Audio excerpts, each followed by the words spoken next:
The band of the kids fun, holding hands. A woman called in the name of the Titus. Seeing parents, the boy blossoms in a smile. Mom and dad are already waiting, and he will no longer make them wait. This time, he will definitely rush to them. He decides to stay with his family, striving for happiness and harmony. In this new world, where he was postponed after rebirth, Titus rushes to his parents with a joyful smile. In one of those everyday evenings, when darkness has long gone behind the windows of the office building, several employees finally left the workplace, sighing after a long meeting. One of them is tired of confessing that he is still waiting for a whole bunch of unfulfilled cases. His colleague, Iraqi, with a smile advised him not to rush and maintain the usual pace to successfully bring the matter to the end. Iraqi suggested working hard to celebrate the new year together. On that day, Iraqi celebrated his 50th year. Next to him, his wife is his peer, and he is the father of 2 children. His daughter completes his studies at the university, and his son only takes the first steps in his student life. Iraqi now works for a construction company and heads 6 of her branches. On that day, a real holiday prevailed at home. On the occasion of a new employment of his daughter, 3 family members, except Iraqi himself, were invited to a festive dinner. Iraqi first justifies his lack of employment at work, but quickly takes his hands, remembering that no one was calling at all. When his daughter entered his teenage age, he was confused and did not find a common language with children. All the troubles translated into his wife, and eventually found himself a stranger in his own home. Iraqi confesses that although he is already 50 today, he is still sorry in his soul. But despite everything, he understands that he loves his wife and children above all. After leaving the office, Iraqi notices small snow on the street. He notes a little surprised that the sun was shining in the afternoon, and now it is a real snowy Christmas. Iraqi is enthusiastically staring at the street, watching the smoke clubs with his dark breath dissolve in cool air. Suddenly he is permeated by unusual pain. He grabs a heart, affected by an unexpected feeling.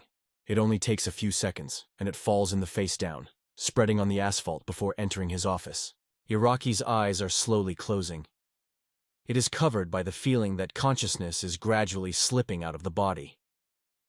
In the last moments, he thinks only one thing, as if he would be at home next to his loved ones.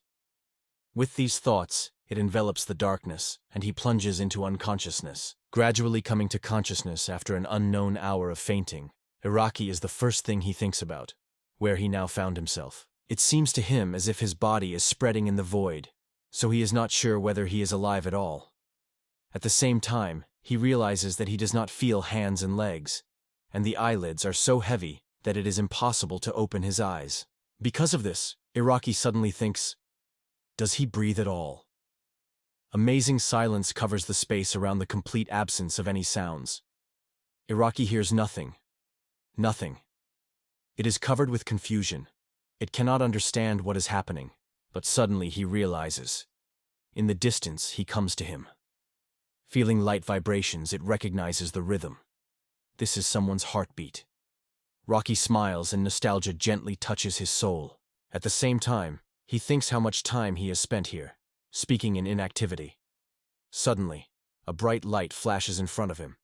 At the same time, the man notices that the room is rapidly filled with heat.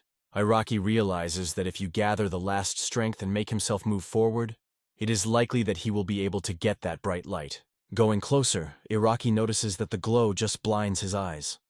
When it enters this light, it is enveloped by some unfamiliar liquid space, and inhaling the fresh air, he thinks, how did he breathe all this time? After that, Iraqi envelops the cold and wave of nostalgia. His eyelids are still closed, but suddenly children's voices come to him. However, at the same time, he is aware that he is no longer able to fight sleep and loses the remnants of consciousness. In a while, Iraqi suddenly came to her senses. However, vision and hearing were still inaccessible. The world remained in the dark and silence. He only felt him tightly wrapped in something soft and warm, and even a strange feeling that he was swallowing some invisible substance. The arrows felt a pleasant warmth and sweet taste. They resembled a fragile, shimmering fragment of an ancient memory. He only remained eagerly drinking further, giving way to the unbridled famine that covered the whole nature. His eyelids remained lowered. Iraqi felt that the moment had come to look around and look more closely at what surrounds him. Although he tries to force his eyelids to move, he cannot even touch their hands. They are not listening, as if strangers, and no movement is out. Iraqi moves slightly, and immediately notices that he feels them. It reminds him of rehab classes, albeit with a certain difference. During true rehabilitation, a trainer or doctor would usually be nearby, but there is no one now. It seems to him that external sounds come to him, but they are like a thick curtain, deaf and indistinct. The environment seemed to be stunned and lost his voice. He is not sure whether he has headphones or some other obstacles on his ears. Any unfamiliar noises seem to him a language that he has never heard. However, he realizes that there is nothing familiar in these words, no sound that would respond in memory. But he fails to unfold these reflections, because suddenly he feels all-consuming fatigue throughout his body, though he did not take a step. It is this exhaustion that slowly envelops his consciousness with the darkness of oblivion. Iraqi again plunges into a dream and wakes up after an indefinite pause. This time, he strains all his strength to finally open his eyes. Feeling the eyelids rise, it almost explodes with joy. A little more perseverance, and his look will meet the world. Having spent all the strength, Iraqi finally opens his eyes. The darkness is gradually dispelled. He manages to focus his eyes, but he still remains fuzzy. Only the shadow of a stranger differs against the backdrop of the darkness. Noticing that the Oroka opened her eyes, the girl leans closer. Now he can clearly see her face. Before him is a sweet young lady who looks at him widely open eyes. Rocky thinks of who this girl really is. Suddenly, her face illuminates a warm smile, as if some unexpected joy is full of her soul. She begins to say something, but Rocky cannot disassemble words. He is doubted. He may not have to do so. Immediately afterwards, Iraqi again feels a terrible weakness, and then everything wraps the darkness. Having come to his senses, he realizes that he is faint from too much shock. Once on the verge of consciousness again, he notices several more people around him. At first it seems to him that they are doctors or coaches, but then the question arises, what should be the power to lift an adult man easily? He even suggests that special power exoskeletons can be used to move heavy military equipment. It is likely that they are already created for transportation of the patient. Iraqius suddenly tenses sharply, catching a strange feeling in his own body. He notices his torso seems to bend. These people lift it up. From time to time there is a bizarre impression as if he was flying. Oroki is again markedly tensed, internally asking what is happening. Those who leaned over him came closer, and now he could clearly see the face of a girl and a boy. Rocky wanted to say something but barely opened his mouth. Only single loud sounds were escaped from him. This amazing moment went over, and he felt heaviness again in his body, after which the tired plunged into sleep. Waking up for a while, Iraqi notices that fatigue has finally retreated. Now, looking around, he lies on the floor, laying a piece of fabric under himself, and a small towel on his stomach. Iraqi finally feels that he can move her hands and legs again. He begins to wave the limbs chaotically, and fear and surprise appear on his face. With the last hope, he thinks that perhaps all this is just a terrible dream, because he now finds himself in the child's body. Oroki notices in the corner of the window, from where the view of the sky. In addition to the darkness, nothing is visible behind the glass. It has long been dark. He realizes that the night has finally entered its rites. Raising his hand, he sees a small baby palm in front of him. Suddenly, he is encouraged. He recalls how he left his work on his 50th birthday. Everything went, as if always. But suddenly a ice breeze flew into it. Rocky tries to mention what happened next, but understands that further events are lost in the void of memory. Horrified, he realizes that he does not remember what happened later. He even seems as if he died that day. But when that happened, he cannot say for sure. The awareness of what happened presses on it incredible weight. I can no longer hold back. Tears are rolling in the face, and only one painful question is spinning in his head. Why is it all that happened? His loud cry is awakening a girl who slept peacefully nearby. She looks up and looks at the baby with interest. Carefully unbuttons the light night shirt, attaches it to the baby's naked breasts, thinking that he is probably hungry. But in a moment he notices. The child does not hurry. Fastening the nightshirt, she carefully puts the baby on his back and raises his legs to check what is with him. The infant does not stop crying, so she takes it in her arms, gently mocking in arms and giving a gentle smile. Quietly sings lullaby, trying to calm the baby. Hearing the lullaby melody, Iraqi gradually calms down. Although tears are still rolling cheeks, he notices that he suddenly became brighter. The incomprehensible joy covers him, and it seems as if he had already experienced such a feeling. He remembers how he once found himself in an infinite, quiet emptiness, and is surprised to realize that he was in the mother's womb then. It comes to him that if that's the case, now he is born for the second time. He looks at the girl through his tears of his eyes.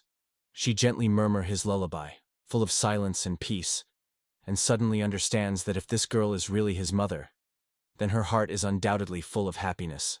The Iraqi man recalls how his wife once asked him, what is more important to him, work or family? Then he could not find the answer to this painful question. He remembered how his daughter suggested that he rent another home, hinting that it was pointless to go back. Such words were particularly hurt by him. His native daughter, whom he brought up, turned away from him. The family broke up. There was no one else to hope. He remained without his home. Iraqi finally comes to the realization he will probably not return home. After thinking, he stops crying unexpectedly. Then the girl carefully lowers it and puts it near, plunging into sleep. Going down a little, Iraqi looks out the window again. His eyes are full of tears.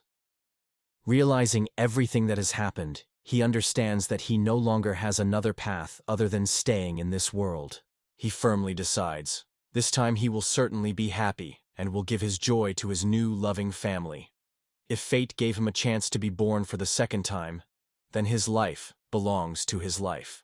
Iraqi's mother belonged to those women who were indifferent to her own child, and her father was constantly disappearing at work. In his memoirs, there is almost no moment if both parents were at home. In order to escape from boundless loneliness, Arabi decided to fully devote himself to work. At the same time, he sincerely sought to build a once-married family after marriage, or at least had hope for it. After thinking about what is happening to him, Iraqi confidence suggests that his current trials are a divine punishment for being unable to achieve his goal in his previous life. For half a year, he has lived in this new world, gradually learning and studying the surrounding space. During this time, he finally realized there is not Japan at all, because in none of the premises to find any electronics. The guy decided that he got into a place distant from all the benefits of civilization. Touching the walls, he realizes that this house is almost completely built of clay walls, some of which are decorated with exquisite carpets. Heraclius flips on the floor, looks around the room and concludes that he is extremely lacking in additional information. He notices a box in the corner and, driven by curiosity, crawls closer, seeking to find out what is hidden there.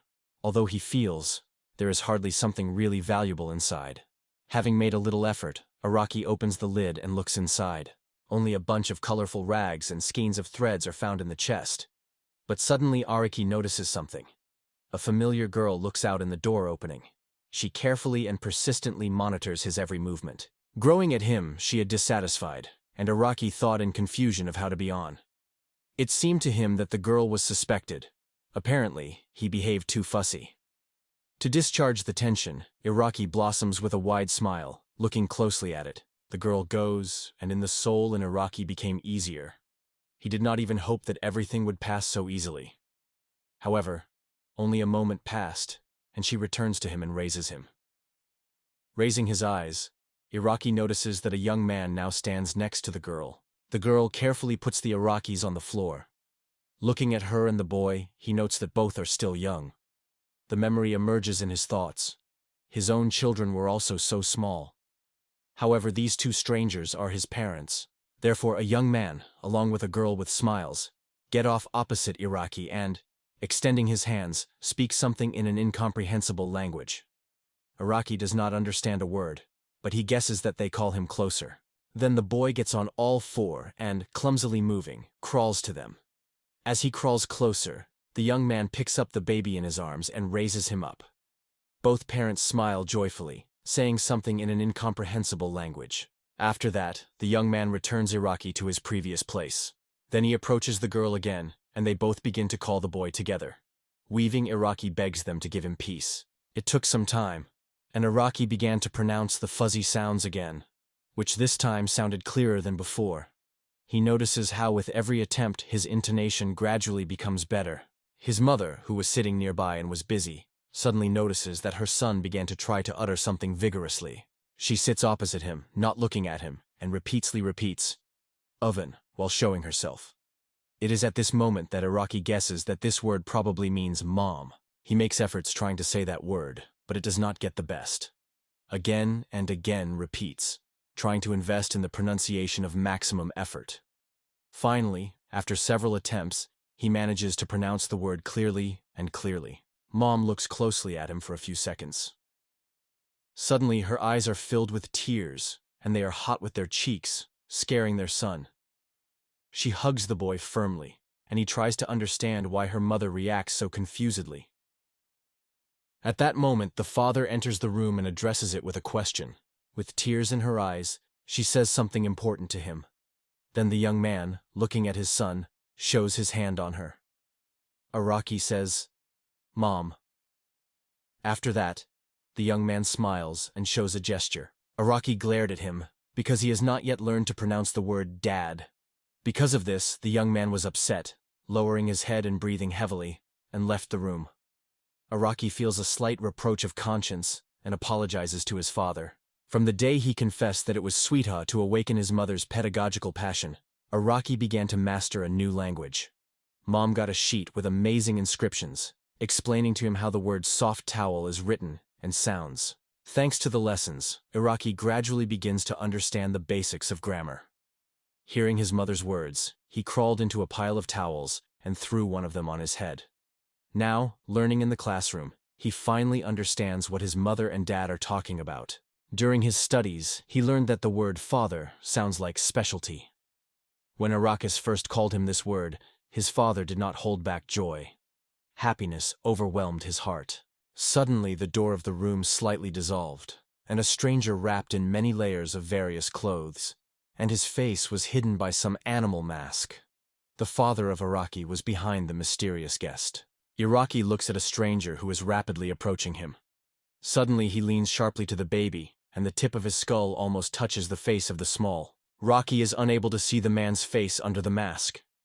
Through the darkness, only two insightful eyes are visible, which is inseparably following him.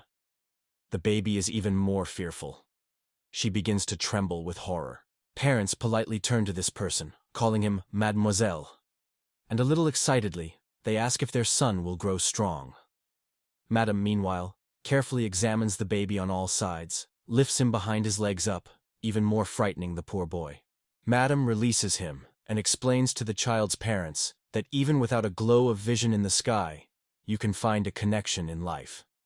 Iraqi immediately crawls to his parents' feet, covered by fear. Madame leans and gently strokes the baby on the head, saying that he is now waiting for a new fate. Sanctification of mercy. Saying goodbye, she says that she is looking forward to the future and goes away. The mother gently lifts her son in her arms, saying, "They say they were preparing to this moment, and he was still able to survive." With a light smile, she hugs the boy, assuring that they will succeed. The father assures that it does not matter what their child will be. They will still love and take care of her. He gently hugs his wife and baby, saying that McGill protects them with his affection. After a dinner, the mother announced that they would now celebrate all year after their son. At the same time, she gently addresses him. Dili. Taking the remaining napkin, she gently wipes Iraqi's face, and he thinks what the mother really means. She plants a sun nearby and announces that a real holiday is waiting for them today. Hearing this, Iraqi looks closely at his parents and notices. Now they look particularly solemn. More patterns appeared on the clothes, and valuable jewelry was added to the image. Later, the mother gently takes her son in her arms and wraps him into a fabric that covers her body. She gently says that it's time to go. Iraqi can't hide his interest. Where does their path now lead? Once parents bring their son to the threshold, he first meets the outside world. Their house seems to a modest 2-story building, which is enclosed by a low fence, and small flowers tenderly blossom in the yard. The whole space around is completely surrounded by a thick, impermeable forest. Little Rocky looks amazed around, while his parents carry him through the world, having fun talking and laughing with each other. Finally, they approach a small hut. Opening the door, the father turns to a husband named Vetti. In the house, they are greeted by an elderly man with a gray beard, dressed in simple clothes and a high, lush hat, decorated with colorful flaps of fabric. Two women sit next to him. One of them carries the old man carefully. Parents put their son on a small bed in the middle of a shack. Wattis approaches the boy and, turning to him, says, "Now that you have lived for a year, it is time to live as a person." Vetti turns to two women sitting next to him in the hut and gives them an order.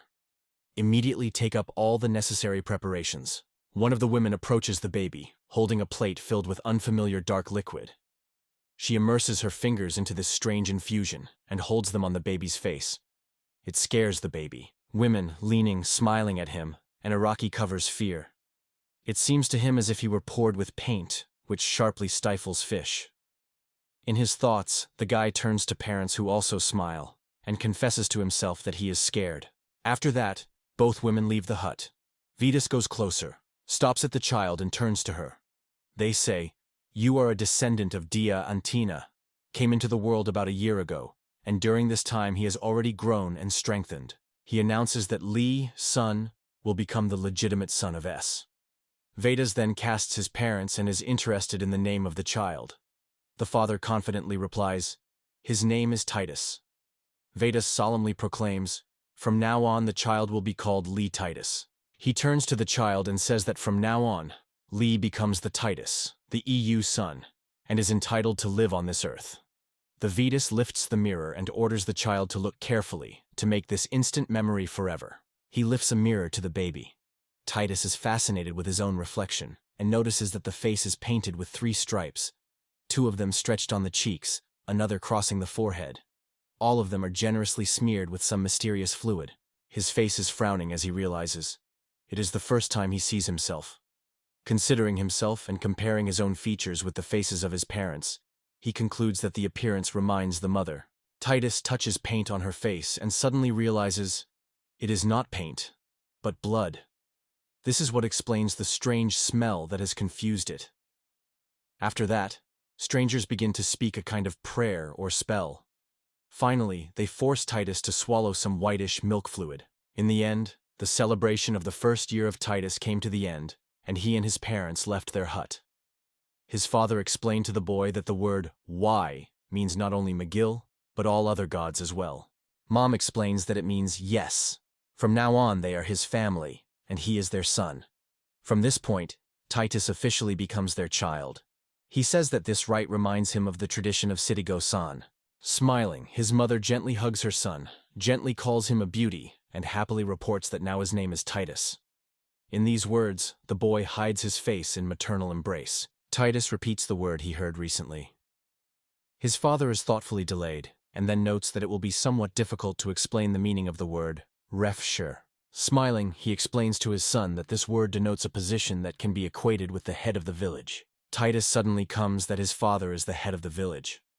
This discovery caught the boy by surprise, and he is surprised to admit that such a role is really important and honorable. After that, Titus suddenly closes her eyes, falling asleep in the arms of the mother, and mentally confesses to himself that this day seemed truly exhausting and long. Subsequently, Titus comes to his eyes at home, and feels someone gently pinching him for the cheek. It slowly opens the eyes, still half-sized and slightly confused. His gaze comes across 2 unfamiliar figures that lean over him. Titus slowly opens his eyes and sees that 2 girls settled next to him. One of them is a fair-haired man. A small decoration is woven in her braid, similar to the wings of a bird.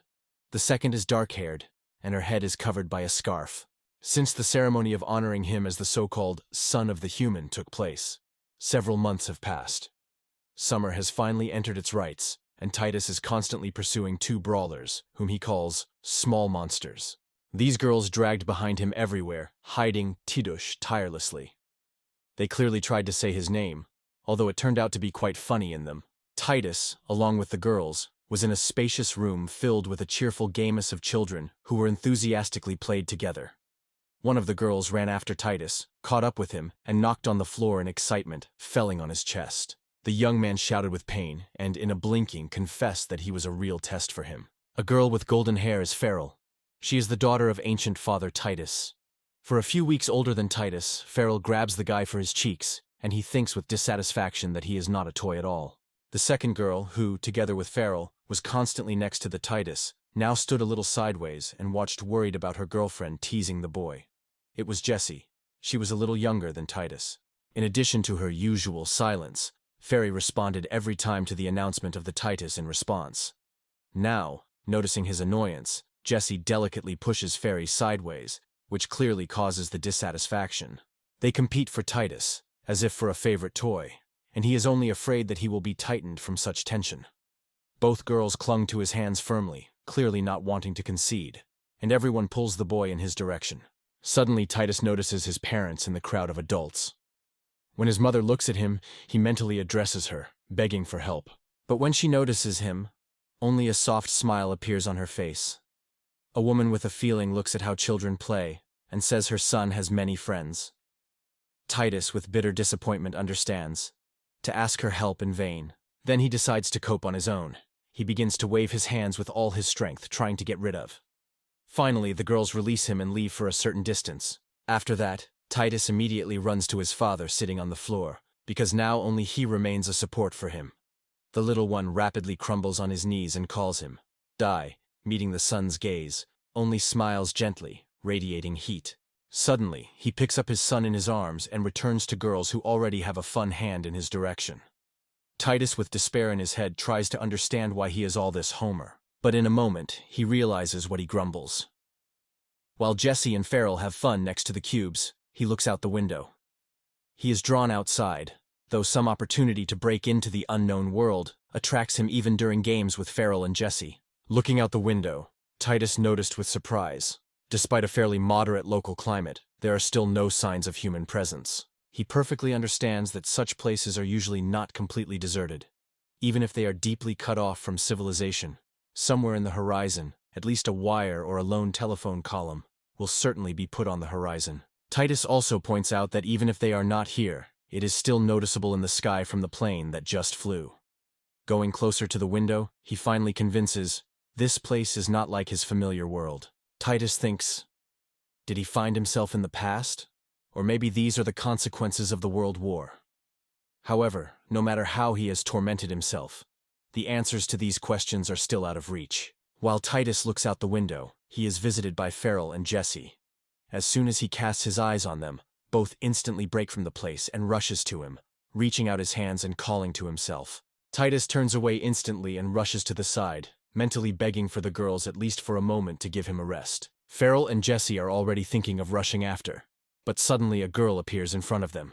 She strictly orders them to stop, and Titus screams them so that they do not move. After that, she confidently stands in front of the girls and examines them strictly. It is noticeably higher than others. Her long hair is braided into 2 lush braids, and her head decorates the rim. It has a light dress that gently shakes along the figure.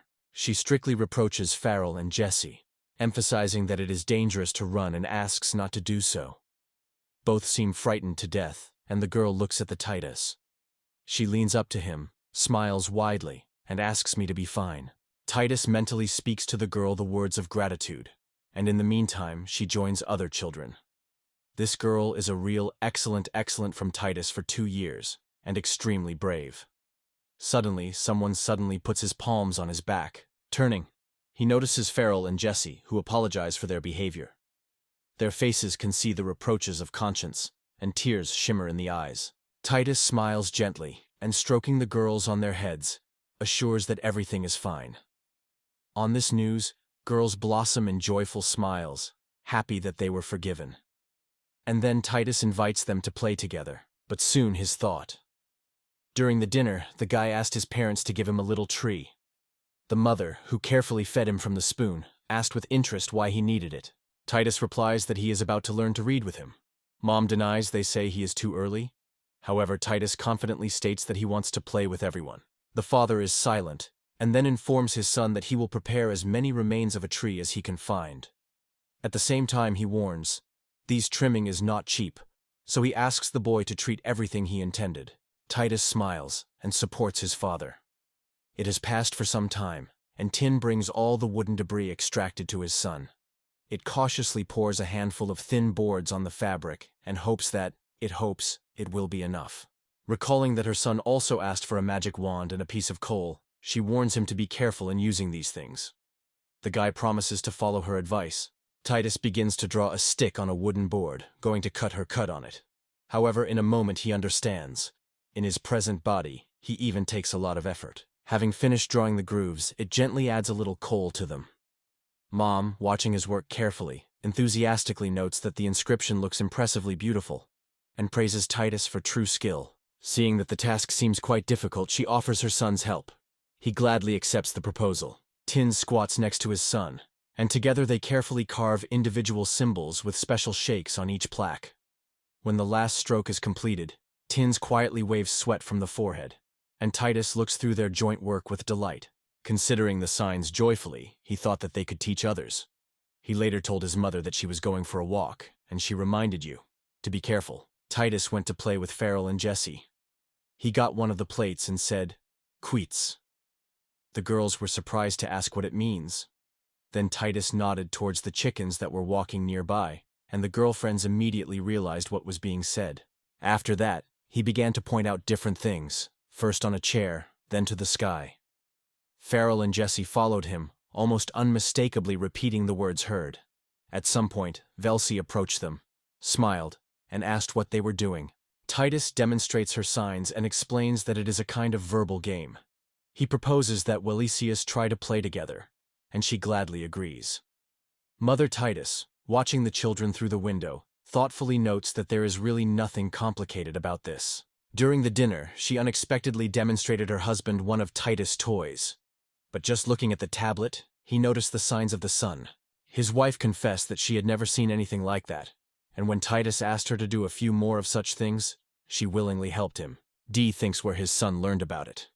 Meanwhile, Titus does not participate in the conversation, and tastes quietly tasted. He tells the title that his father was distinguished by its curiosity, and apparently the son inherited this feature. Later, his wife is wondering if he remembers that he had time to do at the age of 1 year. Thinking, he finally replies that he seems to remember only how he wept mostly, and apparently played. Both parents look closely at their son. Feeling these vigilant views, Titus begins to worry under the pressure of such attention. Then the father is wondering where Titus mastered these symbols. The boy replies what he learned in their dad. The mother asks if he saw such a game in someone. Titus confesses that she taught his mother, but he wanted to simplify the rules and try his own way. Titus explains with a smile that all because their mother is incredible, and the rest of the children have not yet understood it. Hearing this, his parents smile warmly, and his mother, overflowing with happiness, immediately wraps his son. She confessed that she was worried about developing too early, but it seems that she just exceeded this anxiety. However, if he is so smart, there is nothing wrong with that. She sincerely hopes that a bright future is waiting for him. He also points out that above all else, the children of love have learned new gestures and words, because it was this that has become a favorite entertainment for them. Communicating with their parents has become much more frequent and interesting. It helps to stroke the son on his head and says that all the merits belong to him, and it is just wonderful. Therefore he adds that he would like to make a gift, and he is interested in what the son would want. Thinking, the Titus comes to the conclusion, to increase the level of education and literacy. This is not enough, it takes something more. He suddenly says that water is seeking. He confesses to his parents, who dreams of visiting where there is a lot of water everywhere, and adds that he is too hot here. Mother and father are viewed, a little confused without understanding what is being discussed. The father proposes to go to the river, warning that everyone is cautious and not going too far. My wife adds that there should be another mother, so they could also collect stones on the shore, and at the same time try to catch something on the fishing rod. Such an adventure will definitely not hurt. Titus did not predict that everything would turn so seriously. His father noted that bathing was entertainment for older children, and his mother added with a smile that their son was reasonable for years. Titus feels great excitement when he realizes that his parents have misunderstood him. In fact, he does not want to go to the water and swim with Valus and others.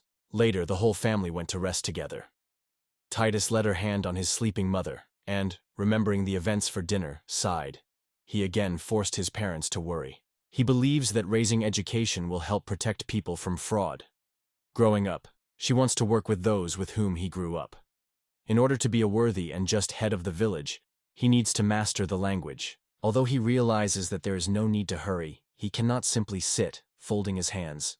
He hopes that these reflections will help him move on, and already on the river bank will be waiting for a variety of sea gifts and stock together with equipment. Women with their children traveled with the forests, and together they sang a song about a merciful wind.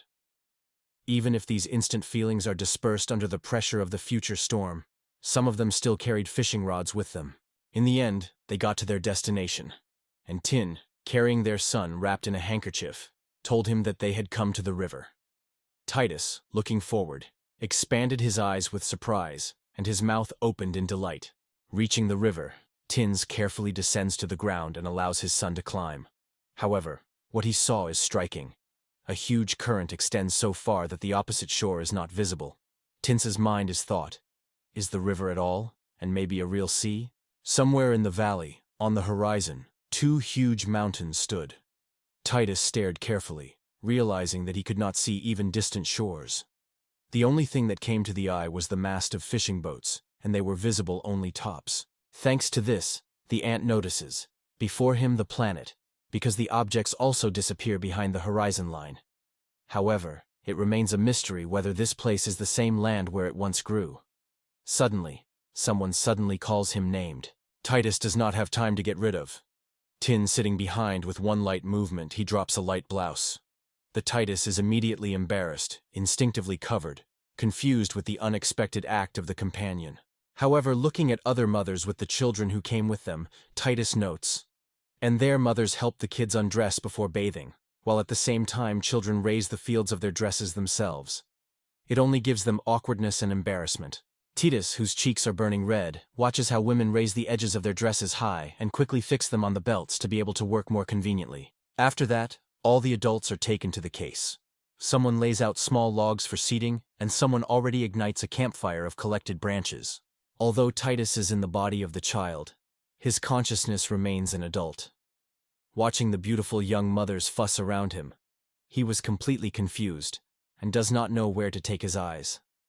His mom leans closer and asks his son with interest why his cheeks are so flaking. She has wondered if he is not embarrassed by the fact that everyone is around in bathing suits and jokes about his rapid adulthood. He is only turning blushing, because the true inconvenience gives him the presence of other children moms. Closing his eyes, Titus shakes his head lightly, reminding himself that he was not accidental here. His goal is to look at the variety of fish delicacies and equipment. Suddenly, someone grabs him in his hands. Before him are Frell and Jesse, both in light swimwear. Smiling, they invite him to join the game. Fun pull him behind, and he with relief notes that their mood seems to be a great. Frell and Jesse, pulling each other, find themselves in the water. They stand almost around the shore, where the water level reaches only the waist. In transparent, as if glass, a girl floats near them, and Titus, pointing at her, attracts Frell and Jesse's attention to this unexpected appearance. Frell plunges his hands into the water and begins to wave them, trying to grasp the fish, but everything was in vain. No one caught. Looking closely at the transparent surface, Titus suddenly notices that the water is much cleaner than it seemed, and most importantly, absolutely without smell. When he decides, he jumps into the water without hesitation with his head. Jesse and Frell are surprised to watch this sudden gust. Once in shallow water, Titus opens his eyes and fades from the beauty that unfolded in front of him. The bottom of the river shines with cleanliness. A flock of small fish around the fuss, and short algae sprout between the stones' loose heaps. Transparent light rays gently penetrate crystal water. Titus is stuck in the shallow water of the river, holding his breath, and enthusiastically watches the large flocks of fish around. At the same time, he notes that no dangerous creatures such as leeches are visible in the water.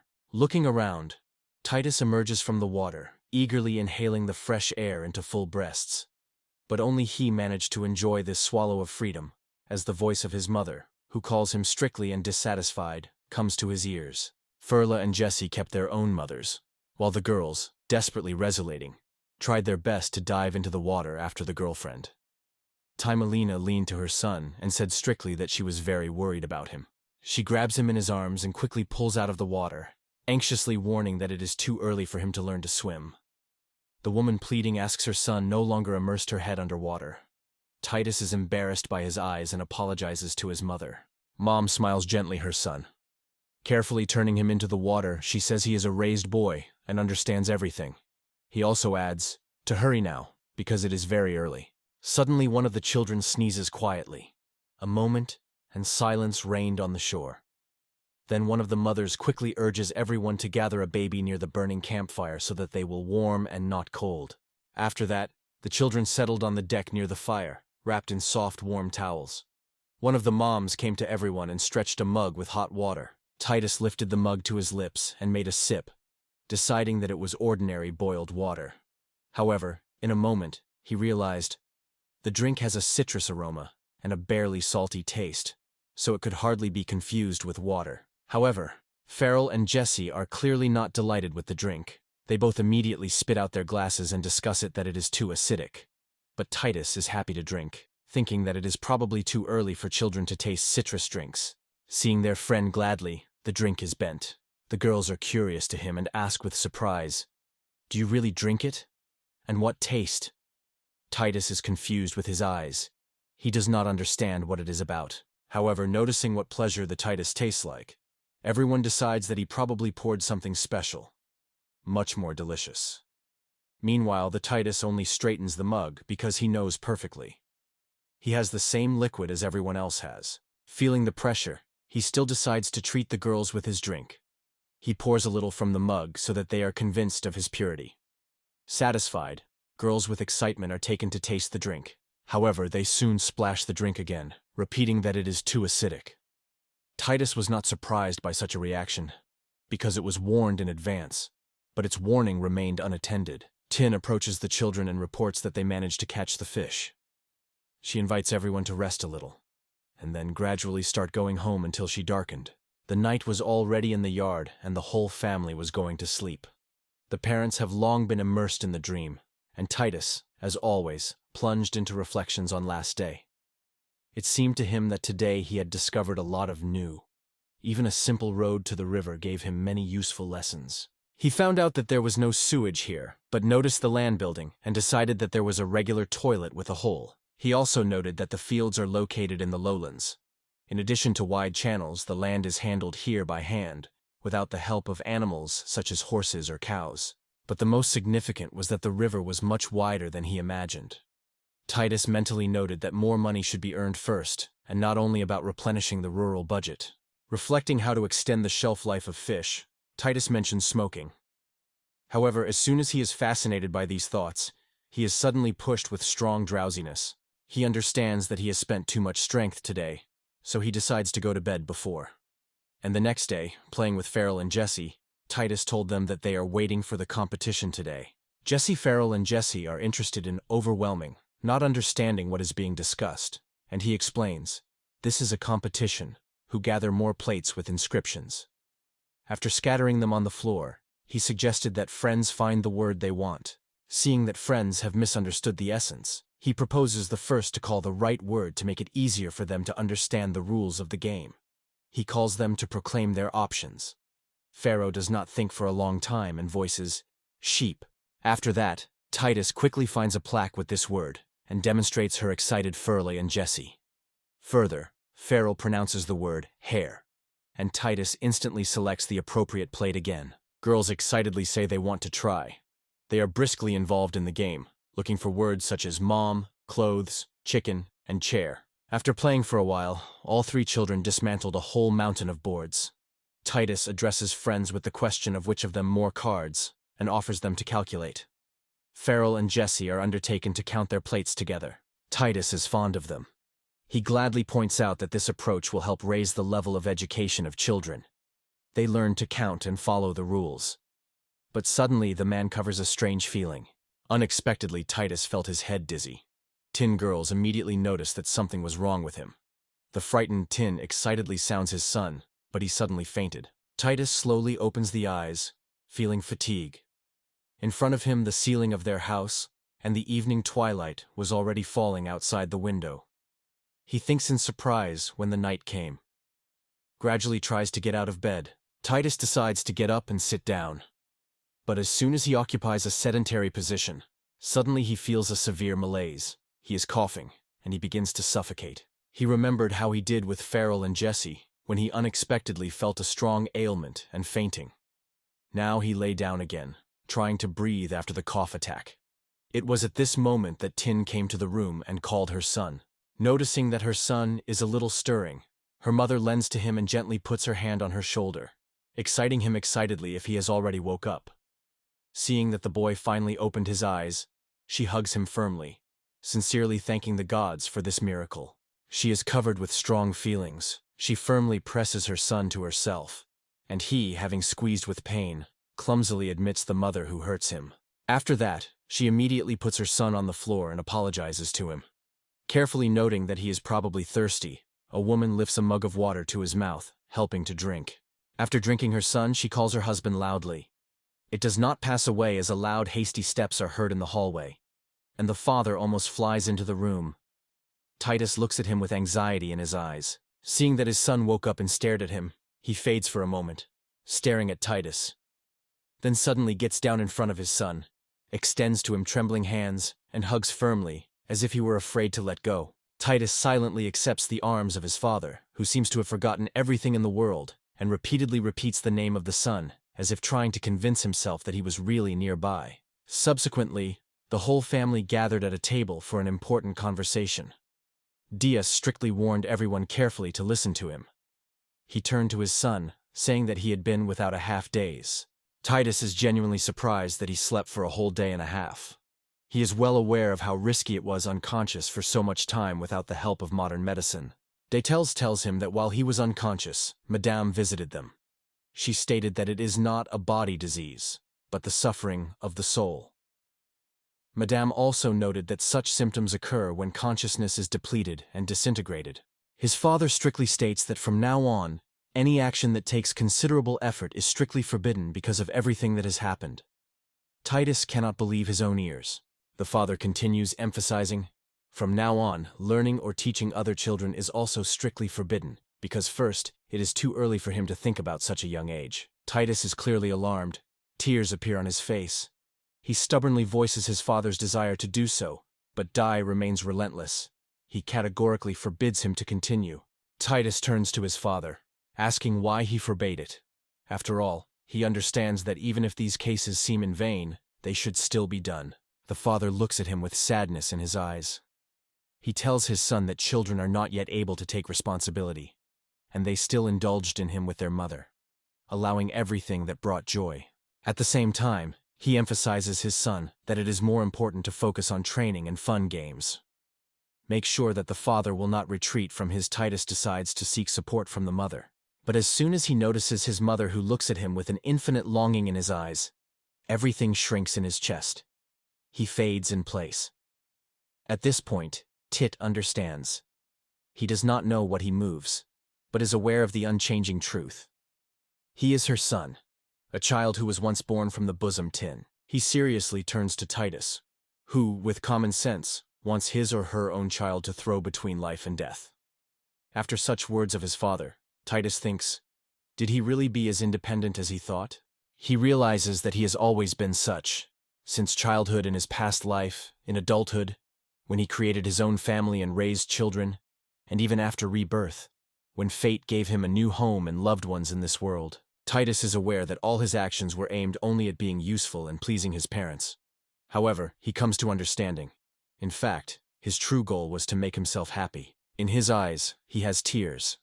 And suddenly he realizes that the insult arose not because of the ban, not because he could not make his parents happy, but because he neglected his needs and did not care for himself. He realizes that because of his own selfishness, his dear parents almost lost the most expensive for themselves in this world. It is this repentance and kicks his heart. Finally, Titus realized how foolish he was. Squeezing, he crawled into his parents. Tears of repentance rolled out of his eyes. Only now it came to him. No matter how far he hits, he always thought only about himself and looked at the world exclusively through his own prism. Titus firmly clung to his father's knee, squeezing the fabric of his clothes with small cams. Bitter tears flow through his cheeks. He glances to his parents guilty and, squeezing, pleading for forgiveness for the alarm that he caused them. De gently holds his son's head. At the same moment, Titus is convinced that, in fact, he turned out to be indifferent and despised his dignity. Moreover, he depreciated the feelings of those who sincerely worried about his fate. The 10 is exhausted. He thinks how such a person is able to give someone happiness, create a family, raise children. It seems to be incomprehensible, and to be honest, even sad. The father turns to Titus and advises him to rest. The next morning, Titus slowly opens his eyes, awakening from sleep. Mom gently holds her hand on his cheek, gently welcomes her son on a new day, and with a smile on his face notice that he has already woke up. It can be seen. It was significantly facilitated, and it seems to be a long time in a long time. Titus appeals to her mother to talk to her dad. Mom replies that he will be able to chat with his father. But first you need to get back because he ate nothing for almost 2 days. As soon as she says, the silence suddenly cuts a loud roar in the abdomen. So a few seconds he looks carefully at his son, and then sincerely hugs him with joy. After a warm moment, he leads the guy to the room where they are already met by Di. Tate is suspicious of his father. He wants to say something, but, noticeably hesitation, still retains silence. Tin puts her son at the table. The father admits to relief that he is glad to see him unharmed, and reports that time is time to have breakfast. Tin gives him food, and Titus with enthusiasm takes breakfast. After finishing the meal, he returns to his father. His face becomes serious. The guy states that he should share with him what is extremely important to know. However, it is immediately corrected. It is rather what he is obliged to report. The father asks his son to share what he wants to tell him. After that, Titus thinks and understands that he will not be able to explain to them what reincarnation is. He tries to find the simplest and most understandable words to convey his opinion. He realizes that they have no idea who really is Titus. He will carry this burden of guilt until the end, staying with him for life. He is well aware that it is not sacrifice, but the real karma that he had to meet, just like Iraqi Suzuki or Titus. After all, at the dawn of his life, he unconsciously selected someone else, taking another's place. After these reflections, he finally dared to open his parents and confesses. All this time, someone's voice was heard in his head, who told about different things. Parents look closely at him, full of surprise. Tin does not stand the pause and asks her son what the mysterious voice said. Titus tells that his voice told him how to better learn characters and words, and also discovered the secrets of easier memorization. He understands that if you call it someone, it will be too difficult to explain, so it is better to talk about a divine voice. The father is wondering since the son began to hear this voice. Titus replies that this voice pursues him constantly. At the same moment, a fist squeezes his fist with a threatening roar. It is covered by frantic anger, and barely holding back irritation, he exclaims that, obviously, this voice spoke about Madam, about the future that is guided by mercy. D starts to tremble and asks, is it not a real curse for such a young child? At the same time, it is coded. It does not restrain emotions and raises voice. Tin carefully notices the man that he scares the baby. However, Titus only shakes her head and assures her mother that everything is fine. He apologizes to his parents for making them worry again. The face is reflected in the face. He covers his face with his hand and confesses that, of course, his heart was torn from anxiety, because his son was carrying such an unbearable burden on his shoulders. Where he tries to pronounce something, but Titus gently puts his palm on his trembling hand. Titus confesses his father that he was here in general, so he is very grateful. He emphasizes that he is just joyful to stay with his mother and dad, and thanks them for it. It again covers the face with your palm. Tin, feeling light excitement, asks his son whether he has remained the same Titus. The guy assures that nothing has changed, he will always be the way he was. In response, the mother firmly presses him in her arms. She assures him that she is only alive. Titus is silently pressed against the mother, seeking comfort. Subsequently, he returns to his father and promises not to exhaust himself no longer, but now to speak with him frankly and truly. Titus goes to his father for help. He is aware that he will not cope. He really needs the support of Dad. Titus thinks why he had never had the courage to say such simple words. Titus confesses to his father, who dreams of common happiness and believes, when his father is near, he will also be happy. He asks for his support, and tears flow from his eyes again. The father, a little angry, agrees. Yes, Titus is right. He tells his son that he is sure that he has a good heart. For a moment, something to ask, but restrains himself and adds to him, as if he is indifferent. In the end, he convinces that if they can live together in harmony and joy, then it is the most important thing. Squeezing his hand into his fist, he states that everything is clear now. From now on, he says, they will overcome any difficulties together, as the only family. Titus approaches his father, easily pats him on his shoulder, and thanks to both parents again. Titus embraces his father behind his back and assures that he will do nothing more because of strength. He lowers his head, and a few invisible tears flow quietly on his cheeks. Titus is convinced that it is important for them to move forward a true, full family. That evening they went to bed together, feeling unity and warmth. Titus is aware that memories from childhood are usually quickly erased from memory. But now everything is otherwise.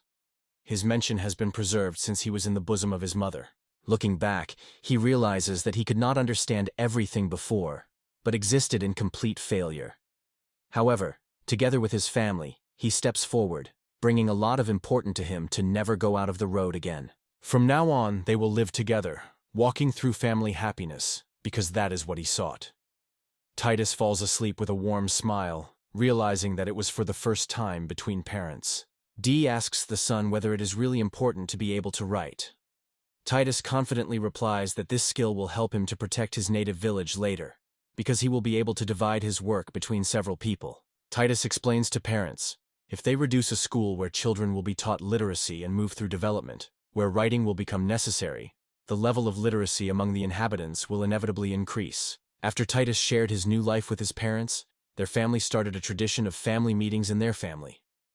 Dee, smiling, confesses that he did not imagine that it was from his son to know so much unexpected about others. The father gets up from the table and says that he is aware of the importance of this decision for the sake of the future. He gently strokes his son on his head, promising that they will make every effort. At this moment, all three feel, for the sake of shared happiness, they need to become a real, united family. For a while, Tin returned to the river, along with Titus and other mothers, who also brought their children. While the adults were busy with their business, the baby was played in the water, laughing. Tin with Titus stood in the water, a little away from everyone. Just after finishing the case, Tin, smiling, looked into the transparent water and asked her son how much time she should have passed. A week ago, when Titus was lonely played with his plates, his mother brought him a thing he had long dreamed of. This is a strong rectangular wood box. Titus glitters from joy and exclaims enthusiastically that it is a fish trap. Mom asks him what it is and why she needs. Mom is wondering if he needs this thing to fish. She has doubts that he can eat the eel through his special skeleton, and notes that even if the fisherman causes fish, he will still release it back into the water. Titus smiles and assures that there are no problems, but instead invites her mom to install a trap during the next walk to the river with other residents. Seeing her son's confidence, Tinsedia agrees to fulfill his request. A few days have passed since the trap was installed, and now it was time to remove it. Tin, plunging into the water, pulls out the trap and asks her son whether it can already be opened. It pulls out a trap that has become a little heavier during this time and moves it to a small basket on the shore. The girl turns to Titus again. "Can you already open the trap?" He confirms. Now it is possible. After that, a whole mountain is poured into the basket from the trap, and with them a few small crustaceans. Titus examines his prey with delight. A smile does not get out of his face. Such a catch does not happen every day. Tin also smiles, but her gaze froze, as if she had suddenly wounded with fear. The worried son asks her mother anxiously whether she is fine with her. Tin and Titus return home with acne, which they manage to catch together. Tin sighs hard, considering that there would be no problems if it was only one eel. It turned out that there are many more. Titus looks at his mother and thinks that for most such a spectacle should be a real miracle. Meanwhile, Tin Varelli, looking at a basket of 2 acne, calls them some strange tentacles. Titus agrees with her mind. After that, he carefully takes the eel after his head, wrapping him in a napkin, and announces that he is about to cook it. Meanwhile, Titus, having settled in his father's arms, is interested in starting and warns. During the preparation of eel, you should not touch the mouth or rub your eyes. Tin carefully sets the knife near the head of the eel. He immediately fades on the spot. With the other hand, she firmly squeezes the slippery, flexible body, and smooth, confident movement leads it in length, completely controlling the situation. Tin is fully focused on his business, and in the meantime, a man with his son is silently watching her. Cutting the body through the body across, Tin gently leads the blade along the fibers of the meat, skillfully separating the thin spine. Having looked at her business, she smiles and notices that it looks really cute. Feeling that moisture has performed on the face, the girl wants to wipe it, but cannot do it on its own. Then Titus appeals to her father to help. Dai rises to his wife, and carefully wipes a drop of sweat from her forehead. They smile shyly. After that, his aunt told the parents that 2 more acne to cope with. When Tin completed her job, she was happy to look at what she was smiling.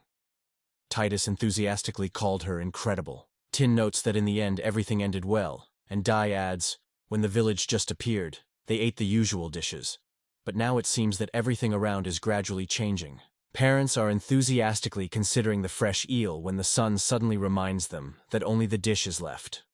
It encourages, until the last step is left, so you should not stop. You should move on. While acne is fried in the kitchen, the appetizing aroma is cut through the window and instantly poured around. After the head and bones are salted, it is necessary to cook the decoction of water and barley. It will become the basis for thick barley porridge. Meat and liver are planted on skewers and slowly fried without any spices. Then carefully remove the meat skewers and determine the degree of readiness by piercing the piece with a stick. The whole family admires the dishes facing them, and then, by exchanging short looks, they decide to start a meal together. Give Tin, having tasted a piece, it is surprising that the dish is delicious. Titus also joins the meal, having a real pleasure in crunchy crust and tender, juicy meat. Dee notes that this dish is strikingly different from their usual food while having a unique taste and aroma. Tin confesses that she regrets. I would like to taste the same. Having tasted the liver, Dee notes that the innards of the acne were surprisingly delicious. Tin adds that the eel is very similar to fish. Even its viscera can be eaten. Having enjoyed dinner, Tin with a smile noticed a man that they would lose a lot if they did not taste this dish. Dai replies that hardly anyone could provide for such an discovery, because they were both sure that the eel is quite tasteless. Suddenly, a knock on the door. Opening the door, Tin sees several neighbors. They are a little aware of their unexpected visit, and admit that they have brought them here a delicious aroma that came from the apartment. It is the appetizing aroma of the prepared eel that has contributed to its incredible popularity. The Titus family began to borrow traps for acne to other villagers. In addition, a small tax was collected from the catch if it was not taken away by the fisherman himself. Subsequently, at one of the family meetings, Dai was surprised that he could not even imagine. After innovations, food reserves were extremely large. After Tin and Titus have successfully tested a trap for acne, it became accessible to all residents of the village. As residents actively included in the diet of acne, the livestock of domestic animals began to grow rapidly. Kong in rent has become a profitable business, so they managed to significantly replenish their financial resources. Now, where he asked what the next step to take. After that, Dean and his family go outside. The head of the family burns a small fire, and the top sets a box with a door.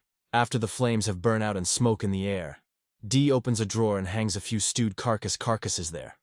A fee for work. He looks into the box thoughtfully and asks whether this is what TD said about. The son is confident that yes, it is. It is dried foods cooked for smoke. Dee agrees that fishing has gained great popularity in their village. If they dry the excess catch, it will not only allow you to keep the food fresh for longer, but also allow the fish to sell for nomads, for which the river fish, a real delicacy. Tin is happy to point out that it is because of this that the nomads will gladly go to exchange. She firmly wraps her son, adding that this result was waiting for Titus. He believed that he could create something so impressive. The Titus is also glad, although it recognizes it was not easy. Meanwhile, the carpenters are impressed. Soon the moment comes to check the black dots. Dee opens the drawer, and 4 dried acne falls on the eyes. Tin, smiling, notes that they look appetizing and offers the family to a quick snack. Having tasted a small piece, Dee wide open his eyes with surprise. Tin lifts a piece of Titus, remembering how a rich color was this dried dish, and cannot keep the grip. It turns out that eel and can really be such a sophisticated delicacy. She also tips a piece and immediately exclaims that the taste is simply incredible, and the dish it is very pleasant. The girl advises the family to treat this treat of all neighbors by presenting it as a product for sale. When all the peasants tasted an eel and offered a few minor changes, Titus's parents opened their own business and began to sell their dish. One day the news came to die. Nomads approached the village. Shortly afterwards, several nomads came to the village to stock up on everything you need. One of the nomads tasted a little dried eel, and immediately exclaimed that the taste was unsurpassed. His delight could not be noticed. D rejoices in this and reports the traveler that the dried eel will not spoil for a long time, and is not cheap. However, without having time to name the amount, he sees how the traveler is difficult to lower a large bag with money on the table. D is silent instantly. The nomad is confidently declared the old age of the village. Despite the fact that the eel costs a lot of money, he is ready to buy it as much as the means are enough, and he is not even going to bargain for the price. After a successful trade, the nomads say goodbye to the villagers, waving their fun after them. Titus stands next to his father, who is silently looking at the departure. Still trembling from the experience, he confessed that he intended to bargain, but he could not imagine that buyers would agree to give such an amount for this product.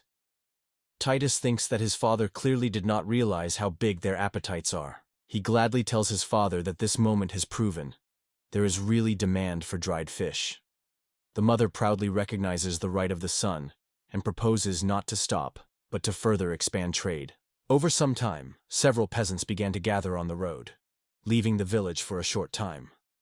Titus, cozy in his mother's arms, with his sincere wishes, escorted his father, who, smiling, waved his wife and son for farewell. The nomads seemed to have rumors about dried products, and, having received numerous orders from neighboring settlements, a group headed by D, who stood in the center of the village, began to supply as much provision as possible. Titus is a little upset because he feels lonely after his father left.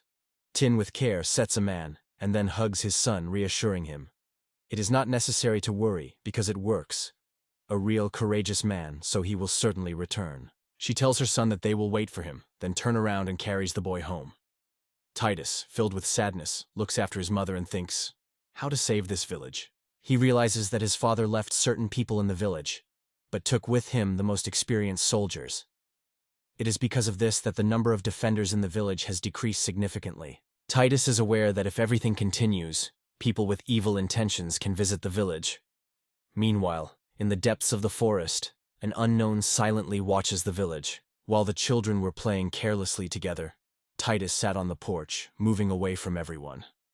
It is concentrated and leisurely. It weaved 3 thin threads in a pigtail, gently securing the other end under the stone so that the weave does not collapse. He was so absorbed in work that he did not even notice 2 children. Suddenly, Frell and Jesse rushed to him, hugging and having fun, exclaiming that they had caught him. Frell, full of curiosity, leaned to Titus and asked what he was busy. The answer required Titus to lean down, which was not so easy. Frell Chipko kept him. He returns to the girls and announces that he manufactures weapons. The girls look at him at first for a few seconds, and sincere curiosity and joy light up in their eyes. Titus works tirelessly for some time to create a weapon. Finally, after completing the work, he wipes sweat out of his forehead. The guy demonstrates the girls his finished weapons, 2 woven cords decorated with cloth. Girls, in surprise to consider an unusual object, ask with interest what it is. Titus proudly demonstrates his invention. I am convinced that he has managed to create a sling. He appeals to the girls with a proposal to show how she works, and they agree with interest. Titus is well aware of the bow, but is not able to master it immediately. It is not at all that throwing stones from the sliding, which he uses with agility and lightness. It picks up a small pebble from the ground and wraps it in a piece of cloth. After that, Titus is taken by the rope, closes the stone in a small purse, and begins to quickly unwind the sling, gradually increasing the speed. After that, he releases one of the ends, and the stone, slipping out of the fabric, flies forward and then falls to the ground near the ground. Titus, satisfied with his own ingenuity, is proud to look at friends, and in their views shines genuine admiration. Other mothers with children also cannot take their eyes away from this sight. They soon admire Tin and begin to ask how she succeeded. It becomes obvious Even children's effort is enough to turn the snap into real weapons. Tink tried to convey to everyone that it was not her idea, and cast a strict look at her son. In the evening, after dinner, she cooked him and stressed that he should first warn her about such things. Titus, feeling guilty, lowers her eyes and apologizes to his mother softly, confessing that he just sought to protect himself. Tin softens her gaze and smiles gently. She agrees with her son. Indeed, Dad and others in the village now, and he is concerned about whether residents will be able to protect themselves on their own. But despite all, the shadow of sadness is still stored on the face of Titus. Tin explains to him that his mother has a sword because she needs to be strong. Titus, with a smile, watches his happy mother. The next morning, while Titus slept sweetly, Tin suddenly breaks into his son's room and lifts him loudly to his feet. Titus, still half asleep, slowly opens his eyes and looks at his mother in surprise. However, as soon as he dresses and goes to the living room, stops, stunned by a surprise. The room has already gathered numerous guests who are eagerly expecting the opportunity to talk to him. Having learned about the sling, the elders who were no longer engaged in the farm visited them. Tin treated the guests with tea, and those with living curiosity watched the Titus sew the cloak and covered him with questions. Titus was somewhat discouraged by the behavior of families. They tense him. Subsequently, under his careful supervision, the elders mastered the art of making the slides on their own. A little time passed, and the children came to the house. Several of them were given raincoats. 2 children are struggling with the slingshots, launching stones, which, not far from flying, fall down. Jesse happily hugs his grandfather, and he says Jessie says it is a weapon, but she does not seem simple at all. Then her grandfather asks for permission to test her, takes her cape, and waves her with her best. The stone, escaping from the slide, breaks at incredible speed and crashes directly into the tree trunk. Titus is watching this spectacle with horror, and the rest of the elders, impressed with what they see, also decide to try a new way. Half an hour later, all the shots left on the trunk only barely noticeable traces, ripping the upper bark of the tree. Titus with the prince was convinced that experienced fighters would quickly understand the essence of the exercise. Now he no longer doubted. Having a cloak someone is really possible. While the children and elders were busy, one of the elders approached Titus and turned to him, calling him a third. Titus looked back in his voice, but was not sure they were turning to him. The man wondered why right now you need to make weapons. Titus explained that autumn was almost over, so soon the wolves and the wild dogs will come out of their hiding places again. He explains the elder that you need to get rid of them together, otherwise it can lead to serious consequences. But suddenly the elder notes that it would be nice to create even more such things. After that, Jesse takes his hand and leads to play. Titus inspects others silently and thinks, if something happens, then in the winter, at the most inopportune moment for the peasants. For a while, Tin decides to collect elders with Titus. The elders sit in the circle so that each of them looks directly at Tina and Titus. The elders are vividly discussing the news of the emergence of strangers near the village. They are not sure if these are robbers. One of them suggests that he arrived from 50 to 60 people with weapons, but no one noticed bows or arrows. The idea is that the current flowering of the village is the merit of the latest fishing methods and strong sails, which is why it attracts attention. One of the elders suggests that people around the settlement probably just waited for men to go to the sea. The elders begin to annoy and even question whether the village head knew that something would happen. Their suspicions are only growing. He may understand everything, but for the sake of money, he deliberately decided to leave the village to his or her own. Titus feels awkward, hearing similar accusations against his father. They calmly replies to them that there is no opportunity for the head of the village to be aware of these events. If Dad knew what he would lead to, he would not have gone for anything. He confidently assures, his father is not a traitor. One of the elders is angry with the child remarks, and Tind is not a coward. She does not pronounce words, only throws a sharp, harsh look. This is quite enough. The old man stops, and even scared a little. Titus looks at his mother with surprise. Never seen her so angry before. One of the elders intervenes. First of all, you need to determine who will head the management. Many people immediately announce, but unexpectedly the ant raises his hand and confidently states that he will take it. 10 and elders are stunned by his determination. Once the ant declared that he would lead everyone behind him, the elders whisper immediately. Finally, one of them, looking thoughtfully at Titus, asks, what, in his opinion, did their enemies really think? Titus suggests that these enemies are likely to encroach on the fact that their village has recently been obtained thanks to a successful agreement with nomads. And to be more precise, they are interested in money. However, he adds that perhaps their goal is to master acne and learn how to dry them properly. With confidence, he notes that seizing such skills can bring them considerable advantages. The elder notes that if the enemy is already aware of their village, therefore, he is well aware of the situation.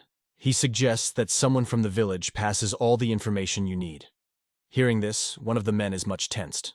The elder continued, noting, whom their enemies may be and whatever goals are pursued.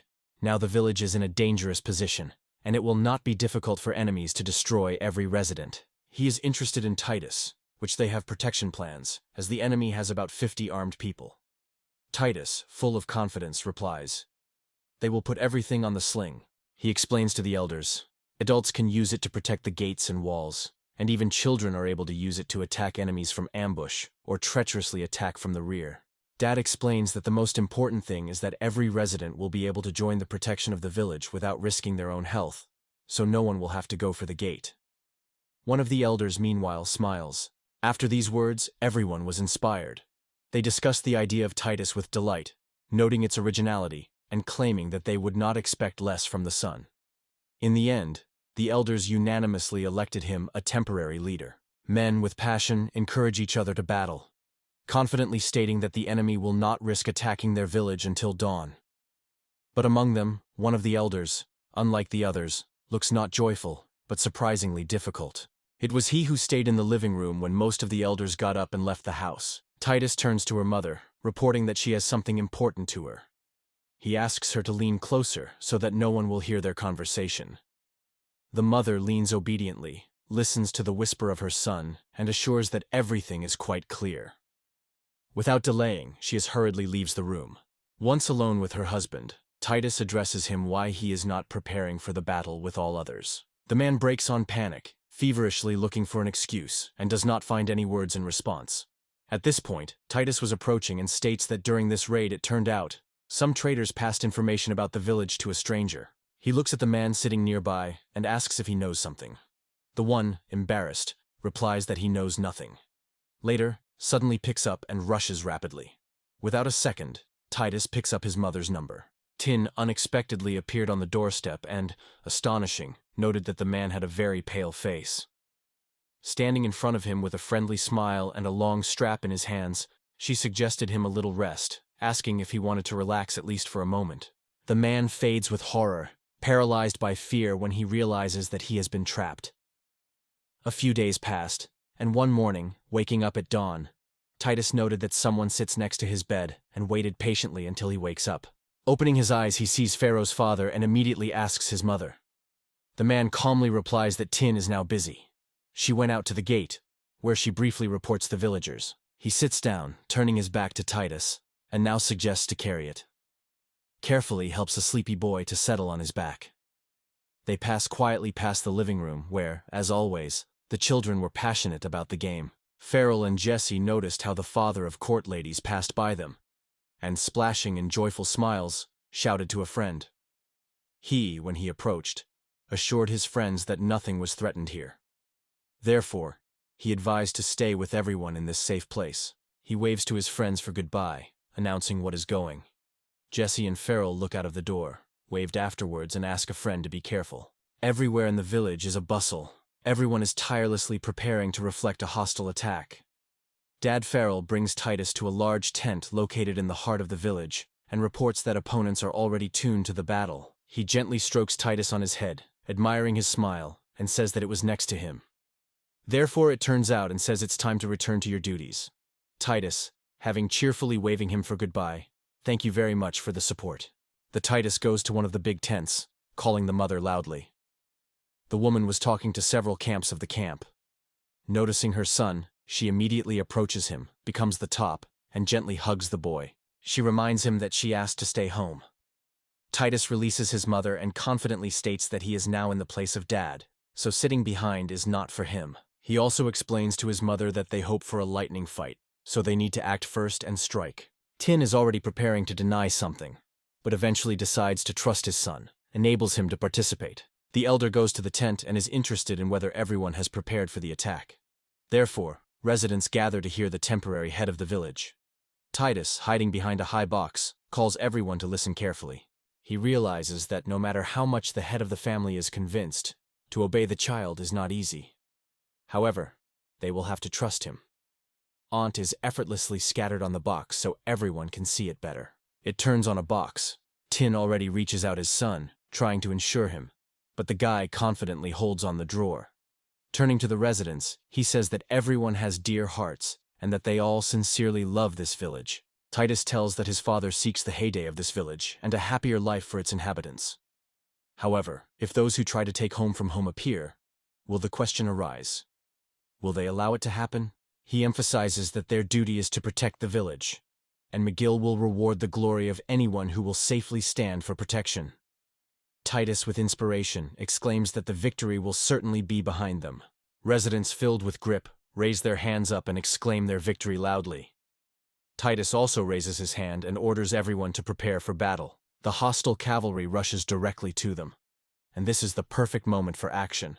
Tin, having received the consent of Titus, gives to open the gate. Recently, peace and silence in the village have been destroyed.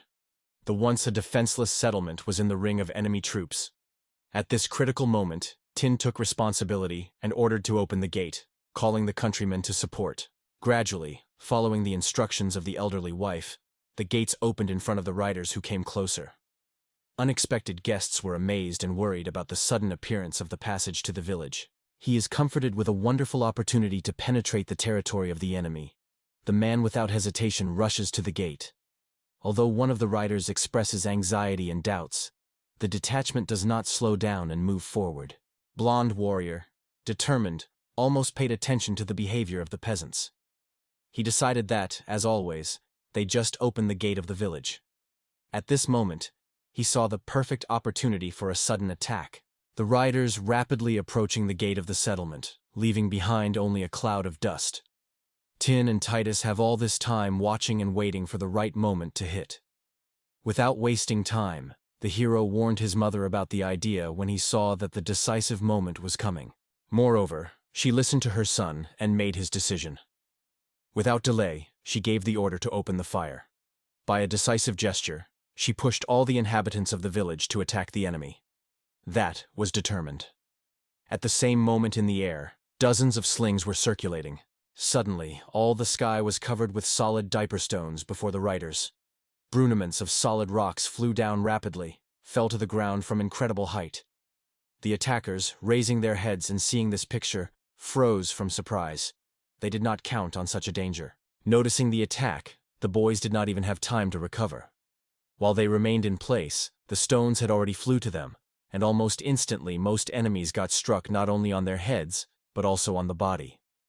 At the same time, the horses of riders, frightened by noise and fuss, jumped in panic. When the boys did not withstand tensions and fell from places to the ground, the real destruction crawled around. The opponents were exhausted without being able to move. The villagers used the helplessness of the enemies in an instant and surrounded them with a strong ring. As people got the wounded boys, they immediately grabbed them for their clothes and began to drag behind. They were too exhausted to resist or do something. So the soldiers from the avant-garde were captured. Without moving, the peasants rapidly pulled captive enemies to their village. The locals acted impromptly. As the riders were inside, the gates were immediately closed. While the opponents remained exhausted, the peasants decided to tie them for safety, thus neutralizing several enemies. The horses were also driven inside. They stood near the boys under a spreading tree. Men who defended the village quickly twisted the attackers.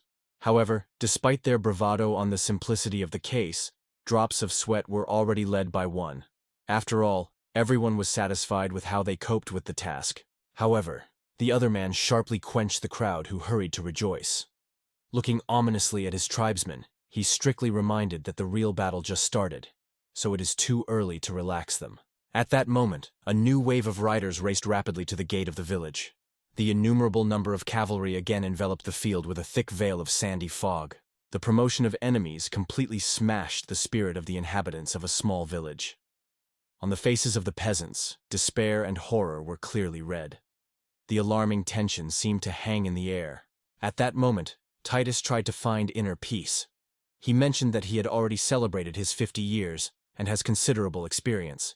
He managed 6 branches and a team of 500 people. According to the hero, there is a lot of common between war and management. In particular, the morale plays a great role because it is he who inspires people not to stop and move forward. While Titus plunged into thought, one of the peasants exclaimed his tribesmen. His voice was so cheerful that everyone immediately turned his views on the attackers. A man with caustic irony spoke about the enemies who went against them to the war. He was fervently inspired by the thought of revenge. It was at this moment that Titus was happy to feel relief. Now a person has appeared among them, capable of quenching passions and giving people hope. Ventin skillfully ordered the soldiers ready for battle to attack. The fighters instantly unfolded the cloak. Once again, the drain of stone strokes struck the warriors on the other side of the gates, which were stubbornly moving forward. As before, the opponents could not withstand the devastating force of the attack, and one by one flew from their horses. Having glanced all the course of events, the hero realized for himself. In wars and strategies, everything decides the numerical advantage.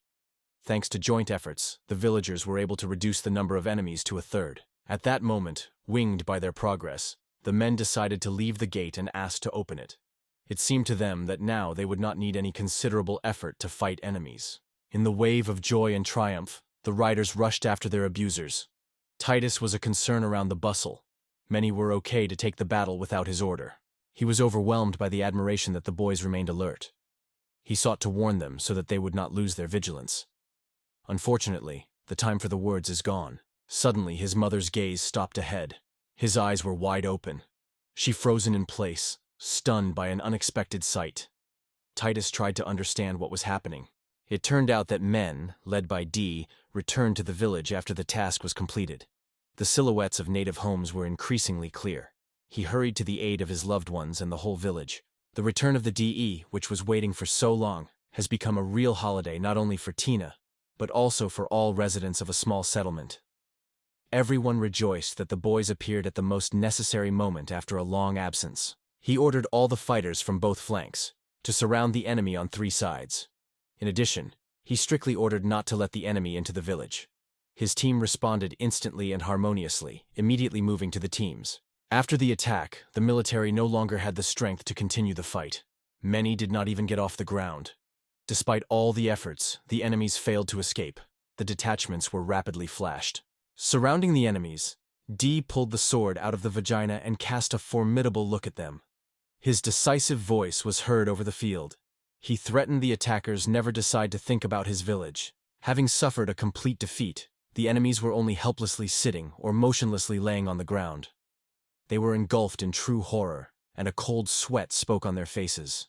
Silent and devastated, they clenched their teeth and did not dare to say words in response. The peasants, who witnessed all events, gave up. Against the backdrop of the general Homan, a joyful response was clearly heard. People were happy that evil has passed, and the enemy was finally defeated. The whole population exploded by joy, shouting and celebrating victory. The mood of people has risen significantly. Everyone sincerely welcomed each other, full of admiration and happiness. Behind everyone was the village's head of the village. They also looked at him with pride and exultation. From the battlefield of Di, sitting on a horse, he looked gently and warmly at his son. All his figures radiated pride and unrestrained joy that overwhelmed the heart.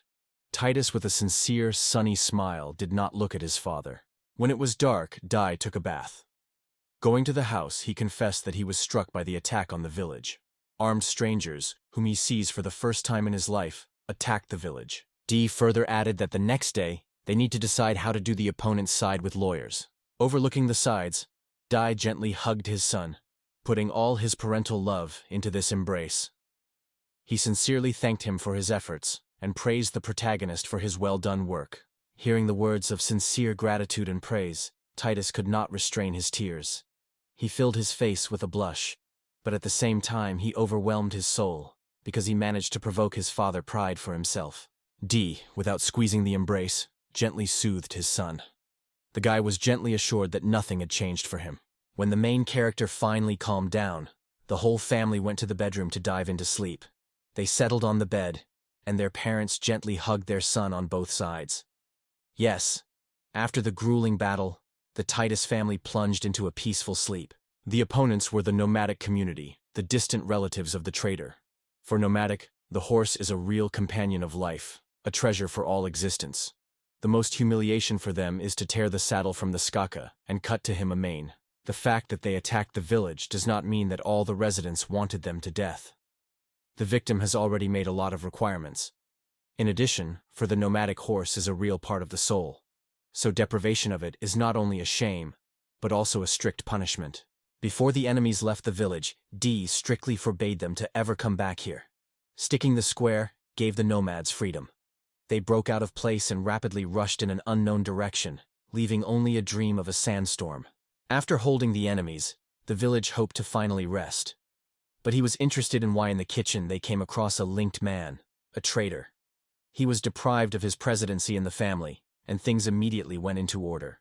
Once Titus was fun in the open air. Seeing his parents, he happily called them to spend the day together. He enthusiastically reported that he was going to play outside. But suddenly, he fell into the eye of embarrassed expressions on his parents' faces, and that caused a boy a surprise. Suddenly, Frell and Jesse, full of enthusiasm, rushed to Titus, who buried the desire to play with the main character. The excited boy asked what they would like to have fun. However, the girls confidently got the object and explained that they wanted to play a slingshot. The children were happily noisy, but suddenly the uncle approached them and noted, "For them, a slingshot is a great weapon." He also expressed the opinion that children should start using this little to get used to the novelty during the game. In addition, he emphasized that this thing would be useful and when hunting for wolves. Although it was puzzled, there was no time to think for a longer time. Joyful girls grabbed him by the hand and had fun to play together. In the end, the main character was genuinely glad, who was able to maintain his own happiness. A few months have passed since the battle happened. The weather was slowly changing, and winter came to the village. Every day it became colder, and only the family of the main character had a fireplace in the house that gave warmth. Although they would like, it is simply impossible to install fireplaces in every home. There is a lack of money. That is why I try to make charcoal. A wooden structure appeared in the middle of the street The logs were skillfully laid out in a certain sequence, forming a round hill. And in the very center of this elevation, a thin wooden stick sticked out. One of the peasants who helped to build reported the successful installation of logs. Looking at the main character, cozy with his mother, he asked the question of what to do with him and the boy. Titus continued to give advice. At first, he ordered the boys to cover the wooden structure with branches with leaves. Then, he ordered to set fire to dry grass among this greens. Soon the smoke spread around, enveloping them with warmth and creating a pleasant comfort. When the boys completed the assembly and followed all Titus' advice, they wondered if they did everything right. All, along with the main character and his mother, gathered around the campfire in anticipation of the answer. 2 boys, after completing the work, stood near the lumps of leaves, from which the streams of warm smoke erupted. He was pleasantly warmed by their frozen bodies. They enjoyed this pressed heat. For the safety of those present, the hero explained, "Under a layer of leaves is smoldering a real bonfire. The boys only have to watch the fire during the night until the manufacture of charcoal continued." With the first rays of the morning, Titus was looking forward to the fruits of his work.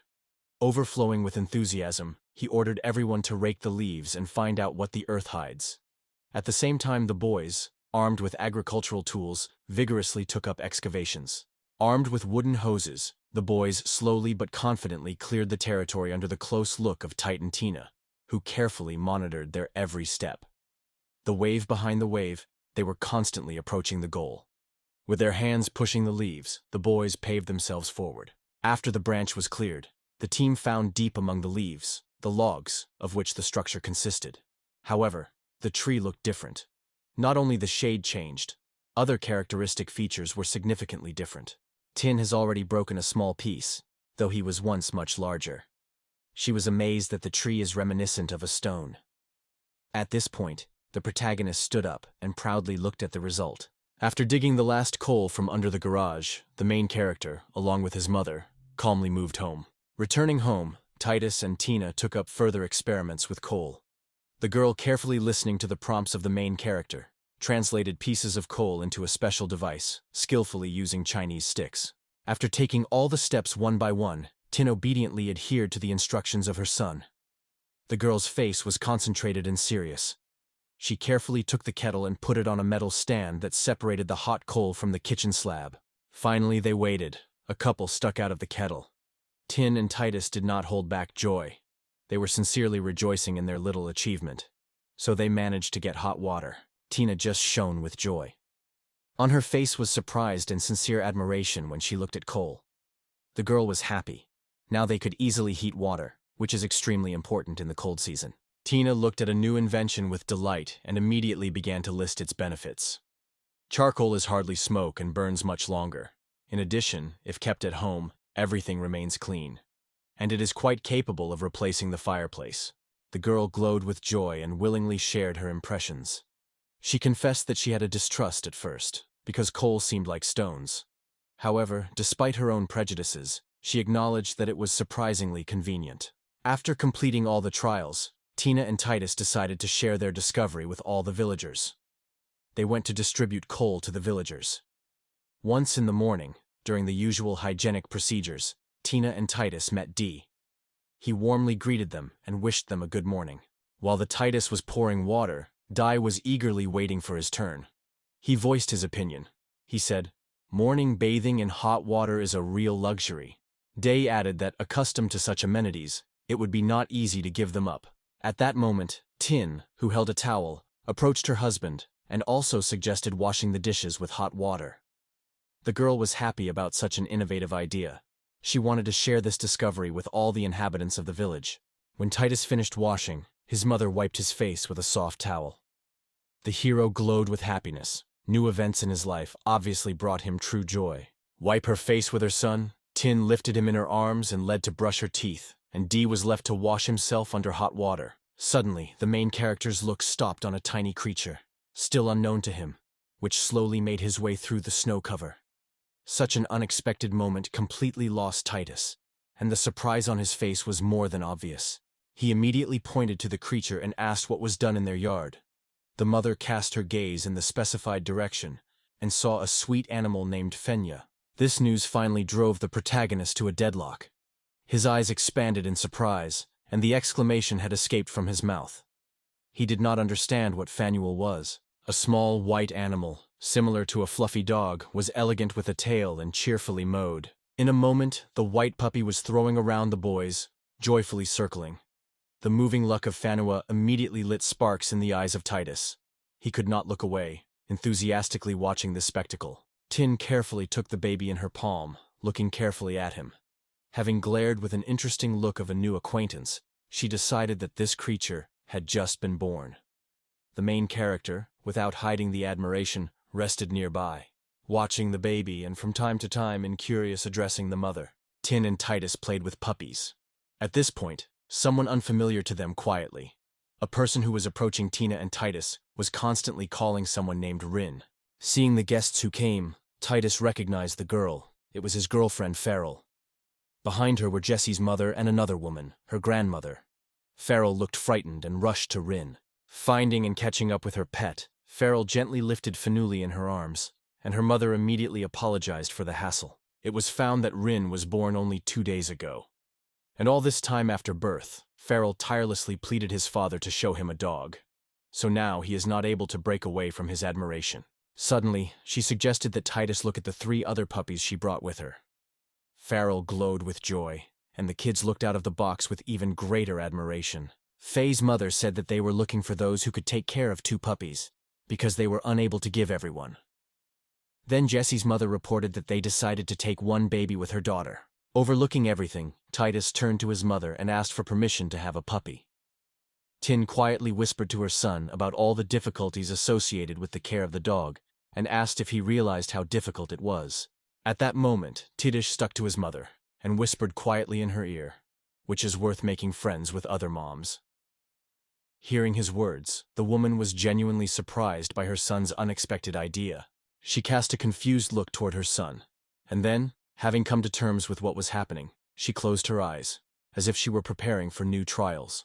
In a moment when it was time to sew, she suddenly got up, a smile shone on her face, and she gladly agreed to buy 1 puppy. Her confidence and vigor gave the impression that there were no concern before. In a moment, the kids and their moms were divided into small bands.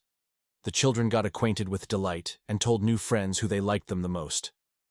Meanwhile, Tin, with a friendly smile, invited the girls to visit the home on a cup of tea. While the children were playing with puppies near the house, someone's figure was constantly approaching them. Titus noticed new guests and interested his gaze. The protagonist looked closely at the men, but their faces were not reminded him of anything. These were complete strangers for him. One of them approached the guy and leaned. He greeted and wondered if Titus was really in front of him. The stranger smiled widely to the baby. He asked the boy if his father was now at home. The bright sun shone outside. Naked trees stretched around the house, and white clouds floated in the blue sky with waves. On that memorable day, the main character came to the parents of the protagonist.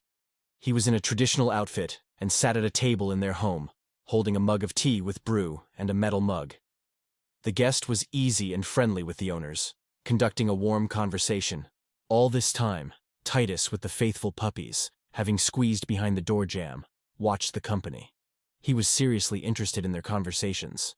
But after all, his father noticed him, where he called his son to introduce him to a new acquaintance. Titus, not hiding the joy of every time, ran to his parents, holding a puppy on his hands. A new acquaintance was a distant relative of the royal dynasty named Seth. Dee reported that when he, Tin, and Safa were in the capital, Safa was their friend. Titus sincerely thanked the guest for her help. In response, Safa warmly congratulated the baby and grateful for what he called his father. A new acquaintance is friendly to the hero's hair and stroked him gently. Looking at Titus, Safa noted that the guy was surprisingly similar to her mother, like 2 drops of water. Smiling with a blush on his cheeks and a mysterious gesture, he whispered, "It was a great secret. He is his father." At the same time, he confessed that in their youth they were rivals with their own. Both competed for Tina's commitment. These words were barely heard as Titus met with his parents. But they just took their eyes shy, avoiding meetings. The atmosphere was immediately filled with intense inconvenience. The hero only has to guess what connections they combine his relatives with the royal family. Titus was easily interested in Tina, which they had a conversation with Mr. Safa. Dee replied that they only discussed the main admiration for their village, a business that everyone lives. It was about the fishing fish that was customary to sell here. Dee told the stunning news. The rumors of their secret dish were reached all the way to the royal family. As the new profitable business is already rooted in the village, the authorities will soon give old age a new honorary position. Despite all the explanations of the father, it was difficult for the main character to comprehend. Titus still remained unclear what position they were going to offer to his father when he became the head of the village. Seeing that Titus was puzzled, he immediately rushed to explain. In 2 words, he added, "This position resembles an elder of the village, which is under the direct control of the royal family." In addition, he noted that such elders of the village, arriving at the castle, have the right to personal audience. However, despite such an attractive perspective, underwater stones lie in this proposal. The main question is how the royal family gives a prestigious position. They already send troops to the village. Moreover, in addition to the military, observers and messengers will arrive in the village. In general, 60 people, and they will all care for the villagers. Titus acknowledged. This situation is unlikely to benefit the community. Unexpectedly, Dai noted that the volume of his duties would increase at the same time, so he will have to hire about 30 new employees. Such news was quite comforted by the main character. His eyes shone with joy as he heard it. Titus wondered what consequences the emergence of officials on their land could have. Almost immediately in his imagination the situation was drawn. Aristocrats will teach peasants, which will open up new opportunities before their settlement and significantly expand the horizons for development. Having considered an orientation plan of action, the protagonist suggested that the parents agree to this opportunity and fulfill their dreams. Hearing the words of the child, 3 friends were surprised. In the room was a depressing silence. Dee, Tin, and CFO were reflected in what it might mean. The protagonist, full of passion, began to encourage his father and assure him that everything under the power to overcome. With passion in his voice, he said that his dad, as a real head of the village, would be able to become the person who would lead the villagers to victory and prosperity. He heard even more embarrassed by all present. Adults tried to gather thought in confusion, unable to grasp what happened a minute ago. After a warm meeting with his friends, Safa thanked everyone and did not hide joy about the royal mission fulfilled. Saying goodbye to the main character's family, a new acquaintance glowed with happiness and crumbled in smiles. In turn, Di, exhausted and confused, barely audibly shared with his friend his anxiety. However, he assured Safa that he certainly reflects on the offer of the royal family. Suddenly, a family friend spoke of an army that will soon be in their village.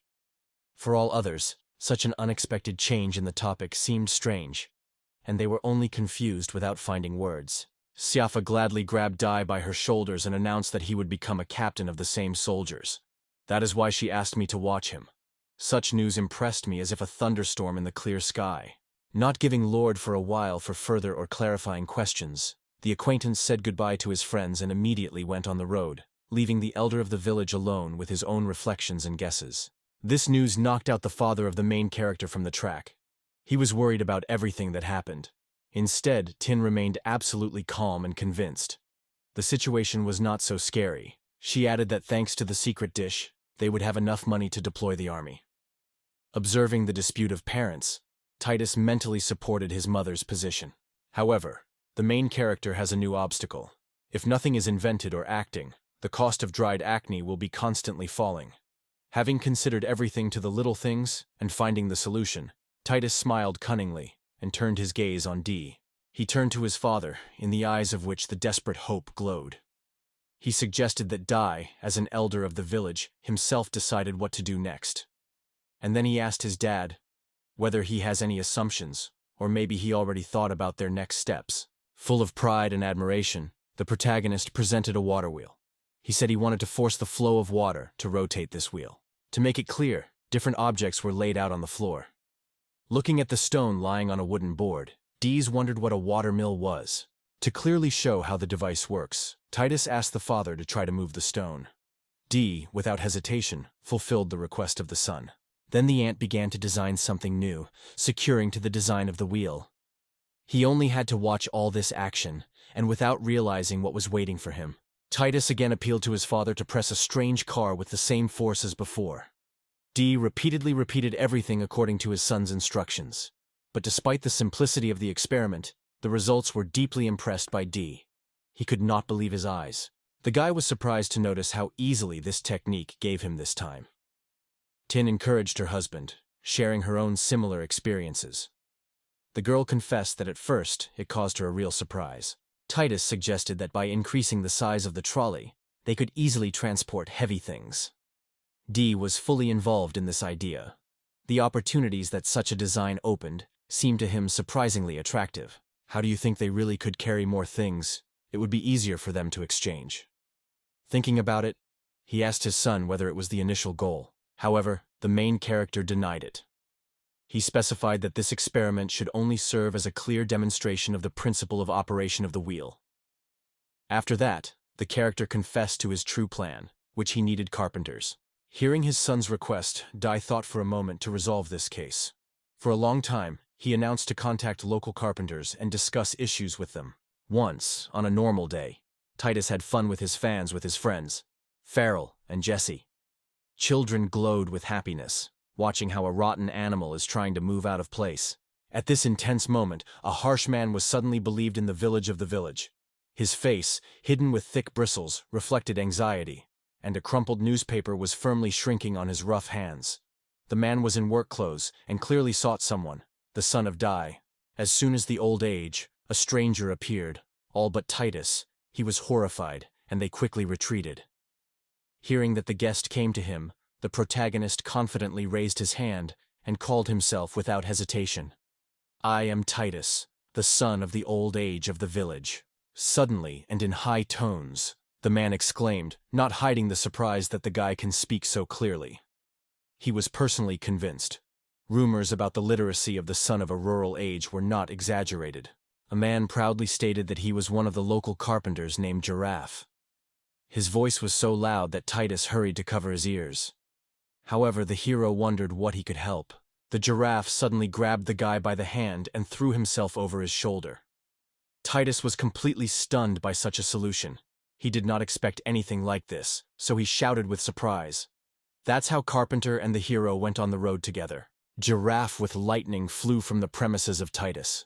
He acted decisively and with great ingenuity. The rest of the boys, stunned, frozen on the spot, only silently followed the carpenter, who pulled the main character behind him. So, the boys finally got to the Giraffe workshop. In the room itself, the variety of materials for work was immediately thrown. When the giraffe broke into the workshop, he slammed his hand on the table and sharply demanded answers from Titus. The joiner just thought whether the boy really put into life a conceived drawing.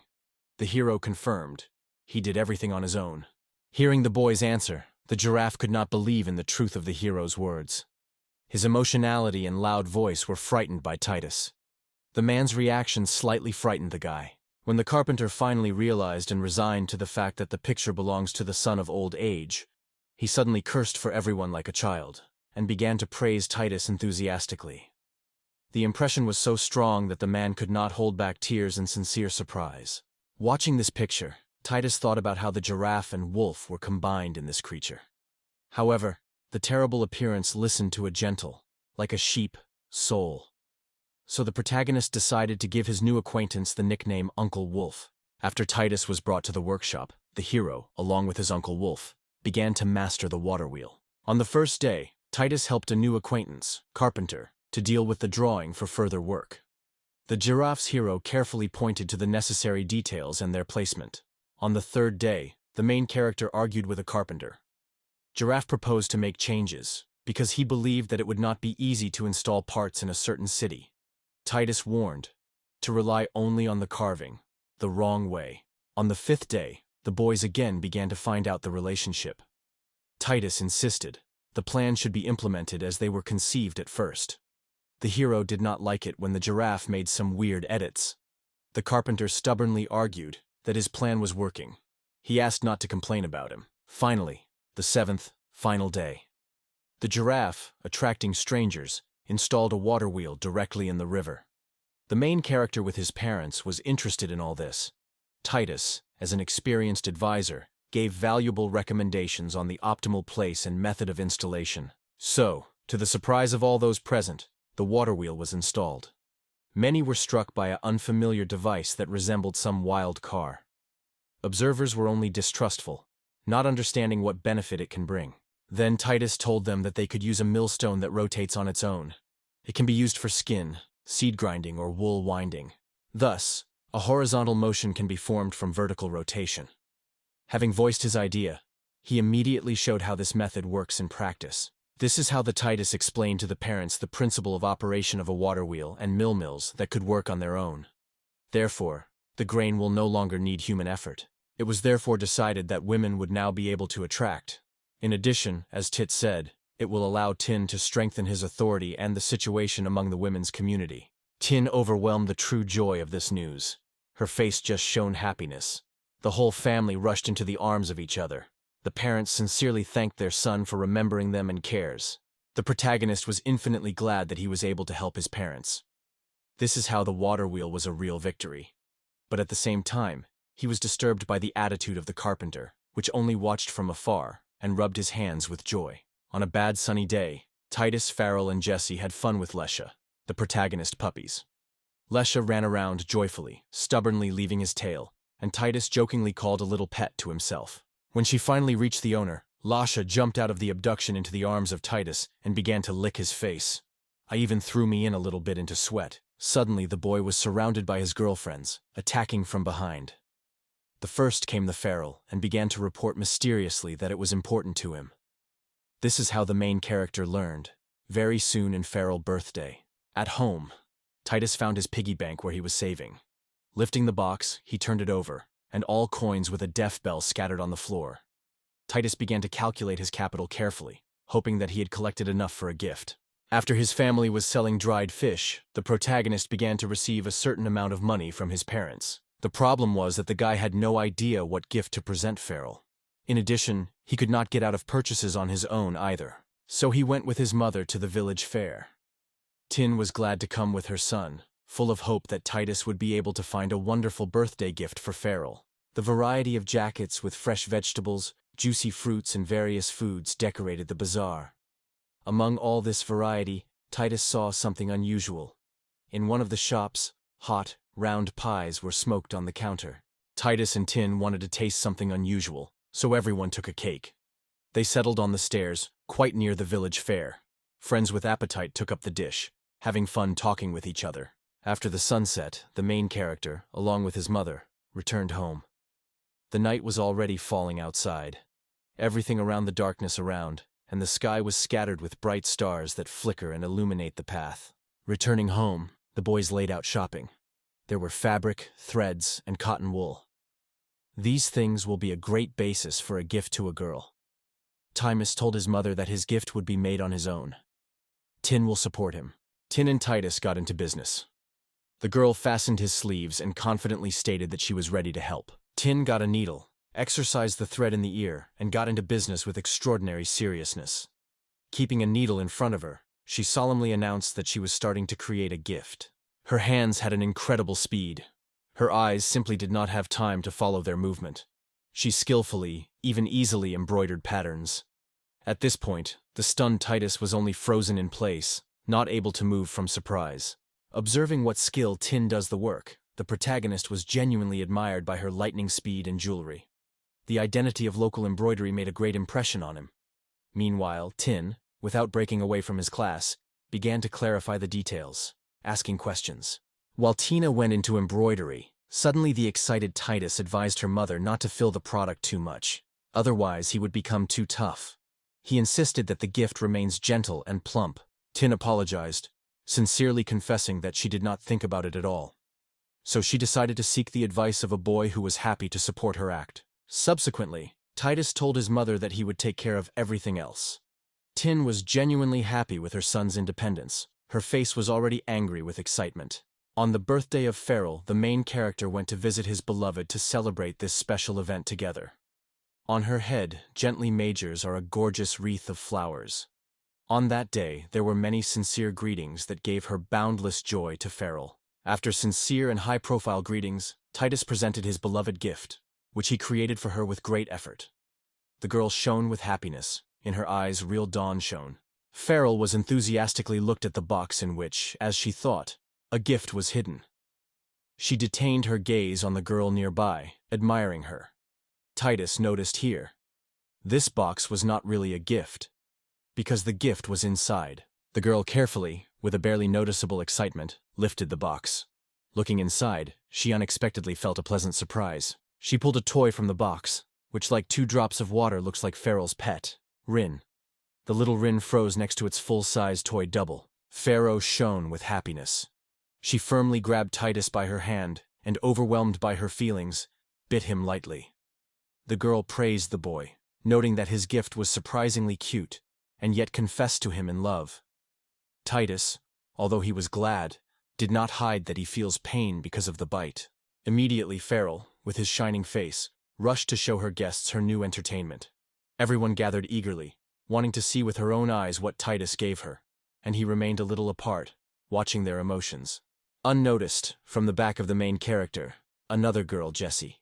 She quietly grabbed a friend for a shirt and pulled her attention to her attention. Her face expressed genuine surprise. Having discouraged and slightly red, she confessed that she also wanted to look. Sleeping Jessie. Ty gently stroked her on her head and said that she would have to wait a little, hinting a girl that she may have received the same toy on her birthday. Returning home, Titus told his mother with delight how much Frell liked the toy. Holding her son by her hand, Tin was gently reminded that he had a birthday soon, and suggested that she go to a big trading city together. On the way home, Tin and Titus noticed a group of people engaged in some matter. Among them was D.I. Friends called him. Hearing familiar voices, the man turned. Noticing his son, D asked if Frell liked his birthday. Titus, joyfully jumping and rushing to his father, said enthusiastically, "Yes, everything was great." Then Tin addressed the man with the question of how the construction of the barracks was moving. D reported that construction was successful. According to him, the residential complex offered by Titus is erected at a rapid pace. Suddenly, the unexpected cry cut the air. Someone was calling the main character loudly, persistently calling him a third. At the same moment, a man was racing to him, without raising speed. Draft shared his feelings with the hero with delight. The idea of the house seems incredible.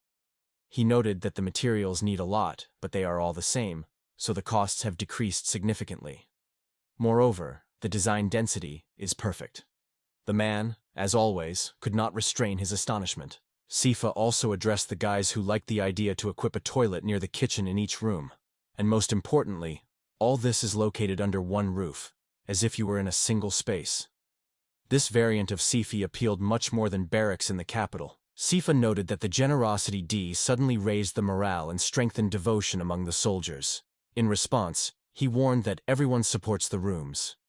Sifa promised that they would regularly give cleanliness. Sifa confidently took a modifier, skillfully looked at it from all sides. He reported that all the warriors had already gathered and suggested that he take work immediately. Then, in the eyes of the assembled army, he suddenly ordered the plowing field. The soldiers were outraged. Instead of the usual training, they would have to work in the field. Serious and focused D stated that their task is to develop endurance and learn how to provide themselves with everything you need.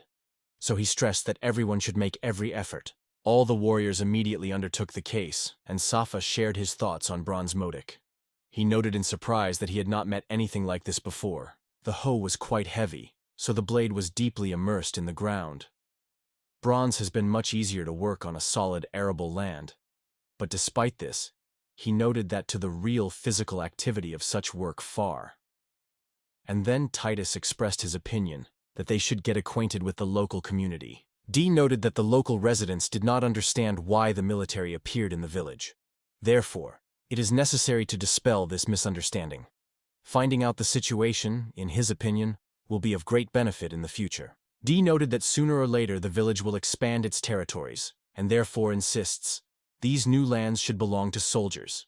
He is convinced, by giving them their own holdings, you can inspire them to serve with enthusiasm and dedication. Safa enthusiastically noted the brilliance of his friend's plan, but he advised not to tell anyone so far. They say too early to cut fish. Suddenly, Sufa rushed to the warriors rapidly and began to give them instructions. The DI, smiling, noted that even at the time of demanding, it remains unmatched with charming. Titus, looking at him, added that he would not want to be among his enemies. Time passed, and the warriors harmoniously joined the village. The settlement healed with new colors and was filled with noise. Security fears were in vain. Thanks to the soldiers who played the role of the guards of the order, people felt true peace. The economy was steadily gaining momentum, and tax revenues were growing, which became a real gift of heaven. A few months have passed and Titus's birthday came. A variety of dishes were adorned on the table. The guests were looking forward to the holiday, and when it began, applause and joy filled the hall. All children from the village quickly surrounded the main character. Fun scattering flower petals, they shouted loudly, "Happy birthday!" Titus could not restrain happiness. His eyes glowed with joy, and he was pleasantly impressed with such unexpected attention. He thanked everyone who visited the celebration and decided to share with them the brightest moments of this evening. Suddenly, Guy came under an unexpected attack of his girlfriend, Frell. Overflowing with joy, the girl hurried to hand Titus a gift. The hero unfolded a canvas, decorated with a bright embroidery in the form of a bird. Considering the work, he noted that the stitches were quite careless. Then he asked his girlfriend if she embroidered that beauty. The girl was clearly glad that her Titus noticed her diligence. Her face shone with a sincere smile. However, in the next moment she was enthusiastically bit the boy's hand. Vetti approached a company that just threw a scarf on the main character's shoulders. Titus was interested in viewing the gift, not forgetting to thank the girl for her care. Smiling on the whole mouth, she once again corrected the scarf on it. Jesse followed the birthday man, holding a national headdress, decorated with exquisite embroidery. The girl was noticeably ashamed, but still congratulated her friend on her birthday. The guy looked at his gift with delight. He immediately noticed that the embroidery on the headdress was made by the hands of the girl herself. "Thank you." He leaned to Jessie and whispered in a whisper that she was already looking forward to her birthday. Seeing the happy faces of the guests, Titus was glad that his birthday turned into a real holiday. It was especially valuable for him, because for the first time in his life, he felt such emotions. The past never gave him such joy. When the twilight dropped, the parents began to take their sleepy babies home. Before leaving, they turned to Titus and promised to give him gifts in honor of a wonderful day, which he gave everyone on his holiday. Already at home, Tin handed her son a box, and at the same time warmly congratulated the birthday man on the holiday. He carefully removed the lid and pulled the beautiful vest inside. Such a gift was quite impressed and pleased. Hugging his vest, Titus thanked his mother and sincerely confessed that he was extremely pleased with such a gift. Dee then handed a guy a knife in a case, decorated with exquisite carving. The hero was impressed and moved by such an unexpected gift. The father explained that this tradition is usually performed on the third birthday. It serves as a symbol that the child has become a full member of society. At the same time, in his words, there was restraint and a certain doubt whether the son could cope with this test. Dee assured Titus that he sincerely believes in him, and these words incredibly entertained the main character. The guy shone with joy and thanked his father with gratitude. Parents admitted that they were worried about him because he is often overstretched. However, they are extremely proud of their son. They assured that they would always stand nearby in all circumstances. After these words, they congratulated him again on their second birthday. Titus decided to trust others, relying on help where he lacks strength or opportunity, and take responsibility only for what he was. This time the main character is not to be mistaken. Moreover, he feels confidence, because next to him is his parents. One of the days of the village fair was distinguished by a special revival. The streets were filled with people. Everyone was in a hurry to find and buy everything he needed. It was in this race and the fussy moment that the Titor was slowly walking between rows. As soon as the owners of the shops noticed it, they immediately tried to draw attention to their goods. One man praised fresh selected meat, and the woman invited the most delicious fruits to taste. One of the children noticed that the main character had a knife, and her mother said that this boy was already independent. Such attention to the personality of the hero was embarrassed by Titus. From excitement he became awkward and discouraged. The protagonist wondered if you really need to carry a blade with you. In response, the mother only laughed. They say, then he should always be with it. This is a prerequisite. Tina insisted that her son wore this weapon with dignity. However, Titus preferred to hide the fact that his mother was angry with tears when she saw him with his sword in her hands. A little later, Titus and his mother visited the Girafov workshop. The master immediately noticed the guests and, as always, greeted them loudly and welcome. He wondered how the third felt. Lighting his ears from the loud roar of Giraffe, Phimus wondered if the case he entrusted to a friend. The joiner said with confidence that everything was ready. She asked him to wait a little while she brought the result of her work. When the giraffe finally found the right object, he gave it to the protagonist. He reported that he had done everything according to Timus's request. However, the carpenter still couldn't understand why it was needed. In response, the hero only smiled mysteriously and said that the appointment of this thing is still a mystery that would later be revealed. Hearing such a fascinating news, the giraffe immediately cheered and exclaimed enthusiastically that he could no longer wait for this moment. Meanwhile, Tin, with a wicked glitter in her eyes, mysteriously wondered her son, whether he guessed everything himself. Titus, with a confident, victorious smile, resolutely replied, "Of course. He and Pharaoh have already celebrated their birthdays, so the next holiday will be dedicated to Jesse's birthday." During the holiday, as it was introduced, everyone sincerely welcomed the main culprit of the celebration. On her birthday, Jesse's happy Jessie was elegant, and a wreath of flowers was emblazoned on her head. Farrell's girlfriend, without the slightest delay, presented the girl with a gift. And Jessie, having discouraged and smiling magically, twisting the words a little, thanked her sincerely. In the eyes of Jessie, tears sparkled, and Farrell was not able to restrain her feelings. When he met, they rushed to each other into the arms, sobbing frantically. It was too unexpected for the main character. He was not ready for such. The girls began to reassure their girlfriends, trying to dispel their experiences. Meanwhile, Titus, standing behind, could not even imagine what a storm of emotions would cause such a gift. The upset, Jessie suddenly called behind the hero. She turned rapidly, hurriedly wiping tears from her face. It was at this moment that Titus decided to present her gift with greetings. A small box appeared in the girl's hands. Jessie thoughtfully looked at a small gift box. Sumi was clearly red on her face. The girl snapped her head. Phimus immediately noticed that the upset expression on her face was caused by the modest size of the gift. At that moment, Farrell was already behind the main character, who radiated joy. Feeling her presence, Titus mentally imagined that she would just shine with happiness. Seeing that the girl got a little sad, the guy suggested that she open the box. She, wary and carefully, began to lift the lid. Closing one eye, the other was closely monitored for what was hidden inside. Finally, she pulled the comb. Neat and small, it lay harmoniously in her palms. The birthday girl did not even realize what she was holding, but when she looked closely, she noticed the exquisite patterns of flowers that decorated her gift. Frell was annoyed to the heart of the fact that Titus gave Jessie such a gorgeous gift. Without restraining indignation, she painfully clapped her teeth in the boy's hand. At this time, all Jessie's attention was focused on her new comb. The girl could not take her a passionate look. Then Titus grabbed the comb. He fell to show the girl how to use her brand new gift. He gently took a strand of her curls and gently ran a comb on his hair. The teeth slid through the silky curls gently without staring for a moment. On his birthday, Titus asked Uncle Wolf to make a comb for him. While the master cut out the shape of the future gift, his mom and dad watched this work with interest.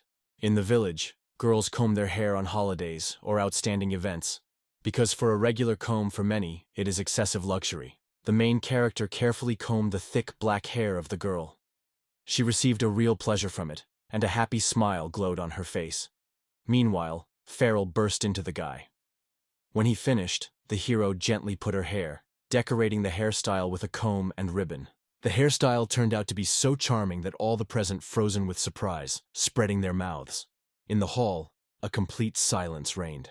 When the protagonist finished his girl's hair, Jessie, holding her hand on the strands, enthusiastically noted what a wonderful hairstyle.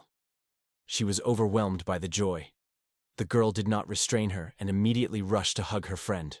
Hugging Titus, Jessie opened her eyes wide, full of gratitude and admiration for the hero.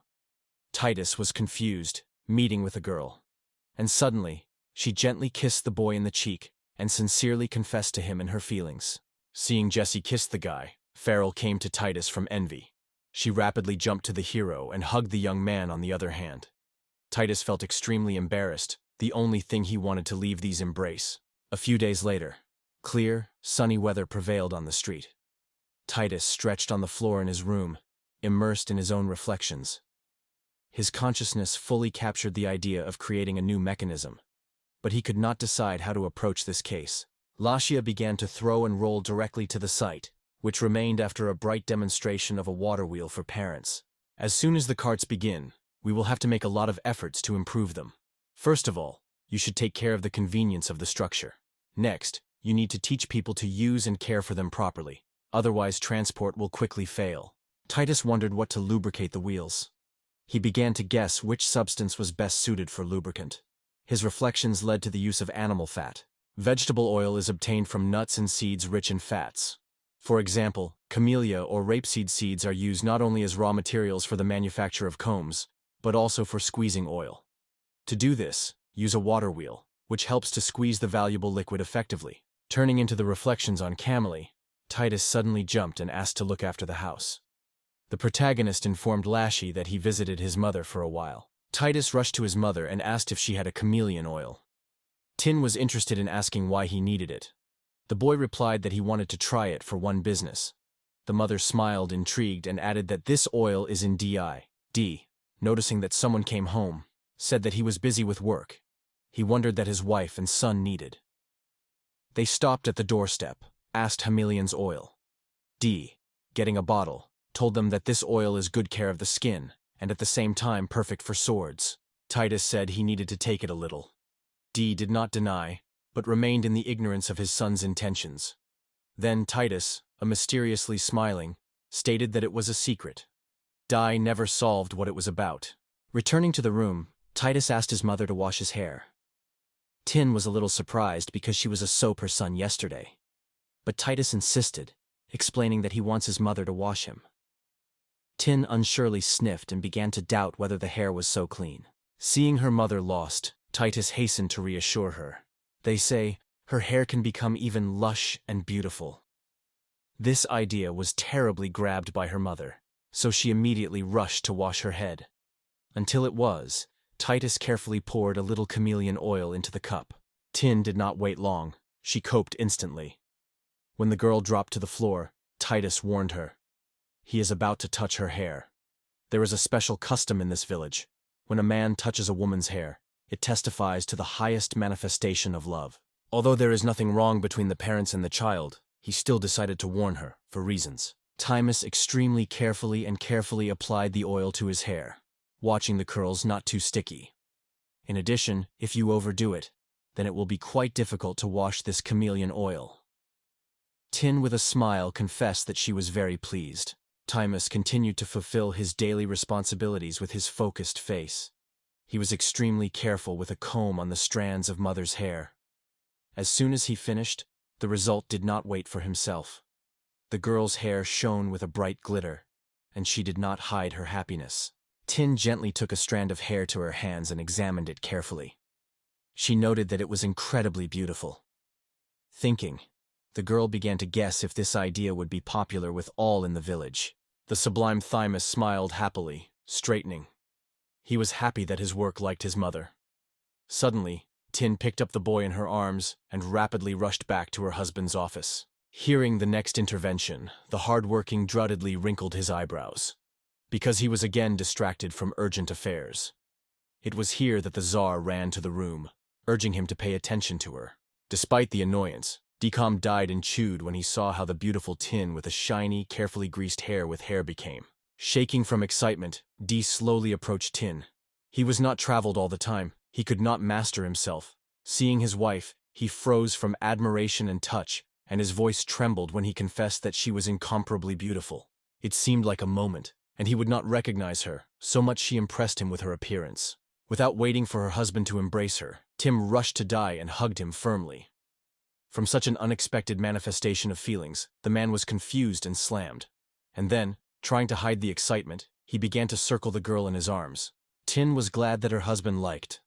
She confessed to me that it was a matter of Titus's hands. Di was amazed and noted that her hair now looked simply flawless.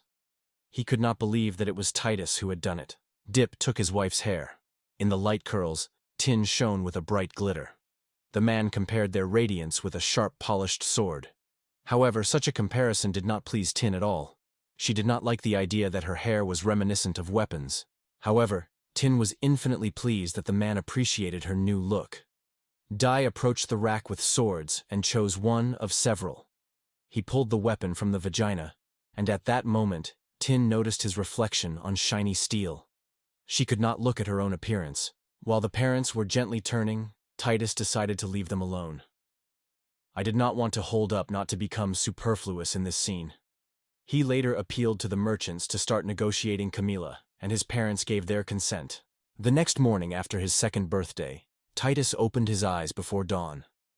Near him, in bed, his mother slept peacefully. He carefully crawled out of the blanket, unnoticed for her, and went to the dresser.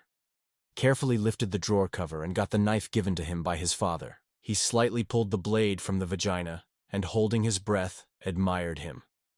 A joyful smile blossomed on his face, and he did not resist laughter. He was fascinated by the expensive find. The guy did not even notice how his mother sniffed at the back. She reached out in silence and carefully hid the sword back in the vagina. The figure of the mother hangs over the baby. She noted that she knew about his joy, but warned, "It is dangerous." The woman asked him not to pull a knife at random until she got used to it. Titus, without hesitation, listened to his mother's advice and humbly agreed with her. For this, she praised her son sincerely. This is how the hero's morning began. Tim helped him prepare, adding that Titus can now show everyone he is worthy of wearing a knife. After completing all the morning things, Titus was finally ready to meet his friends. His image this time complemented the knife, which was now flashing on his belt. Children, exclaiming, met his appearance. The room was filled with surprised exclamations. The rapid attention of the comrades made the boy turn red from embarrassment. Frell approached the main character and looked at the gift she received from his father. She wondered whether to wearing such a thing that Titus had already become an adult. The young man replied that the knife was a gift for his birthday. Jessie came closer and patted her friend on his back, jokingly noting that he was now an adult. Titus felt a little awkward, feeling the passionate looks of the children. However, he was a dangerous thing, so he carefully hid it back into the box. The whole situation made him think about his peers. It woke up the desire to somehow influence them. After getting a log, the hero decided to cut something interesting from him. However, to say cut is one thing, but to do at least something in its current state is a real test. So he stopped at a simpler solution, gave a deck of rectangular shape. In a few days, his mother finally allowed him to use a knife under her close supervision. However, the guy did not even imagine what to use it for. Lying on his back and holding a log over himself, he thoughtfully stared at the wood. And suddenly an unexpected thought flashed in his head how this knife can be used. 3 days have passed, and Titus met with Frell and Jesse. He demonstrated his friends a new toy that he recently made. The girls were surprised at first. They had no idea what it was. However, the curiosity immediately stuck in their eyes. Turning the jig between his palms, Titus asked the girls to look carefully. After completing all the preparation, the hero released the toy and she flew up rapidly. Children with joyful enthusiasm followed her takeoff. Jesse and Frell, who had never seen anything like that, could not look away from the turntable. They watched all the flight, froze with their mouths open. When the toy finally landed, both rushed to it, but forgetting everything in the world, clumsily collided and glowed together on the floor. As soon as it came to work with a tree, the hero was the first to make a bamboo screw. He coped with the propeller. The experience was all ready. But for the main bar, it took help. It was not easy to process the wooden workpiece. Seeing the result, Titus decided that it was worth it. Although the helicopter itself and far from the ideal, the protagonist still managed to lift the bamboo screw in the sky. The guy was extremely satisfied with himself. As a result, when the residents saw a toy that rapidly flew into the sky, everyone suddenly wanted to have the same. A huge crowd rushed to Titus. People at Interruption asked him to make the same bamboo rifles for them. In the end, everything came into place only after he told them how to make bamboo helicopters. Only the giraffe looked tired of exhaustion. The man stood, plunging into a gloomy reflection. Titus was bitterly realized that his actions were destroyed by Uncle Wolf's life. With such thoughts, he returned to his workshop where Tesla greeted him in the hospital. In the end, the residents had to turn to Uncle Wolf on the main rods every now and then. Another or two thin branches, and the giraffe almost gave up nerves. It seemed to be some kind of mental trauma forever. Titus expressed his wishes to create a new tool. Such words were very pleased with the giraffe. He agreed to anything, not only a helicopter.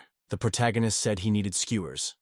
It was at this moment that a bewildered, empty look appeared in the eyes of a carpenter. It seems that he did not imagine what it was about until the guy had a schematic drawing on the ground.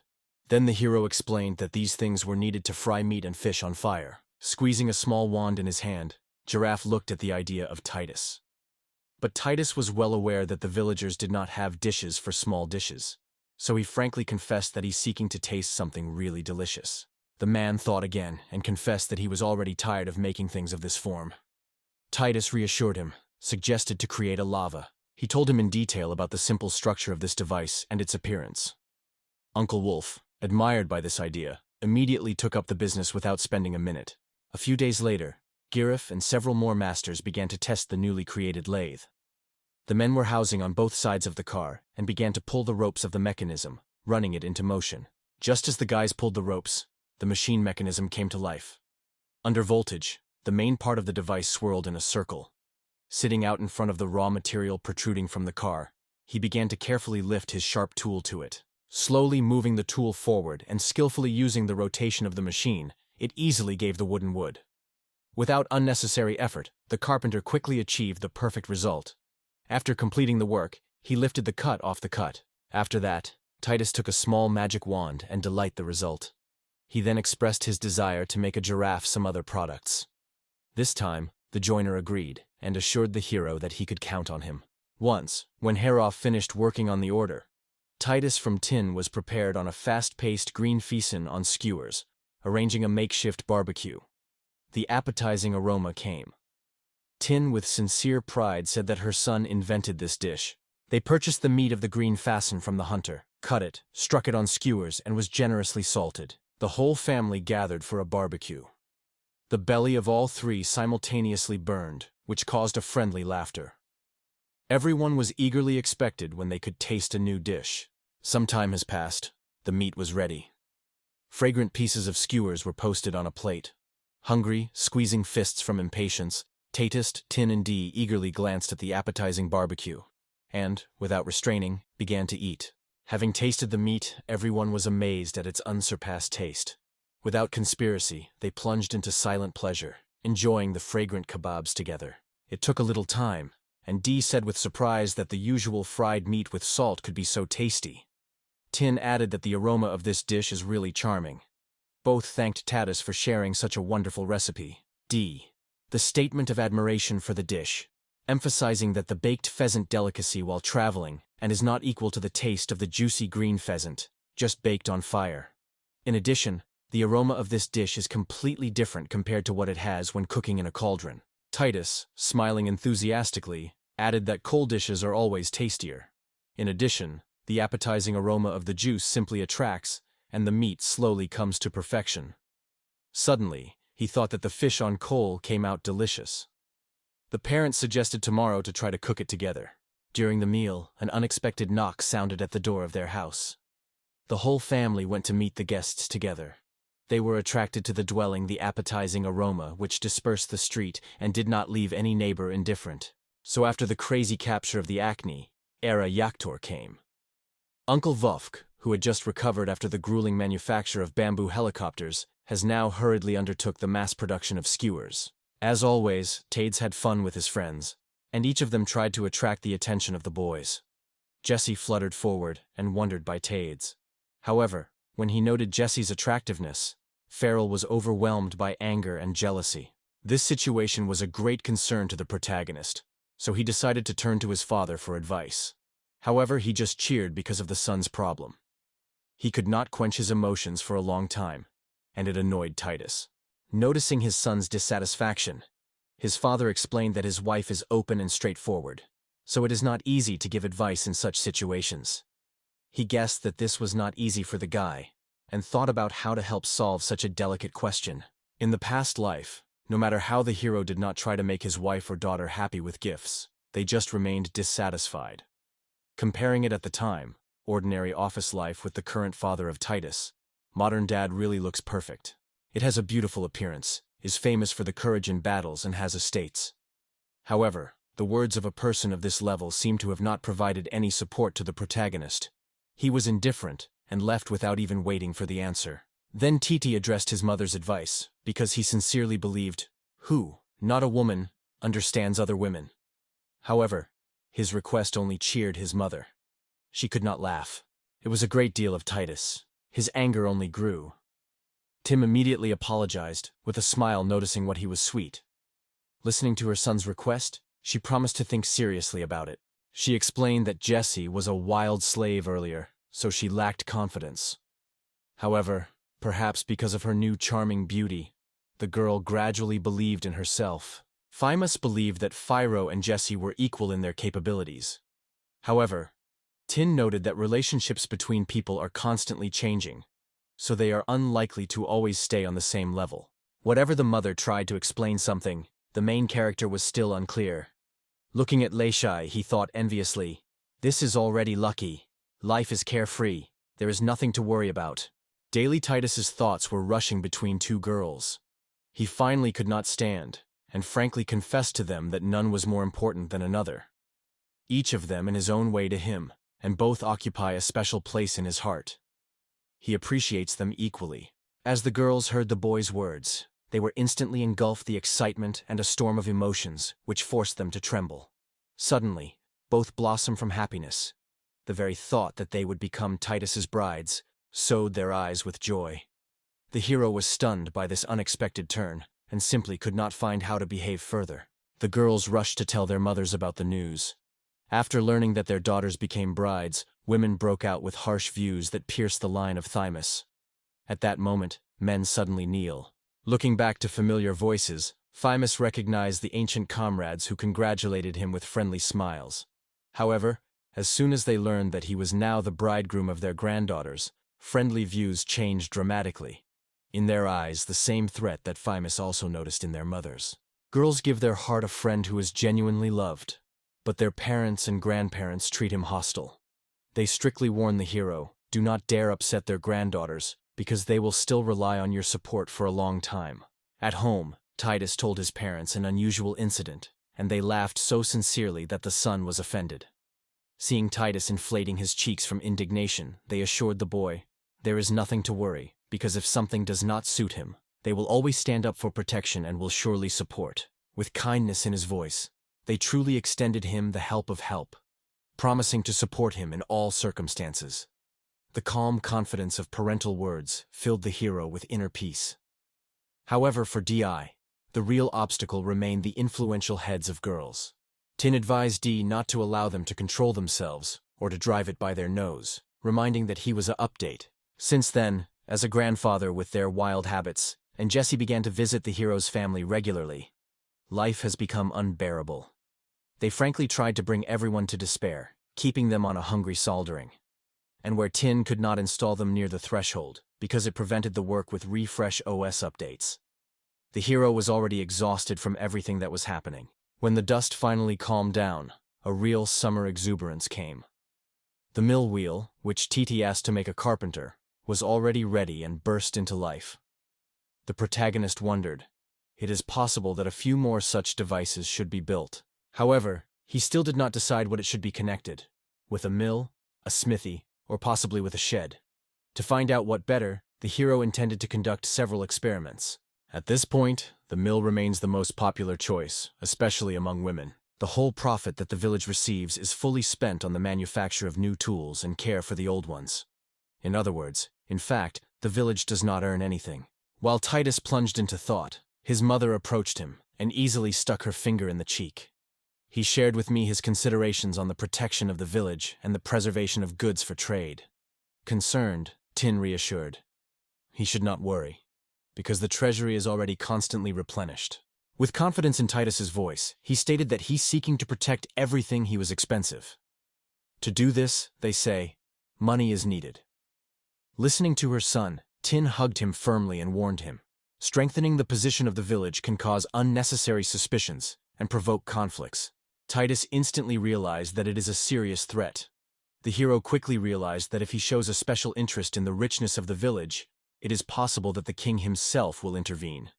And the local manager will certainly report all events to the highest leadership.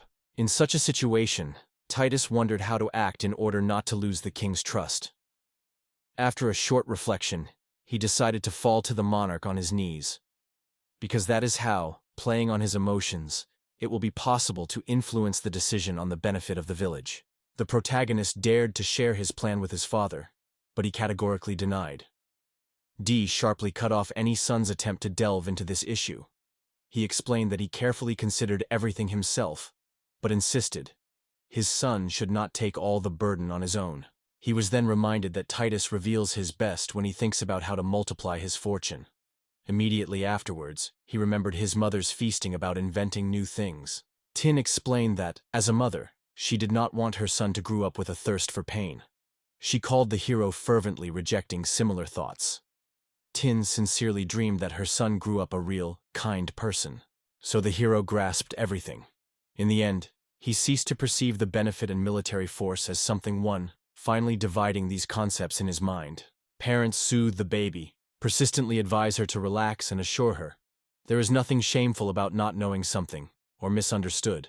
Titus felt so burning shame that he began to perform all alone again. He was convinced that he would handle any business, but was brutally mistaken in his abilities. In the end, the hero understood. He was bent and went beyond his powers. Although Titus was in doubt about whether he could fall asleep as soon as his head was inserted on the pillow, the dream enveloped him instantly. While playing on the river, the hero suddenly came across large fragments of iron ore. Instantly making all the tips, he realized somewhere near the minerals were opened. After that, Titus began to look for copper and tin for the peasants. As soon as the production of iron begins in their village, there will be a great need for tin power and galvanized steel. If you are lucky, they will provide themselves with their own. The protagonist told his father that he needed a team for a conceived business. In addition, he was allowed to hide the warriors for his purpose. This is how their epic history, full of glitter, began. In river waters, a fuss constantly boiled. Crowds of men tirelessly combed the bottom. All of them, armed with special sieves, feverishly found dreamy metal. While the searches continued, the soldiers did not forget about training. Some people wandered in vain, not even encountered a pebble. while others constantly discovered new findings. Someone was completely indifferent. He enjoyed the sunny weather and splash of water, and someone was watching the fish. Titus also joined the search for precious stones and metals. He carefully sorts out everything that causes the river from the rapid flow of the river, and finally encounters the find, hurrying to share this news with his father. The protagonist gladly informed Di that he managed to get tin. However, Di doubted whether it was really tin. The hero said that he was not sure. Then Di assumed that it could be a living with this metal nearby. Suddenly, the Titus was an attack of sneezing. The father, alarmed, warned his son that he would quickly pick up the cold and ordered to warm up immediately. The guy obediently obeyed and hurried to warm. Already standing on the shore, Titus considering his prey, which he pulled out with the help of a special sieve, his find surprised himself. He did not hide his joy, informed his father that he was able to run into gold. Dee, hearing this, barely held back the excitement and admiration. When whispering, they decided to try to find the deposit. To do this, they needed a reliable accomplice, capable of keeping secrets.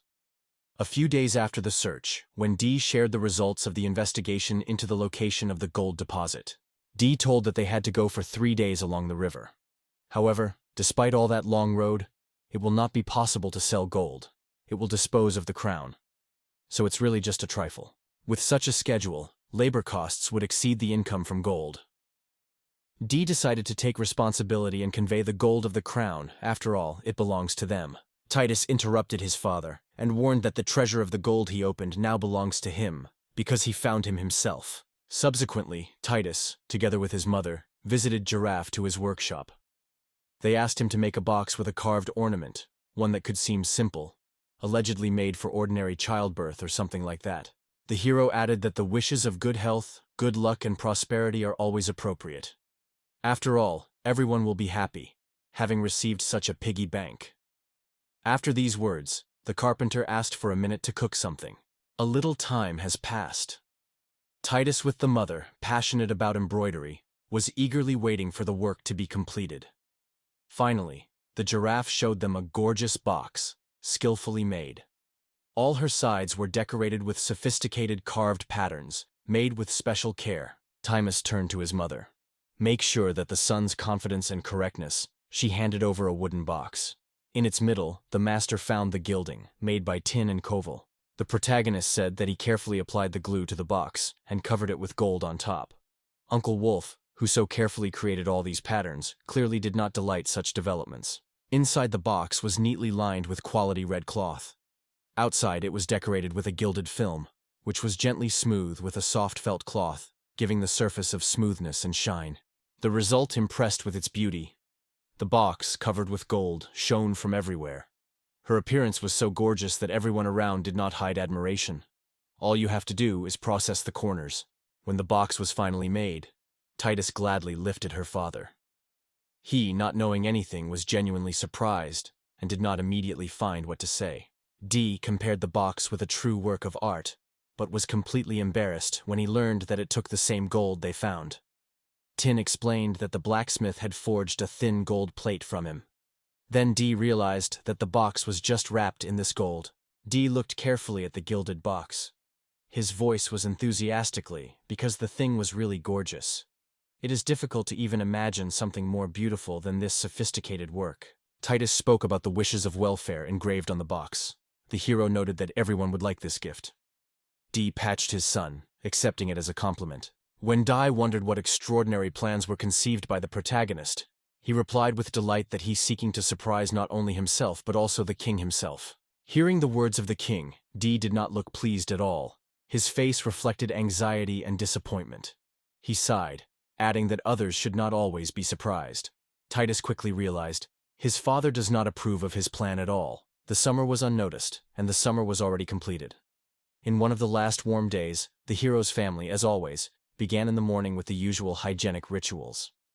Suddenly, the peace broke the military, who rapidly broke into their home with important news. Some of the audience announced the refresha that a blue flag of the royal family appeared at the gate. The leader of the village was stunned by this news. Without spending time, he ordered him to immediately bring Sifata to him. The color of the flag can immediately determine who came. The king has a yellow cloth, The queen have red, and royal children have blue. Refresha Veda has a purple flag, and it is green in Refresha.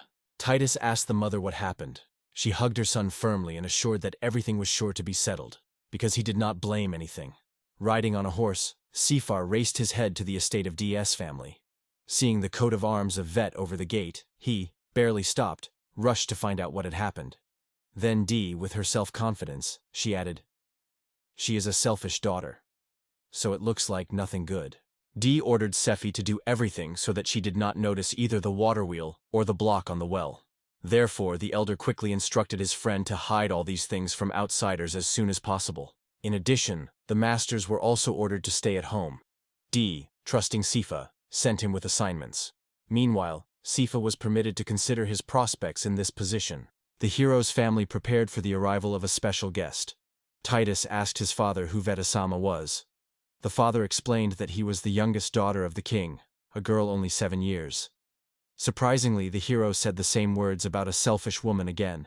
The father quietly and carefully asked his son to keep his words secret. It is not only stubborn, but also has a considerable impact. That is why he advised the tit to be careful in his statements. The hero asked his mother whether she was familiar with their long-awaited guests. Tin, with a upset face, replied that it is still a peculiar punishment for her. Having examined all the reviews of the vets, Titus began to feel anxious about the arrival of the royal person to them. The territory of the village was confidently traveling the horse, on the back of which the princess sat. She was heading to the house of old age, which many people had already gathered. Her chosen outfits were impressed with freshness. Thin, wet robes and a light cape that hid her head gave her mystery. After reaching the destination, she calmly cut to the ground from a horse and confidently moved towards those who were waiting for her. A little girl suddenly appeared in front of the hero in a gorgeous outfit. She politely greeted the DI, calling him his uncle. Such an appeal surprised the title and gave rise to many questions in his thoughts. The youngest daughter of the current king was a guest in the main character. She slowly rested on the couch opposite D, Tina and Titus, who bowed to her as a sign of respect for the high title. Ludi-sama turned to D and noted that she had not seen her uncle for a long time. Her posture on the couch, majestic, slightly on the top, testified to self-confidence and a sense of her own significance. She allowed Dai to look at her with special pride. Quietly, almost whispers, Titus asked his mother why their guest appeals to his father, calling him his uncle. The shadow explained that Dai once served in the royal guard, and that's what she calls it since then. D also warmly congratulated the guest, without hiding the joy that Vetti feels good. He mentioned those days of 3 years ago, when the princess addressed him every time there were health problems. D sincerely confessed that he always worried about her. From these words, the girl was blinked immediately. Her faces glowed with joy. It was so nice to hear that from Dai. At the same time, Titus wondered if the high birth person was so clearly expressing his feelings. Or maybe it would be worth keeping emotions in the ultrasound. Vetti herself said with dignity that she was still very young at the time. Now she has been 7 years old, and she proudly considers herself a real aristocracy. Watching the guest, Titus noticed. Despite all her beliefs, she constantly seeks to be the center of attention. Initially, Oe reminded him of the cat, but now it seems more than Xiang, which tirelessly beg for approval, where he continues to communicate with the guest. He notes that his position requires considerable time. That is why he is very sorry that it was not possible to organize a decent reception for a representative of the royal family, where she asked the purpose of the girl's visit, but she cunningly translated the conversation to the hero. Titus worshipped with respect and introduced himself as a child Refresha. He also emphasized that it is a great honor for him to personally meet with Vetri Sam. The girl asked Titus to lift her head. She gifted the hero with a mysterious smile that he could not interpret. Seeing her satisfied facial expression, he was confused. It was unclear what he was able to entertain her. She said unexpectedly that from her former guardians she could not wait for another. The child grew up and polite. D said that although he seems very adult, in fact the boy is still quite small, and he still has a lot to understand and learn. After listening to the DI, she ordered her to give her a cosmetic bag, which Titus at one time made in honor of the royal family. It was then that Samar confessed that she received this gift from her father. In addition, it is the moment when she should think about a future wedding. Thinking about marriage, she, with a playful passion and charming seduction, suggested becoming her husband. A spooky silence reigned in the room. All collected were tense, no one dared to speak. And on Tinsa's face, a harsh, even threatening expression was frozen. The silence violated Di, informed that he already had a wife, so he had to give up. Weta most clearly remained dissatisfied with such a refusal. After crossing her hands on her chest, she noted that such gifts were given in honor of the celebration. So she decided that this cosmetic bag was also a present, except for the proposal.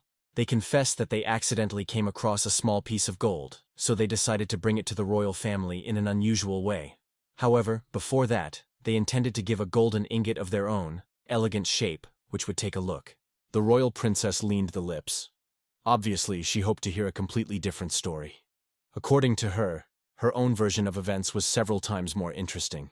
Suddenly, she stated that she wanted to see the village, so I asked Dee to make her accompany. Soon a small group went on a short journey with a village to explore it together. Tin plunged her face into a pillow, depressed by sadness. Titus, trying to rejoice her, asked carefully if everything was really so bad. He apologized to what he did with the box, what he should not do. Tin wrapped her son, trying to reassure him. I assured the boy that he was not guilty of anything. She only quietly added that Vetti-sama always behaved in a similar way. It turned out that almost his entire lives spent in the barracks of the Imperial Guard, in the very heart of the capital. He grew up among the soldiers as if the real son of the regiment.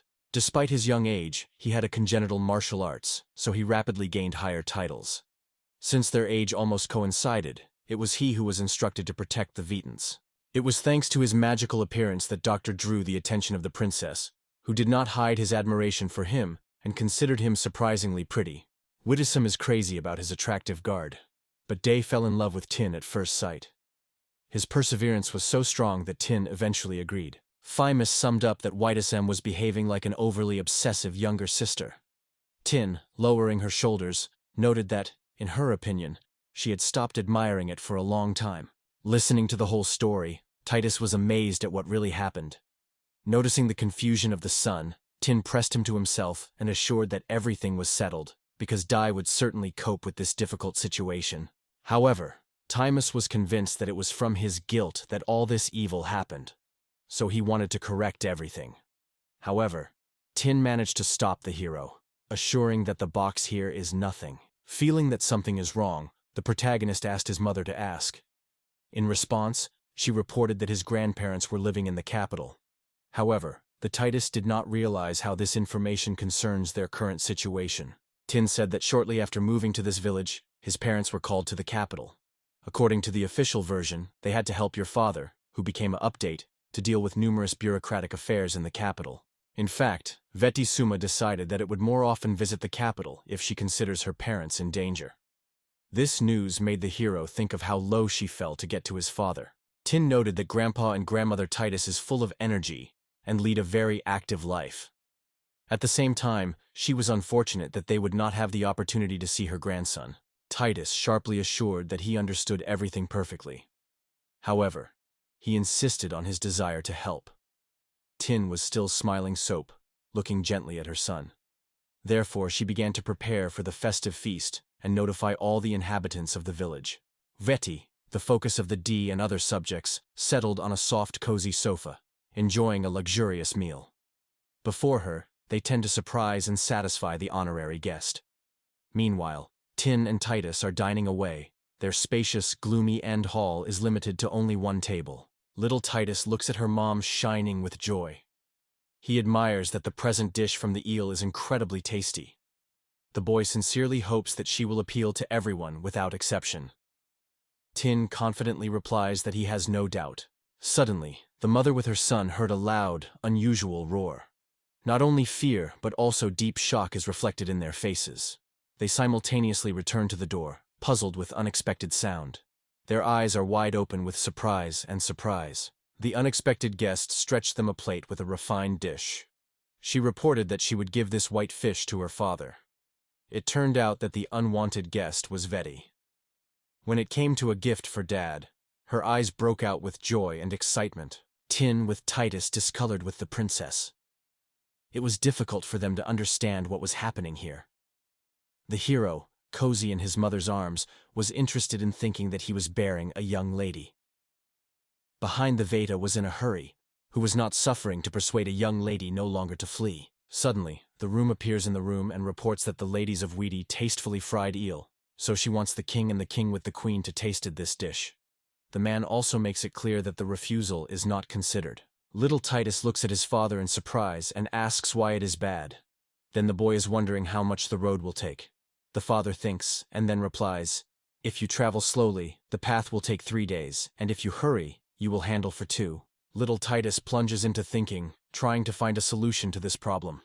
And suddenly, as a lightning, he exclaims to his father that nothing wrong has happened. He confidently assures that the eel can still be sent to the king. D, stunned by the son's reaction, only surprisingly looks at him. He then asks how they can do the intended if the eel will inevitably ruin even more expensive. The father, smiling, notes that the son is too hurried with the conclusions. Titus throws a cunning, conspiratorial look and states that if you get tired of a long ride, then you can use it. Immediately smiling, the boy adds that he will still look after his own acne. Parents are surprised to turn their views on each other, trying to understand what is being discussed, and they begin to argue helplessly what it is. The action is transferred the next day. Young Princess Vetti suits hysterics. She screams that she does not want to go and wants to stay here. The girl cries, assuring that the check of other villages can be postponed. The servant is reminiscent of a ruthless lady. If she stays here for a moment, it will upset Adu and ruin her peace. Then he reminds the gloomy girl that she belongs to the royal kind, and therefore should not create difficulties for her subjects. But Vetti continues quietly. She turns to the stunned D, emphasizing that he must visit the capital and inevitably bring with her fried eel. Tita's father smiles and solemnly promises VT, which he will certainly visit the capital. The servants pick up a princely princess in their hands and take it away from the house where their master dies. They are only forced to take care of the unexpected and not desirable guest. Before her leave, everyone becomes around, showing respect and reverence for her. And as soon as a whimsical young princess crosses the threshold, the whole family exhales lightly. Suddenly, the young aunt is excited by the parents' gaze on themselves. They say, "Now it is not time to rest. It is necessary to hurry and prepare for transportation of eel." The boy runs out rapidly, runs up to the bearded artist and asks for the whole voice, or is ready for a cart. The man addresses the guy to the question of what happened. In response, Titus reports that he should go to the capital immediately, so he needs a cart. The man looks at the child in surprise and notes that he has not yet checked the trolley, so he is not sure whether the hero's idea is feasible. The man asks Tita whether he is confident in his intention to use this item, because he does not know how to ride. The hero raises a small hand and assures that you do not need too much from the card. It only has to protect the eel. The man looks at the baby in surprise. D, with unconcealed excitement, asks his son if he is really going to decide. The man doubts, they say. Titus is still too small for such a journey. The hero replies that there is no other way out. He must be engaged in this acne. Then the guy confesses that he also really wants to see his grandparents. D renounces and claims that everything is understood to the smallest details. After that, he appeals to his son to promise something. The boy, not understanding, looks at his father with surprise. The father asks him not to take on the burden and not to put himself in danger. The guy smiles sincerely and gives his father a promise. Its execution is decided to postpone by morning before leaving. A bright sun rises above the high mountains. The hero decided this time to leave experienced soldiers and newcomers in the camp, bringing only those who occupy the average position in the detachment. Titus does not even want to mention how much effort I had to make to get so much of the provision. He then thinks that they still brought with them only the most necessary cargo, so that in the event of unforeseen circumstances, there are significant losses. All members of the detachment gather at the gate, getting ready to go to the capital. D, when preparing for such a distant trip, turns to Sifa. He trusts him everything else, and at the same time, all responsibility for the village. A man looks at the old man with disappointment and throws because he only sits without work in the village. D is supportive of the subordinate on the shoulder and explains, he stays here because the peasants really trust him. The young man smiles and assures that the village's elder can rely on him. At this point, D orders, and the detachment leaves the boundaries of the village. Frell, Jesse, and Velis are a little traveling, shouting the farewell of the small title. The boy waves his hand joyfully and assures that they will meet again. Meanwhile, the native village is increasingly moving behind. The hero, going on a long journey, thinks of what incredible adventures can wait for him ahead. It is overflowing with an exciting anticipation of a new stage in life. On the first day, the detachment sneaks through the woods, allowing the enemy to boil in the open air. For this, they put a pelvis near a small river. However, one of the acne unexpectedly bites the main character. The next day, the team gets a new camp. On the third day, the boy, exhausted, already begins to peck his nose in maternal arms. The father gently encourages him, promising that there is a little left for the destination. Meanwhile, horse hooves are loudly echoed on the ground, rapidly carrying the family forward. In the end, the dish exclaims that they finally got. He turns to little Titus, calling him to look forward. A genuine passion appears on the boy's face. The capital of their mighty kingdom is rising in front. The detachment solemnly crosses the gate of the capital. As soon as the locals noticed the purple flag, with which D and his satellites drove to the city, it became clear to everyone. The updated Veda arrived in the capital. All residents of the city were genuinely impressed, seeing that D personally visited them. As soon as he, along with his detachment, stepped on the main square, one of the guards immediately ordered to inform His Majesty. Little Titus asks his father with surprise why he raised the flag only when they got the capital, not earlier. The father, cunningly smiling, explains to his son that he does not like to brag about his position, but also adds, "They say, in the middle of the forest, their flag would have attracted much attention." D states that he raised the flag in the capital, so that as many people as possible to learn about the cart who invented the little Titus. After that, he planted his wife with his son and goes to audience in the king. Tin with Titus enthusiastically escorted the head of the village, thinking about which he is surprisingly cool. A whole group of shopkeepers has already been gathered at the gate of the capital. They are vividly discussing what reason the update appeared in the capital. There are several versions. Either the war will break soon, or after the arrival of the young Vetti, something important happened. Little Titus with delight contemplates the landscapes of the capital. He will be captured by gorgeous structures and mottled crowds of people. Everything here is not like a quiet and familiar village where he grew up. The young couple meet royal servants, politely greeting guests. One of the servants reports that the audience is appointed a little later, so guests may not rush. The characters carefully inspect the gorgeous apartments offered to them, admiring their amazing look. Little Titus removes the cap and enchanted around, his eyes glowing with joy. The father squats next to his son and asks what he struck him this time. Tin offers, once they have made such efforts to get here, it is worth supporting well before meeting. A small Titus with enthusiasm supports it. First, the family decides to relax in a hot bath.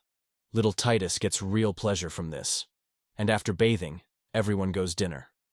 The table literally bends from the many exquisite dishes that their owner treats. Heroes are happy to taste every dish. After all, they agree. Everything turned out to be incredibly delicious. After such a hearty feast, the little Titus is worthy of relaxing, and it is necessary to relax. Suddenly, the father picks him up in his arms and reports that now they will have to forget about the holiday, because it is necessary to go in advance to have time to prepare gifts. At that moment, the boy again remembers the future audience. The maids are watching the young family and their relationship with tenderness and warmth. Meanwhile, our heroes are heading to the throne hall where they are waiting for a meeting with the king. They move slowly with other subjects, who also received invitations to a solemn reception. D, leaning forward, approaches the throne, which rises on a small hill framed. Little Titus thinks that it was the head of the village who should sit here, closest to the throne. The hero suddenly understands. Although his father is far from the throne, he has his own place of honor. However, from this distance, the little Titus will not be able to see the expression of the father's face. Suddenly, an announcement of the arrival of Rigveda is heard. All present immediately bow their heads and die in anticipation of the owner. The king's leisurely steps are clearly spreading along the hall. The little Titus restrains the breath, holding the delight. He will see this outstanding figure. Suddenly, the king enters the throne hall and turns to Di's, noting that they have not seen themselves for a long time, and that he heard a lot about his exploits. Di, without raising the gaze, briefly confirms this, begins to be interested in the health of the monarch, but the owner of the gesture stops him. They say, there will still be an opportunity for such conversations. All are impressed with a strange dialogue that unfolds between the monarch and his faithful subjects. Small Titus feels tension that has filled the throne hall. The action is transferred to a cozy king's reception. However, even here everyone does not dare to get out of the knees. D, staring at the floor, notes the king that he was not here for a long time. In response, the monarch allows him to finally lift his gaze. The king turns to the young family, asking not to pay attention to the guards, and then again recalls that they have not seen a lot of time with D. He persistently asks the man to raise his head, wanting to look in his face. The whole family is slowly looking at the king. Suddenly the owner leans rapidly to a little tit, which scares the boy to death. The king laughs sincerely, apologizes to Titus, and gently strokes him on his head. He notes that the guy is already considerable. In response, the child bows his head low and says that he is a great honor for him to meet the king himself.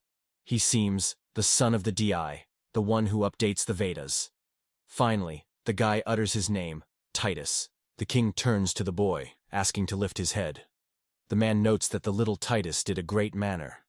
Then the king is presented as a veto horn, and adds that if there are difficulties, let him turn to him.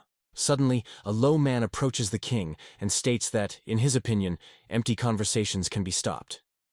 He confesses that he is generally aware of this story, but he would like to hear details. This man was the first minister of the king. D greeted him and promised to briefly outline the essence of the case. He told about the unexpected visit of the Veda, described the hassle she brought with her, and also mentioned the cart that little Titus made for transportation of the eel. D did not hide anything. He explained in detail all the details. Hearing all this, the king grabbed his head and called his daughter's disobedience. Only now did the man realize why Vetti wanted to get around the surrounding villages so hard. He further specifies that she does not call her to take the example from her son D. But if she could calm her passion a little, it would be just great. The prime minister is interested in the king, whether he seems to him that he has caressed his daughter. At that moment, the king sharply translates the conversation to a visa that invented a little Titus. He specifies whether this device was attached to the horse. The prime minister looks at Titus's father with distrust and surprise, but he only looks away. Little Titus tells the king the principle of work of his invention. He explains that the horse entails a kind of cart. The boy claims that even one cognac will be able to carry much more cargo. The king is watching the demonstration that the guy conducts during his story. Having listened to him with high interest, he says that the technology offered by Titus really deserves attention. Therefore, the ruler turns to D, asking, as he thought. The elder of the village claims that in fact all this invented the Titus himself. The man explains that the lady predicted, "The path of small Titus will illuminate mercy." The king and the prime minister exchange rapid views. The king is distrustful. It is difficult to imagine that such a young child could invent something like that. Yet if Madame said, then it is. Suddenly the boy's mother joins. He turns to His Majesty with pleading in his voice, asking not to pick up little Titus. The king reassures Tina, assuring that he should not worry. Even if he did not know about the selfishness of his daughter, he would never have part with her baby. The girl contemplates Lord through the eyes, full of happiness, gratitude, and joy, and then bows low, expressing her gratitude. Suddenly, the prime minister approaches DI and asked whether the smoked fish mentioned by DI was also the invention of little Titus. He notes that the invention of fish, which retains freshness longer, is of great importance not only from political, but also from a military point of view. The prime minister adds that this discovery has increased rapidly among soldiers. Suddenly, the king turns to the Titus and notes how perfectly the guy encouraged the soldiers. The monarch has sincerely praised the little one, calling him a glorious boy. Subsequently, the king goes to business. He asks a young family when they finally prepare his eel. The events are transferred to Acne that moves smoothly in the wooden basin. Tin emphasizes that they are still alive, so they should be prepared immediately. The family, together with the chefs, gets to the case. Skillfully cut the fish, submits it, string it on skewers, and then carefully prepare for serving. When cooking comes an end, the finished fish dish is served to the king for evaluation. The lord with delight marks the delicate linen of the eel. Meanwhile, the taster is cloudy behind him. It gently ties a piece of fish, checking whether there is poison. A genuine surprise appears on the face of the faithful servant. Returning to the king, he gently invites you to taste the dish. The king puts a small piece of fish in his mouth. His Majesty is delighted with this dish. The taste seems to him extremely saturated. The owner notes that the eel is fat enough, but the meat is tender and perfectly chewed. The man admires that the dish has an extremely appetizing aroma and sophisticated notes. Suddenly, it approaches the owner and says that this vugarin, which he lifts the ruler, prepared according to a special recipe. He asks the king to taste her. The owner thinks that this eel, given by a devoted servant, is unlikely to be different from the one he tasted earlier. In his opinion, cancellation only in another color of fish. The king, together with the prime minister, tastes a new way of cooking acne. Having tasted the dish, the prime minister is surprised to note that it is a completely different taste than before. He notes that the meat is extremely tender and airy, and the taste combines a spice with a sophisticated shade of sweets. The king agrees with the prime minister. He confesses that with every piece he becomes more and more passionate about the taste of dishes, and emphasizes, everything was incredibly tasty. The ruler praises the chefs, noting that they coped brilliantly. The whole family sighs with relief, because everyone is genuinely happy. Their culinary works have come to their liking. The king notes that everyone has coped perfectly. At this point, the prime minister joins the conversation. He reports that as a result of the joint decision, it was made in the future to increase the use of eel and start cooking from it for the general public. Suddenly, the king with a frantic force thundered his fist on the table, forcing almost all his faithful subjects to shudder at surprise. Young Titus almost jumped out of his heart because of such a loud blow, but in time he remembered that they were beaten here with his fist on the table to support and consent. The king appeals to D, noting that he has raised their country a priceless gift. In delight in such an act, the ruler decides to reward his subject generously. He asks D what he wants in exchange. The loyal servant falls on his knee, demonstrating his respect and humility. Little Titus is convinced that his father certainly holds his emotions, but the boy's mother and no idea should not allow it. Suddenly, Titus sinks sharply on his knees next to his father and exclaims his whole voice that he wants to turn to his Majesty with a request. The father looks at his son in confusion, not understanding what is happening. However, the little Titus does not seem. He asks the king at least for a while to allow him to return to his native village for a while, as well as to forgive Princess Vetti for her act while traveling to their land. The mother and father are surprised and confused with their son. The king is immersed in reflection and does not say a word. A deep silence prevailed in the waiting room, which no one dared to break. Suddenly, one of the king's subjects seizes and states that Titus has shown unacceptable disdain and excessive self-confidence. However, the guy insists.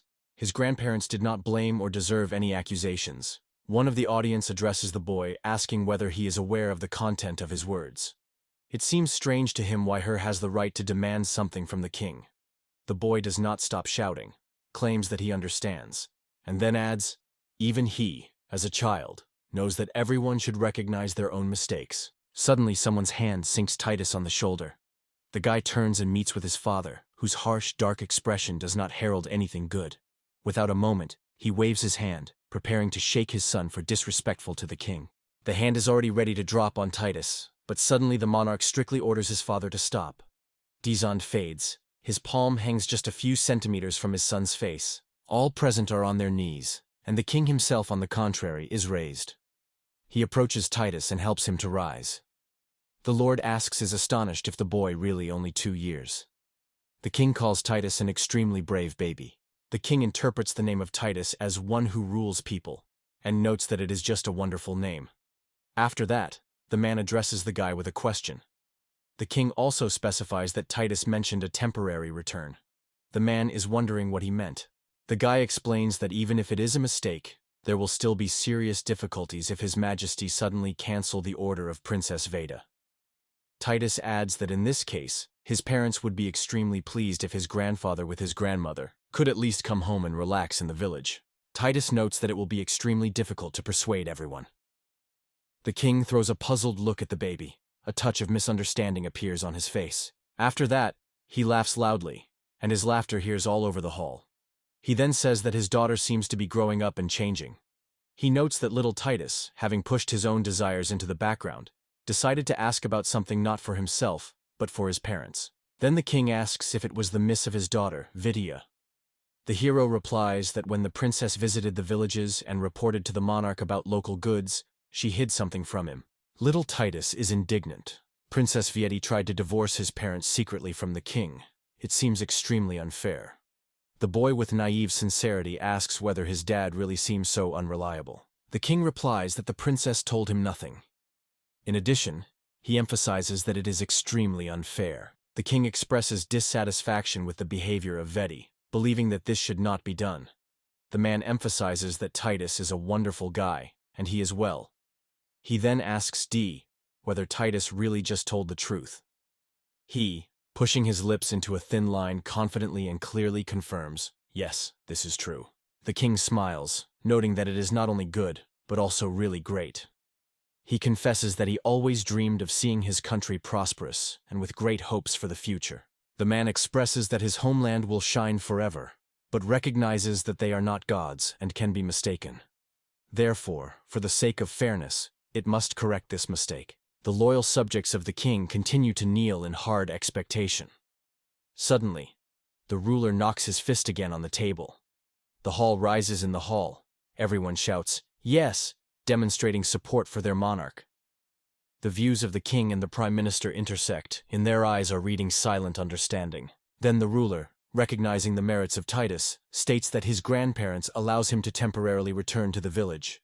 He just receives from the boy about this appropriate request. He also expresses the hope that the young man will continue to seek even more significant achievements. After that, the king again turns to the boy, talking about Princess Vetti. He announces that he instructs her re-education and solemnly orders, from now on and for many years forward the royal word forbids the princess to marry Die. The king appeals to the stunned parents of Titus and expresses his hope that he will be able to take advantage of what the Titus gave him. The hero cannot understand what the king says. He is surprised and at the same time frightened by the very thought that Princess Watt will live with him under one roof. Meanwhile, a barely noticeable smile appears on the king's mouth. Titus recalls how when he arrived in the kingdom with their parents, they managed to achieve audience with the king himself. During this meeting, they convincingly proved the monarch that eel is quite suitable for use. In gratitude for his help, little Titus asked the king to return his grandfather and grandmother for at least for a long time, and he was not begging for not to punish. In fact, Titus was convinced that for such boldness, the king could even condemn him to death. Suddenly, Titus's voice moves all over the hall, stunning the audience. The young man stunned at the king and his parents. He was suspicious of whether the adults guessed what he would ask them. The king confirms, yes, it is. He adds that yesterday, together with D, they discussed in detail what award would like to receive. Titus, immersed in genuine surprise, asks whether that means that all this time he has just mocked him. The king in response laughs and agrees. Probably, so it is. Parents hug Titus. Di notes that despite the promise of the boy to behave quietly and not to make any fools, they decided to be safe and prepared everything in advance. Tin adds that they are happy because everything has passed quietly, without any unpleasant surprises. Titus looks at adults with embarrassment and insult. The king states that he has not yet decided on the fate of Vetti after everything that has happened. However, now, thanks to little Titus, it seems that he finally knows how to do next. Little Titus in admiration is clarified. Is the king really going to give the princess under the care of their family?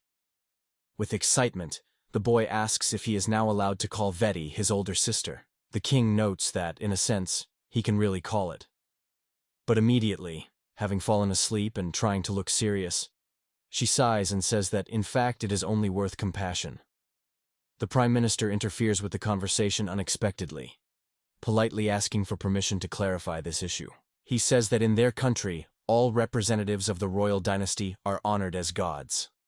When nations need a stable rule, the faithful subjects that worship the monarch as a deity become a great advantage. However, over the years, some in their fanaticism crosses the border. The minister notes that fortunately, this news has not yet reached the king himself, but has already had a negative impact on the life of his relatives. It is because of this that the various difficulties looked over the whole state. Suddenly the king interferes with the conversation.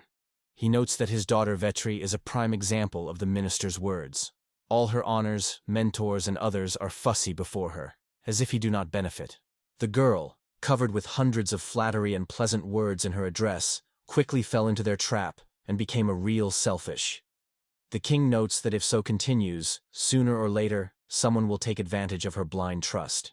The prime minister continues, explaining that it was for this reason that, as a sign of punishment, was decided to temporarily exclude Vetti from the list of official members of the royal family, as well as limit her access to state information.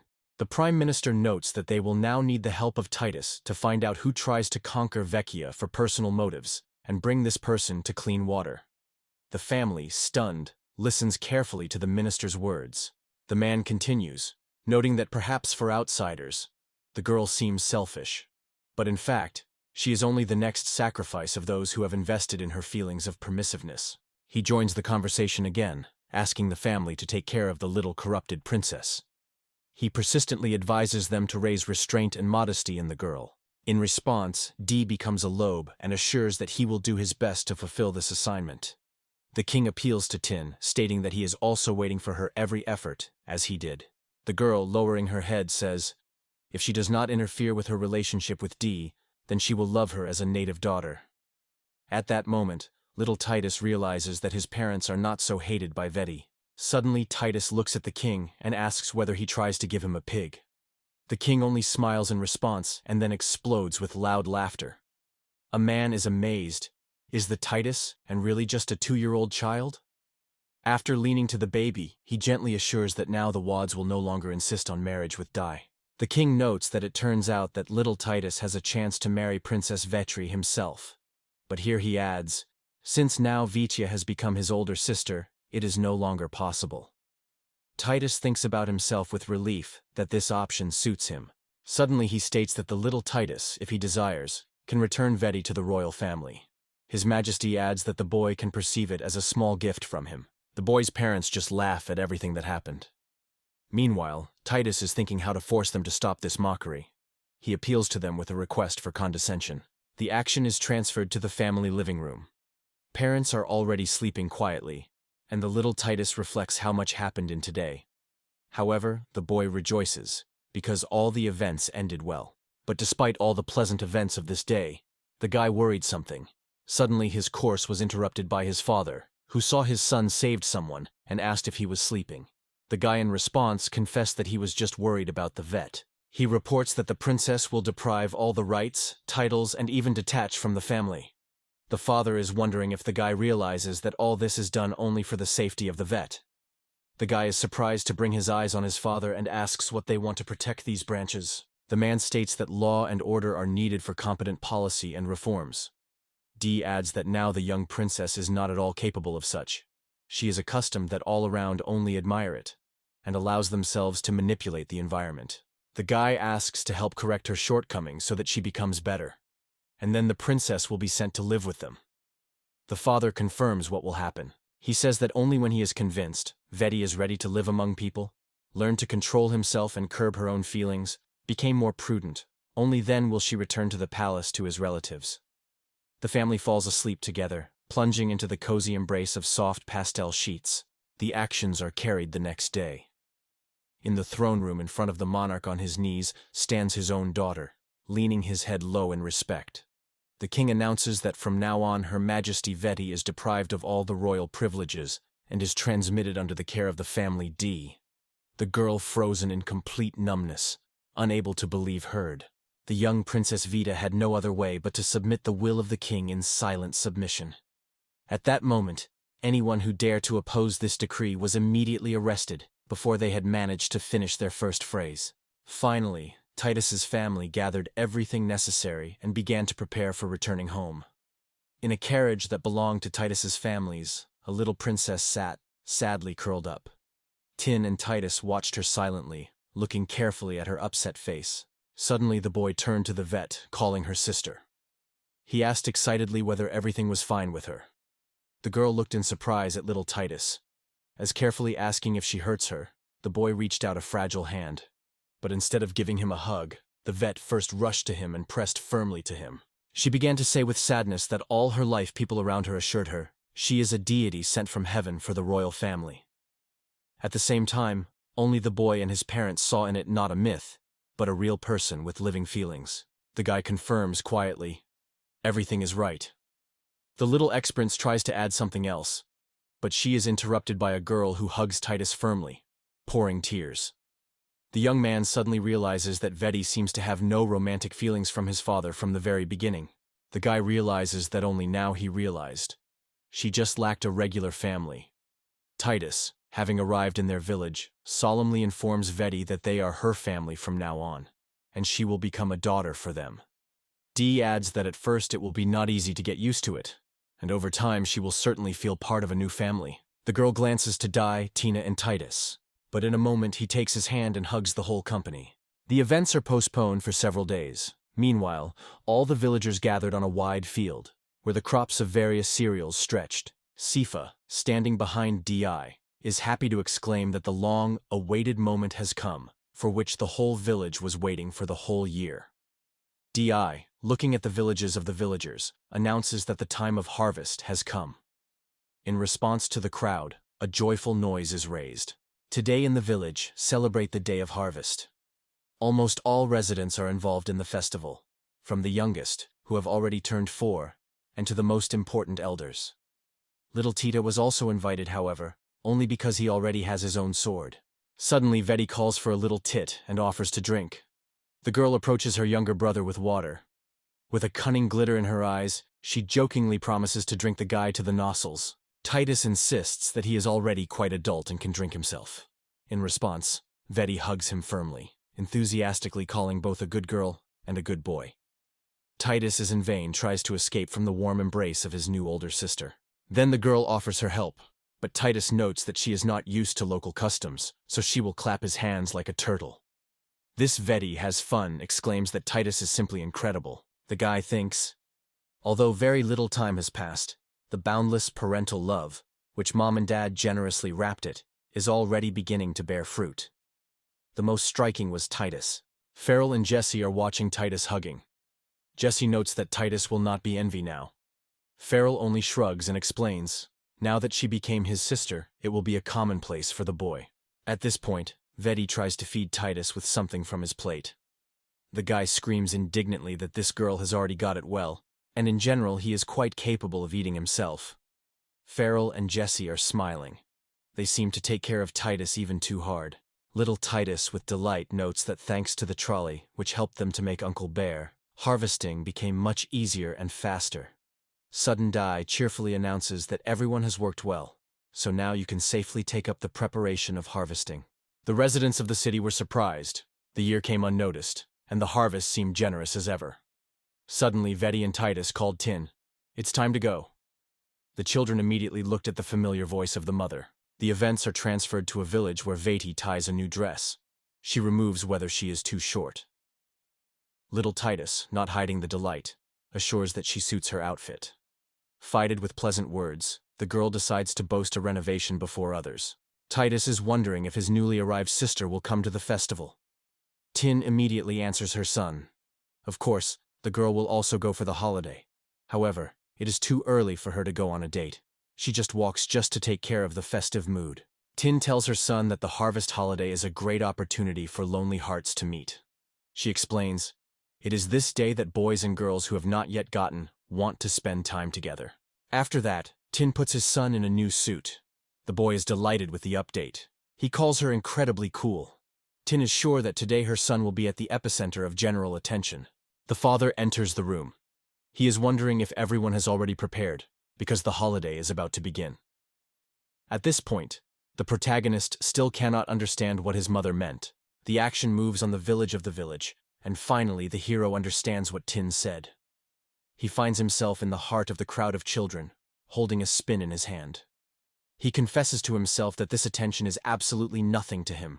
All the children were lined up with a chain, like a long snake, and stepped on the streets of the village. There was a Titus on the very head of this baby roll.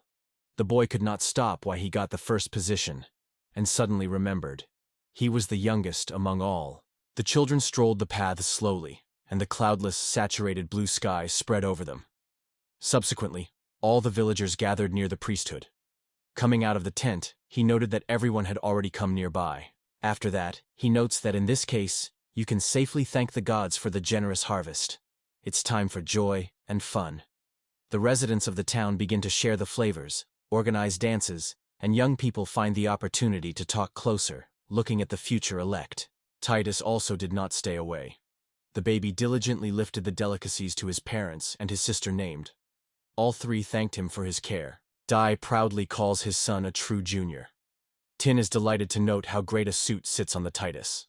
And Vetti in turn gently joins, saying that his younger brother is surprisingly sweet. Titus asks Vedia's older sister if she joins everyone on dancing. The girl with a smile replies that she just appeared here and almost does not know anyone. She is a little awkward among strangers, so she prefers to watch on the side. Aunt enthusiastically offers everyone to taste the dishes he had just served as they can cool. Tin does not restrain the admiration and praises his son. And his father gratefully notes that Titus brought food on time, because he was already hungry. All couples gathered around the campfire. At this point, Tin turns to the son and daughter of her husband. They say, "It's time to go home." Di supports her, noting that the holiday has come to glory. When the family is about to leave, Vetti suddenly calls them. Di, Tin, and Titus turn to her, lifting his eyebrows in surprise.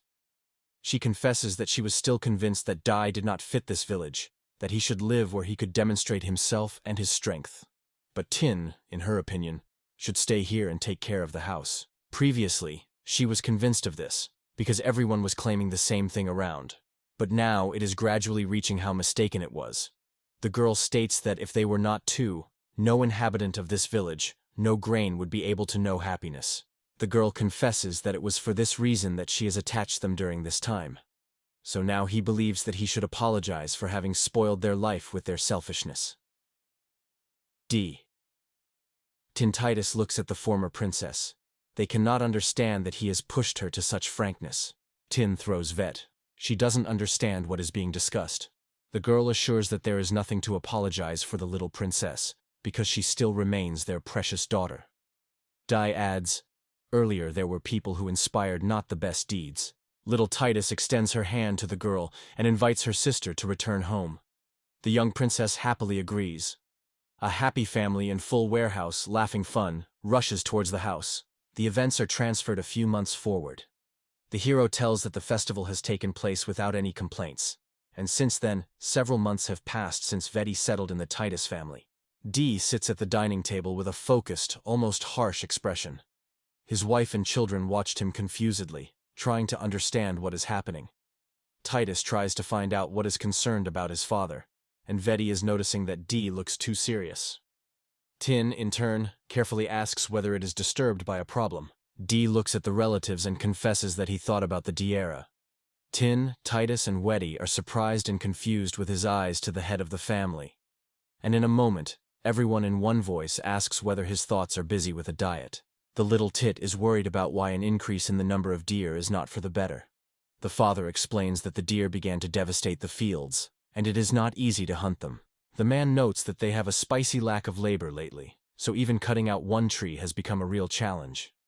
At the same time, he adds that now, when there are carts, it is much easier for soldiers.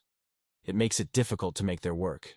D notes that the deciduous trees began to disappear much faster than they were foreseen. Because of this, people began to go to the forest more often. Subsequently, deer was accustomed to the presence of people and, looking for food, increasingly went out to human fields. Listening to his father's history, Titus summed up, "In other words, it was because of him that deer became more." Suddenly the boy raises his small hand with a fork and confidently states that he will definitely invent something. Small Titus invites his father to put the fields with a fence so that it is more difficult for deer to get there. D replies that it is too expensive, so you have to invent another way. Then the guy puts another idea. He argues that there is a way to catch the deer quickly. The father, surprised by the unexpected offer of the son, asks that this is the method, because nothing like this can be remembered. The boy extends a little hand forward with a fork clamped in it and is asked to trust him. He assures that he will not let. Little Titus turns to Sifa with his mind and offers to build barracks. He asks the guy whether all the problems he mentioned have arisen because of deforestation. The guy confirms. That's what it is. Titus notes that if the situation with the deer comes out of control, they will not be able to do anything. Therefore, in his opinion, for the sake of safety of both the villagers and the deer themselves, it is necessary to find a reasonable compromise. He notes that the task will be quite difficult, because it is impossible to speed up trees. Titus thinks that this will have to be kept under the rigid control of deer reproduction. And to speak frankly, the coming years of deer will have to be sent to the world in the coming years. Sifa reports that he realized what Titus says. He adds that then the fences should be erected first. With this task, the soldiers will cope brilliantly. Titus looks at the man in surprise and asks if it will not be too exhausting for soldiers, because they are already working in the fields. Sifa assures that everything will pass safely, because not all their warriors are going to live with the sword. The man adds that soldiers should at least master agriculture. Perhaps these skills will come in handy later. Little Titus notes that even if these people do not become warriors in the future, they will still remain an integral part of their village. Sifu looks amazed at the boy, and then with a smile she says it is extremely touching. He adds that he gave all his love to his native land. After that, the hero goes to the forest outskirts of the village. There he meets Vetti, who is wondering if his older sister really remained here.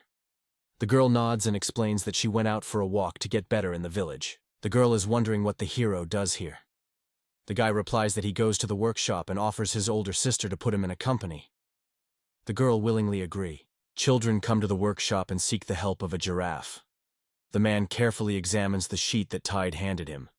He thoughtfully says that this is not an easy task, and a lot of work here. The boy lifts his look at the master and says that you should always do something. Giraffe agrees with enthusiasm. Young Titus is quite right. In addition, he adds, if you act bolder, life becomes much more interesting. The man has wondered if he should turn to the village regarding money. The guy replies that this time there is no such need. He will pay now. It adds that the job is needed as soon as possible. A man with a smile notes that he is not able to refuse a small Titus. After that, he turns to his comrades and orders them to take the case. The masters are taken to the case and the kids go home. The girl goes, bowing her head with a clear sadness on her face. The boy, noticing it, asks if everything is fine with her. The girl confesses that Titus is constantly seeking to help the villagers, while she only wanders out. Lowering her gaze, she misses. The hero with regret leads his eyes, looking carefully at her. Then he gently takes his older sister by his hand and assures her that everything does not seem like. Titus says that, although at first she made mistakes, she subsequently made every effort to remedy the situation. The guy adds that she is not at all the problem, just adults who were nearby. Little Titus looks calmly and confidently at Vetti, assuring her that she did not do anything shameful. The princess looked at her younger brother, and then laughed aloud. A little girl rushes to embrace her younger brother, thanks him sincerely, and confesses that he is extremely happy and loves him very much. Stunned by such a sudden and stormy reaction, the boy breaks out of her arms and escapes. The girl immediately rushes and asks him to stop and wait. The events are then transferred to deer traps. Little Titus happily announces that the traps are finally ready. Dee asks her son why they have these nets. Titus enthusiastically shows the design that has created a giraffe and notes that it is a real cool trap. The father returns to his son again, seeking to understand his idea. The guy begins to explain. Arendoctyls, including deer, are frightened when they come to the surface with holes. They avoid walking in such places, and it is this property that is used in a trap. Then the guy assures that the soldiers will drive the deer directly to her. The expression of the face under the sun's ray shows that she caught his idea. The young Titus asks her father to simply observe, and then seeps Sifi to start. The man persuades to rely on him. After that, Sifa appeals to his comrades and reminds them of the initial plan. They have to drive deer into the fields as it was agreed. Soldiers are determined to throw Zaribia and then quickly diverge in different directions. The father and son are watching everything that happens, standing aside. Dee addresses Titus to the question of what will happen next. Aunt just smiles mysteriously and replies that he will soon be able to see in person. Suddenly, quite next to them, the first deer appears. It is already faded. The animal rushes so quickly that it does not even notice the danger that chats in front. The soldiers chase the deer from all directions, narrowing his ways to escape. In the end, the animal carelessly comes with hooves on a hidden trap. As soon as the deer was confused in the net, it was confused. He could not understand how to break out of captivity. Saifa watched the events joyfully, not hiding her delight. 2 soldiers jumped into the deer, cleverly tied it and pulled it out of the trap. The father with his son holding his breath, watched this scene carefully. D, watching everything that happened, finally realized what the trick that his son invented was. He noted that the deer would no longer be able to escape from these tenets, and then thoughtfully asked if it would be easier to simply catch them in the usual way. The guy denies, noting that not all of them are as strong and durable as D, but also arrows break down fairly quickly. D.I. agrees with Titus's opinion and adds, "It would be great if it was possible to stick a deer without spending anything extra." Suddenly, Safa's riding is approaching them and notes that the task is not so complicated, but this test will require well. He adds that after such training, his soldiers will be much easier to participate in the battles and fights of the cavalry. Safa emphasizes that they definitely need to improve their interaction. Here, Titus addresses Safa to the question of whether he is tired. Since Safa has already driven a considerable amount of deer, he replies with a smile that he does not feel fatigue at all, because he has long been tempering himself in training.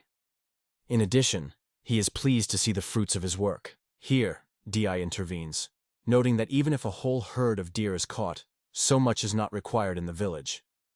But little Titus suddenly flashes a new thought. He turns to Sifa and his father, amazed that he has just invented a wonderful idea. Sifa and D.I. are overwhelmed, trying to guess that he invented little Titus again. Walking a quiet step of the top, Sifa thinks that, apparently, Titus this time came up with a new way of getting rich quickly. The sky shines with bright blue and impresses with its transparency. The guy lied on the floor in the room, thinking about noting that he had no idea what bustle it would lead to. He recalls how men and women of all ages almost made a fight because of deer horns that night. As a result, little Titus got all the horns. The audience tried to reassure the boy and persuade him to give them, but he did not trust any word. All the truth was written on their faces. After that, little Titus moved to the workshop and began to make something with horns. It was then that Vetti came to the room and looked at her named younger brother. The girl quietly came from behind and wondered what the guy was doing. Titus replied that he was grinding the horns of the deer to prepare the medicine. Vetti drew attention to the vase standing nearby and asked what inside. The guy explained that Olenina was stored there. Vetti looks at his brother and asks why he did so. The boy smiles mysteriously and promises that everything will be clear soon. The events are then transferred a few days forward. Small Titus comes to her mother and demonstrates her medicines made of deer horn. Tin is happy to take medicines prepared by her beloved son. She sincerely thanks Titus for the care.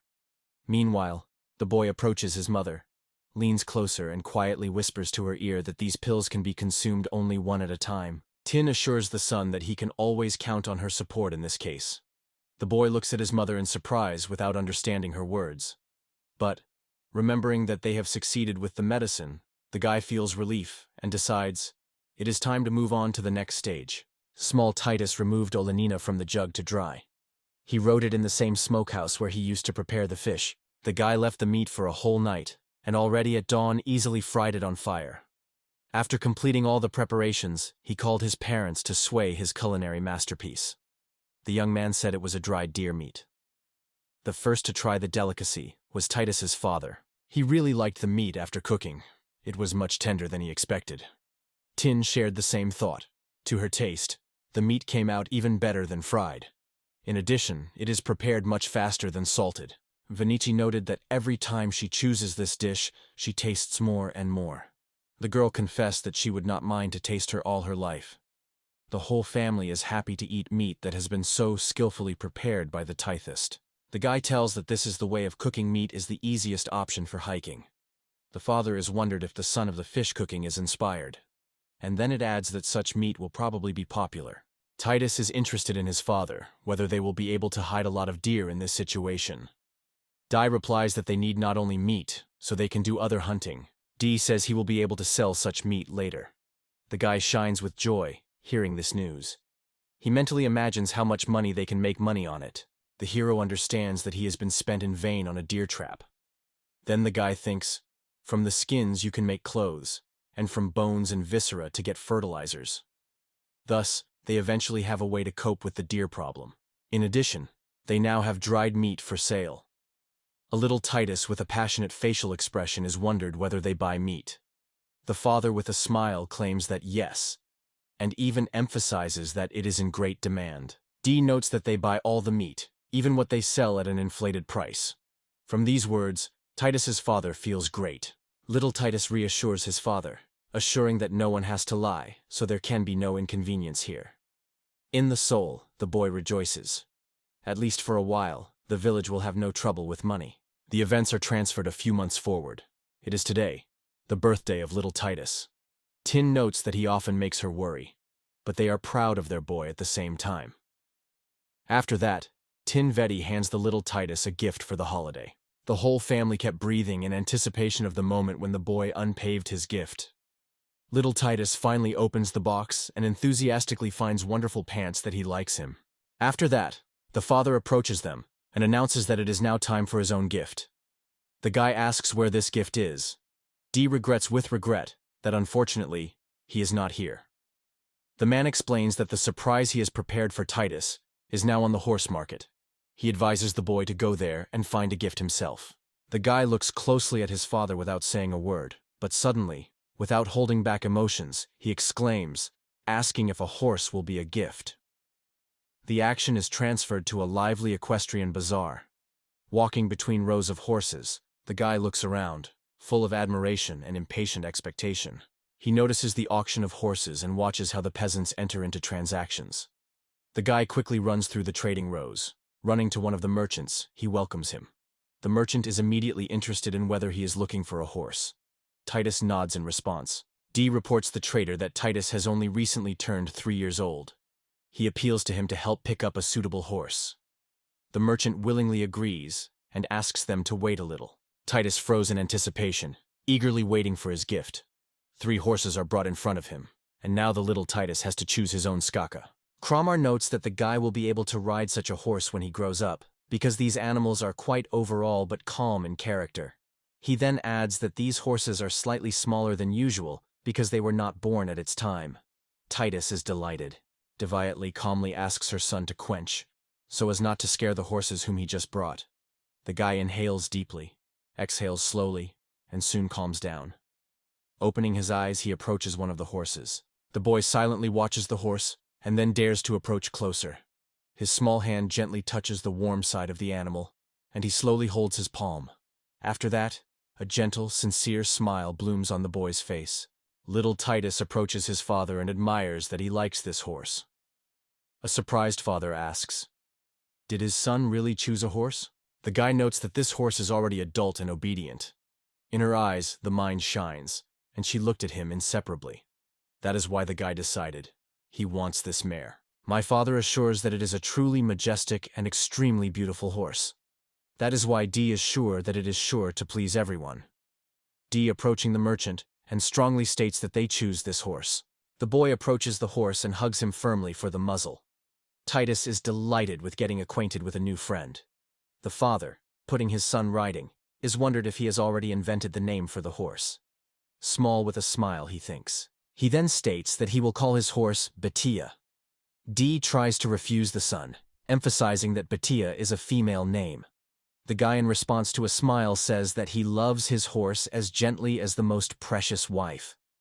The father jokingly advises his son not to scare the animal with such confessions. D attracts the son's attention to the ears of the horse. He explains that even the most adequate animals feel extremely restless, falling into an unknown place. According to D, the horse moves the ears, trying to better understand the new environment and understand what is happening around. The guy looks carefully at his father's face and assures that he understood his opinion. He then reassures Titus. Do not worry, over time you will definitely learn to feel the mood of your horse. The father is convinced that Bettia will also respond to his son. The boy shines with joy. Suddenly, silence violates the loud "Aga." It appeared Tina and Vetti. The girls exclaim that they have finally been searched. Tin notes that the horse is extremely beautiful, and although a little small in height, looks surprisingly smart. Vetti jokingly adds, like a real Titus. My father joins the conversation here, and notes that today is such a heat that he even has a sweat-rolling hail. Therefore, D proposes to pour Bettia with water, and small Titus enthusiastically supports this idea of his dad. The whole family goes to the stable. Where are the Vetti buckets of water to wash the Titus horse? The boy, along with his mother, take brushes and start cleaning the animal carefully. Mallets bows closer to the muzzle of the horse, and the animal gently touches his nose. The Titus is eliminated and Fun exclaims that tickle. Suddenly, Frell and Jesse appear on the horizon. They are delighted with a new Titus cognac. Friends are genuinely surprised that such a young guy already has his own horse. Titus asks the company not to raise the noise, and then introduces the girls to his pet, saying that his name is Bettia. Girls are quite moving this name. Here, it joins the conversation, and once again congratulates you on your birthday. The father also adds that thanks to the ideas that Titus suggested last year, they were able to focus on growing wheat. After that, the man notes that next year they will have even more horses, and all the merit in this belongs to the Titor. D completes its performance with gratitude to the little title for hospitality.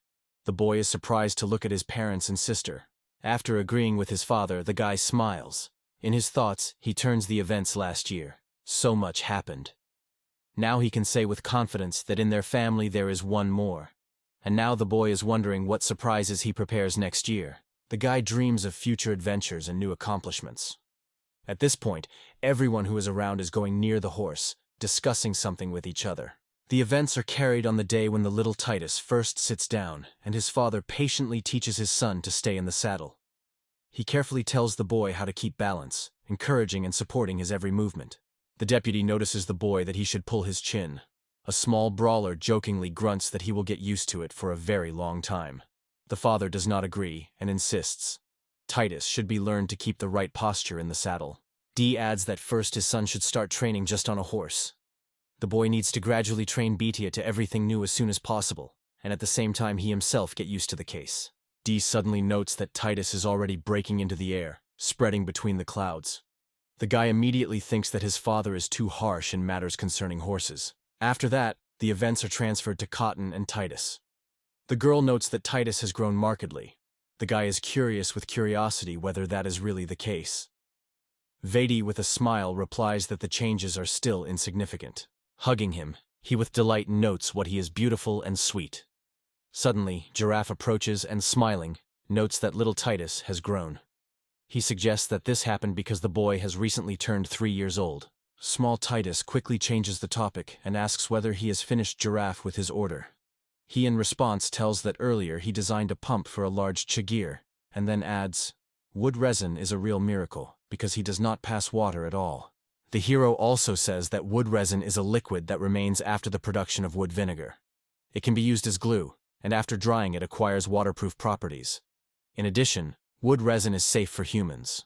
The hero tells that they are now trying to collect the great chigir to irrigate agricultural fields with water. For the strength of the wheel, use resin. It does not allow it to sprinkle. Considering the pump drawings, the hero notes calmingly, "Everything seems to be done correctly." After that, the hero asks the giraffe to not forget to make more resins, because they will still need them in the future. Giraffe assures that he will do everything as best as possible. The events are transferred to the Titus house. D discusses the new fascinating idea with which the tit was made. The construction of an artificial reservoir. The guy tells his father that there is no need to cultivate the land near the river, because water can simply be drawn directly to the village. This approach is not only more convenient, but also much safer. Little Titus then notes that it will be better for both humans and forests. D, looking at the sun in surprise, notes that to build such a large-scale water supply will be of great difficulty. The guy denies, noting that they will not be built of clay and stones, but of concrete. The father is only surprised to look at his son, not understanding what is being said. D confesses that he is not quite clear what Titus says, but he is interested in whether the boy has all the necessary components for this so-called concrete. He replies that he is not sure, but there is a volcanic mountain next to them. That is why the guy hopes that everything needs. D notes that it seems that the son of a son seems to be beginning, and recognizes that the idea of pumping water is truly capturing. However, it adds here, there are neither money nor materials. Although if you get a little back and search, then, they are sure of, they will be able to come up with something. Hearing his father's words, the boy literally shines with happiness. And then he joyfully reports that he now has his own horse, and will be able to go in search of materials. The father strictly denies this, emphasizing that he will not release his precious son of one. The boy is amazed at his father's determination. The father explains that in the event of danger, the son will not be able to defend himself. D adds that that is why he does not dare to let go of his precious boy himself. Then he strictly notes that if Ant wants to ever travel alone, let him make more effort to works more persistently. The boy sighs and seems. The day is in full swing, the sky is gentle blue and almost cloudless. The father with his son again go out into the yard to train in the letter. Dai invites his son to go around the village in a circle. The boy willingly agree. The boy and his father go out into the field. Little Titus thinks mentally. Dai did not look out of his eyes since the morning, although the evening is already coming up in the yard. D looks around carefully, and Titus immediately notices it. The guy recalls that in the spring the nomads usually roll their settlements. He thinks that he probably will soon go with everyone on the green pastures. The peoples of Mad and Settle are dramatically different. The weaker communities keep together, and more powerful clans become their defenders. This method of coexistence looks quite natural and intelligent. It gives everyone a chance to fully reveal and grow. However, some groups enjoy their power to plunder others. Therefore, the man also patrols the surroundings. Dee and Titus roam outside the village from the morning. Dee and her son continue their workouts. Suddenly, the boy notices something in the depths behind the trees. Without moving, he draws the attention of his father, reporting that something unfamiliar is hiding behind the trees. The man looks intently into the thickets of the forest. Further, it notes that these are not nomads or crazy wanderers, but a regular trading caravan. After that, the man says that it is time to turn back. Titus returns to the village. The boy quietly gets off the horse and gently strokes the animal on the mane. But suddenly someone's voice arrives. He rotates, recognizing a familiar timbre. It turned out to be Safa, where he addressed the subordinate to the question of what happened. He replied that the cadence arrived, but their mood was not the same. Where he wondered what it could be related to. Safa reports that the nomadic caravan was a victim of the attack on the road, so many of them were seriously injured. That is why they ask for residents of D to hide the victims. D replied that he understood everything. The headman plunged into reflections, seriously considering how to do the right situation in this difficult situation. He then orders Sai to contact Madam and ask her to find a nomadic doctor. Kadina Day also asked him to be taken home and gave him sincere greetings and warm words. Saifa, having received all the instructions, headed to the depth of the village. D, turning to his son, noted that even if the meatballs are concerned, therefore something really important happened. When D and Titus returns to the village, they are greeted by a middle-aged man who greets the old man with a friendly smile. He adds that he has not seen CI for about 4 years. D bows low to the man, showing a respects, and notes that they have not been seen for a long time. She adds that the honorary title of Refresher Veda personally gave him the king himself. The man replies that the village head still remains polite. Further, he is surprised to note how incredibly grown village D, even the edge of the fence is not visible, it is so large. This is only modestly answered, which made every effort for the welfare of the village. The husband turns to the wife of D. He notes that the girl is still charming, and she wonders if the guy next to her is her son. Tina replies and represents the young man. His name is Titus. Little Titus bows his head as a sign of respect for the elders, and says with a smile that I am glad to get acquainted with this man. Once again, it is reported that he is the son of the village old man and opens his age. The man is surprised that Titus has been able to remember such a difficult greeting in his 3 years. He praises the boy, calling him very smart. Further, the man seems to be his name Caden. He adds that their clan is also called. Kadina squats nearby and gently strokes her head on the head, noting that he is very similar to his mother with his features. However, the glare in his eyes is an exact copy of his father's view. The man advises Titus carefully to study in order to become a worthy heir to D. The boy confidently promises that he will certainly live up to these hopes. Further events are transferred to Di. He had already invited the nomads to his home and called on them to sincerely congratulate the villagers. On the tables, a variety of dishes, everything is carefully arranged and looks perfect. One of the cadets, biting one of the many dishes, notes that thanks to traitors something like that, but just cooked food, is sometimes a completely different level of taste. Another friend of his friend is a white fish, noting her delicate taste and how she just melts in her mouth. He then proposes the neighbor to try these meat treats, saying that they are extremely juicy. While all the nomads enjoyed the meal, Kadina spoke to Dai and his family. The man said that now in the village, give everything goes well. According to him, the current headman was once extremely poor. D replies that they once had to eat a mud and drink water from a puddle, but now their lives have changed significantly for the better. He adds that they have made a lot of effort to simply survive and move on. Kadena is genuinely rejoiced in D, noting that he is glad to successfully and because everything is fine with him. D asks whether he can find out how nomads are now feeling. Hearing this, the leader of the nomads lowers his eyes, and a shadow of sadness appears on his face. He asks if he is allowed to tell the truth. He says that they were constantly attacked by robbers from Beverishan, the northern country. The constant goals were both of them, as well as warriors of that state. D does not understand itself from rage. These lands have long belonged to the nomads, their ancestors. He is not enough for him to wear the brows came from such courage. The leader of the northern nomads notes that the king of robbers himself, together with the soldiers, blesses robberies and crimes. He calls such things shame. Fortunately, the man adds that no one has died, and the wounded will quickly recover and return to the order. He emphasizes that his warriors fought desperately, but even one mistake can cost expensive. After these words, Caden sharply drains the bowl to the bottom. Further, he notes that there are many rumors about the bloody massacre in the north lately, but if the authorities have joined it, it is already going beyond all the borders of common sense. Kadena says he has already visited the surrounding villages, but no one is able to help them, because everyone is in poor. A man, smiling at it, notes, "Not all the villages are as wealthy as you have." Dai and Tin only exchanged views. After that, the woman approached her son and quietly asked him to move to another room. Tin notes that he intends to ask Titus for a request. The boy looks at his mother in surprise. The hall is the usual atmosphere. Lunch lasts slowly, families lead a quiet life, children play, and mothers are close to the baby and communicate lively. Subsequently, Tin, together with his son, go to the room. She runs to the sobbing woman and begins to reassure her, assuring that he is safe now and is sure to recover. The boy closely watches everything around and understands how not his mother is not easy now. He guesses that these people are probably relatives of the victims. The guy watches for everything that is happening and understands how difficult his mother is now. He decides to support her by taking care of the kids.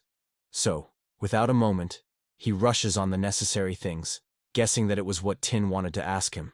The guy brings his signs and joins the training with the children of the nomads. In the end, the evening comes, and, exhausted, the hero returns to his room. Fatigue takes so much the mountain that his legs are no longer listening. The boy runs to his mother, hugs him and tries to reassure him, asking to hold on. She assures that he is doing well. Behind them is a confused vet, unable to understand what is happening. Tin gently puts her hand on the girl's head and praises her with a smile. They say she is also a wonderful girlfriend. The grateful girl sincerely thanks her for her support in the kitchen. Suddenly, he enters the room and states that he needs to break them for a short time. He asks everyone to listen carefully. D reports that together with Kadena, they came to the conclusion. Bavariation prepares an attack not only on their village, but also on the settlement closest to it. In the eyes of little Titus, sincere confusion. Where it does not stop and adds that it is time to sow, but enemies are making every effort to find out their capabilities. The man suggests that the decisive attack is most likely to happen at the end of the summer. D reports that this should be told to the king immediately. Tin and Vetti are scared. Children in tension conclude that war can break. D looks at the kids with sadness and recognizes it is quite likely. But he asks his question again, hoping to hear a different answer. Titus, meanwhile, remembers all the wounded who remained after the enemy attack on the nomads. His thoughts do not rest. This situation cannot be ignored. The guy understands. It is necessary to act in order to somehow reduce future losses. The war is about to begin. This news stunned everyone. A few days ago, and despite the alarming news, the detachment was confidently moving west. These desperate people sincerely sought to find worthy pastures for their lives. The nomadic children exclaimed that they still wanted to play. Young people from the tribe who lived in the village for a long time sympathized with each other, so it was too painful to divorce their toddlers. A no-mater ran up to Titus, looked into his eyes and said that they would definitely meet. Titus assures that he will certainly wait for the next meeting with him. This boy is the leader of the children of Caden's family, with whom Titus had time to make friends. The baby sincerely did not want to say goodbye to him. Kadena says goodbye to Dai, wishing him to treat himself carefully and not forget to support their friendship. Dai agrees with her words. Finally, he sincerely wishes all the nomads of a happy path for their future. Dai, Tin and Titus are escorting Caden's eyes, watching how she is moving away. Tin confesses that he feels a little tired. The guy agrees because she had too many things lately. He adds that she had to do a lot of everything. The mother gently holds her hand on his son's head, noting that he did a lot during this time. She thanks him sincerely for his support. Suddenly, their attention is attracted by Di. He is surprised if it is not Vetti standing there and talking to two more girls. Titus says he will now run out and check. The guy quickly runs to his older namesake and asks that they have brought them here. The girl immediately notices the boy. She is wondering if spring has come. Then she adds that they were going to go in search of field flowers. The guy is amazed at himself by the words that the sister has just said. With delight in his eyes, the guy asks in the war whether he can join them. He wants to know more about their team. Vetti replies that he can go with them in love, just extra hands will not interfere. She then reports Titus that she trusts two more girls, and he again confusedly and surprises his eyes to Vetti. These girls were Frell and Jessie. Little Titus does not understand, as he could not recognize them immediately. When the whole company finally gathered, they went together to collect flowers. All together went to the river, having fun. Titus explained that they sing not just like that, but to prevent wild animals about approaching people. However, with the onset of certain seasons, some animals begin to worry, so they first soothing adults, and later they are joined by the baby. It is because of this that all remain in complete safety. The whole company reached the river together. The girls immediately rushed to look at the flowers nearby. Meanwhile, Titus decided to survey the surroundings first. Suddenly, the guy came across an unfamiliar grass that attracted his attention. One of the girls came to him and wondered, "Is this plant not bitter?" The guy turns to her and reassures that he has a ready strategy. After that, they move back to the village. Titus's mother is surprised to see the variety of harvested plants and does not hide joy with such a crop. Then, Tin thinks how to cook all this now. At this point, Titus with a thoughtful smile joins the conversation and says he has an idea about it. Interested and surprised, Tin translates a careful look at his son and asks what he offers. The boy hesitantly looks at his mother. Then they are taken to cook the plants. Vetti watches the process with interest, and then asks the 10th whether she really adds fat to the dish and whether everything goes well. The girl removes one of the plants from the pot, rotates to a girlfriend, and assures that everything will certainly be fine. Without spending time, it again takes the preparation of plants. Suddenly, the Titus approaches and notes that, in his opinion, this is quite enough. He then notes that everything needs to be put on a plate quickly and eaten until it is hot. The descent sees the son with distrust of whether he is certain that the wild plants roasted in oil will really taste.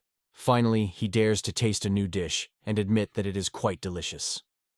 Dai adds that baked plants are soft, easily chewed, and pleasantly sweet. He says that they have an extremely interesting program, and he just wants to taste these dishes with alcohol, then decide to try fried plants from a can. She is also delighted. She really likes their aroma and a nice texture. Suddenly, Dees lays the sticks and notes that everything is not so easy. The man adds that if you eat this dish, the unpleasant heaviness in the stomach is provided. Titus immediately recalls, in such situations, tea from Haudium comes to the rescue. Dee wondered what this tea is called. The guy replied that this remedy would save a lot after a generous meal, where he decides to taste tea and notes that his taste is a little bitter. Titus advises just a little wait. The patience is rewarded. The family continues dinner slowly. Suddenly, little Titus recalls, in the spring, many wild herbs bloom in the forests that you want to gather. However, the days fly unnoticed. Soon spring changes summer, and heat and humidity come to the ground. The events are transferred to the river. Children have fun in the water, and adults are interested in watching them from the shore. Suddenly, little Titus notices something unusual. He sees the soldiers who are busy. He addresses Sepha to the question of whether their workout should take place here and now. The soldier listens to a little tit, causing his every word carefully. Chepafa gladly welcomes a boy who runs towards him. In order not to leave the little Titus in ignorance, he decides to satisfy his curiosity. They say, the war can flash at any moment, and therefore should be constantly in shape. A little boy thinks that a war that will cripple the fate of many people can erupt. Sifa turns to little Titus, thanks him for the updated cart. Then he gladly notes that his soldiers cope well with their task, and he is glad to see how Trembling was much smaller. Titus mentally notes that in a rather short time the construction of carts has changed. Among the innovations is especially distinguished by the invention of mechanisms that significantly reduce shaking while driving. The guy notes that it was convenient to transport in old wagons except wheat or other grain. Instead, fragile things often broke on the road. Because of this, there was a lot of trouble. That is why little Titus appealed to Uncle Bear to improve his carts. Sefa says that Giraffa has created several such convenient crews. As a result, several people went to the king to boast of these wonderful carts. The guy laughs with pleasure, saying that all these people will soon return. Meanwhile, the small Titus muttering under the nose, thinking what gratitude deserves for the modernization of carts. Here, Titus recalls how the king promised to buy a few tubs of wine for him, and the guy starts to imagine what a reward will be for all his hard work. Little Titus considers the wine an extremely valuable product that is not easy to obtain. In addition, he will subsequently be able to overtake a strong drink from him to exchange it for rare overseas goods. Suddenly, one of the soldiers sounds Titus. From him, it is clear that he's been looking for a guy for a long time. He reports that the carts have already returned from the capital. The young man quietly adds that the rumors are true, but he suddenly remembers one small problem and suggests me to approach and see. Sifa with Titus exchange alarming views. They move away from the river. They first make their way through the forest huts, and subsequently go out to the open meadow. Titus is cozy in the hands of a caring mother. Together, they go to their father, who is looking at the distance. Tin occurs a man, and he turns to a familiar voice. All three look down with interest and astonishment. Just under them, on a wide plateau, covered with thick grass, a long rope of heavy loaded carts stretches. A large trading caravan is slowly moving in the distance. Sifa, along with several warriors, went to meet the arrivals and accidentally crossed with the crown trade. The surprise of soldiers, like CFA and themselves, did not know the limits. It turned out that in the capital, they made a whole bunch of carts and filled them with all sorts of materials and fabrics that can be useful in almost any craft. Looking at the list of goods attached to numerous overloaded carts, D was unexpectedly encountered a gift that came out of others. A gift from the prince himself. It was a whole mountain of alcohol, just that his king promised little Titus. In addition to the list of goods, D also received a letter from its highness. On the face of the boy was a genuine surprise when he looked at the man, the messenger of the monarch himself. As soon, Dai unfolded a letter and read carefully in every word, on his mouth. Like a fearless warrior and a caring father, a cunning and joyful smile flashed.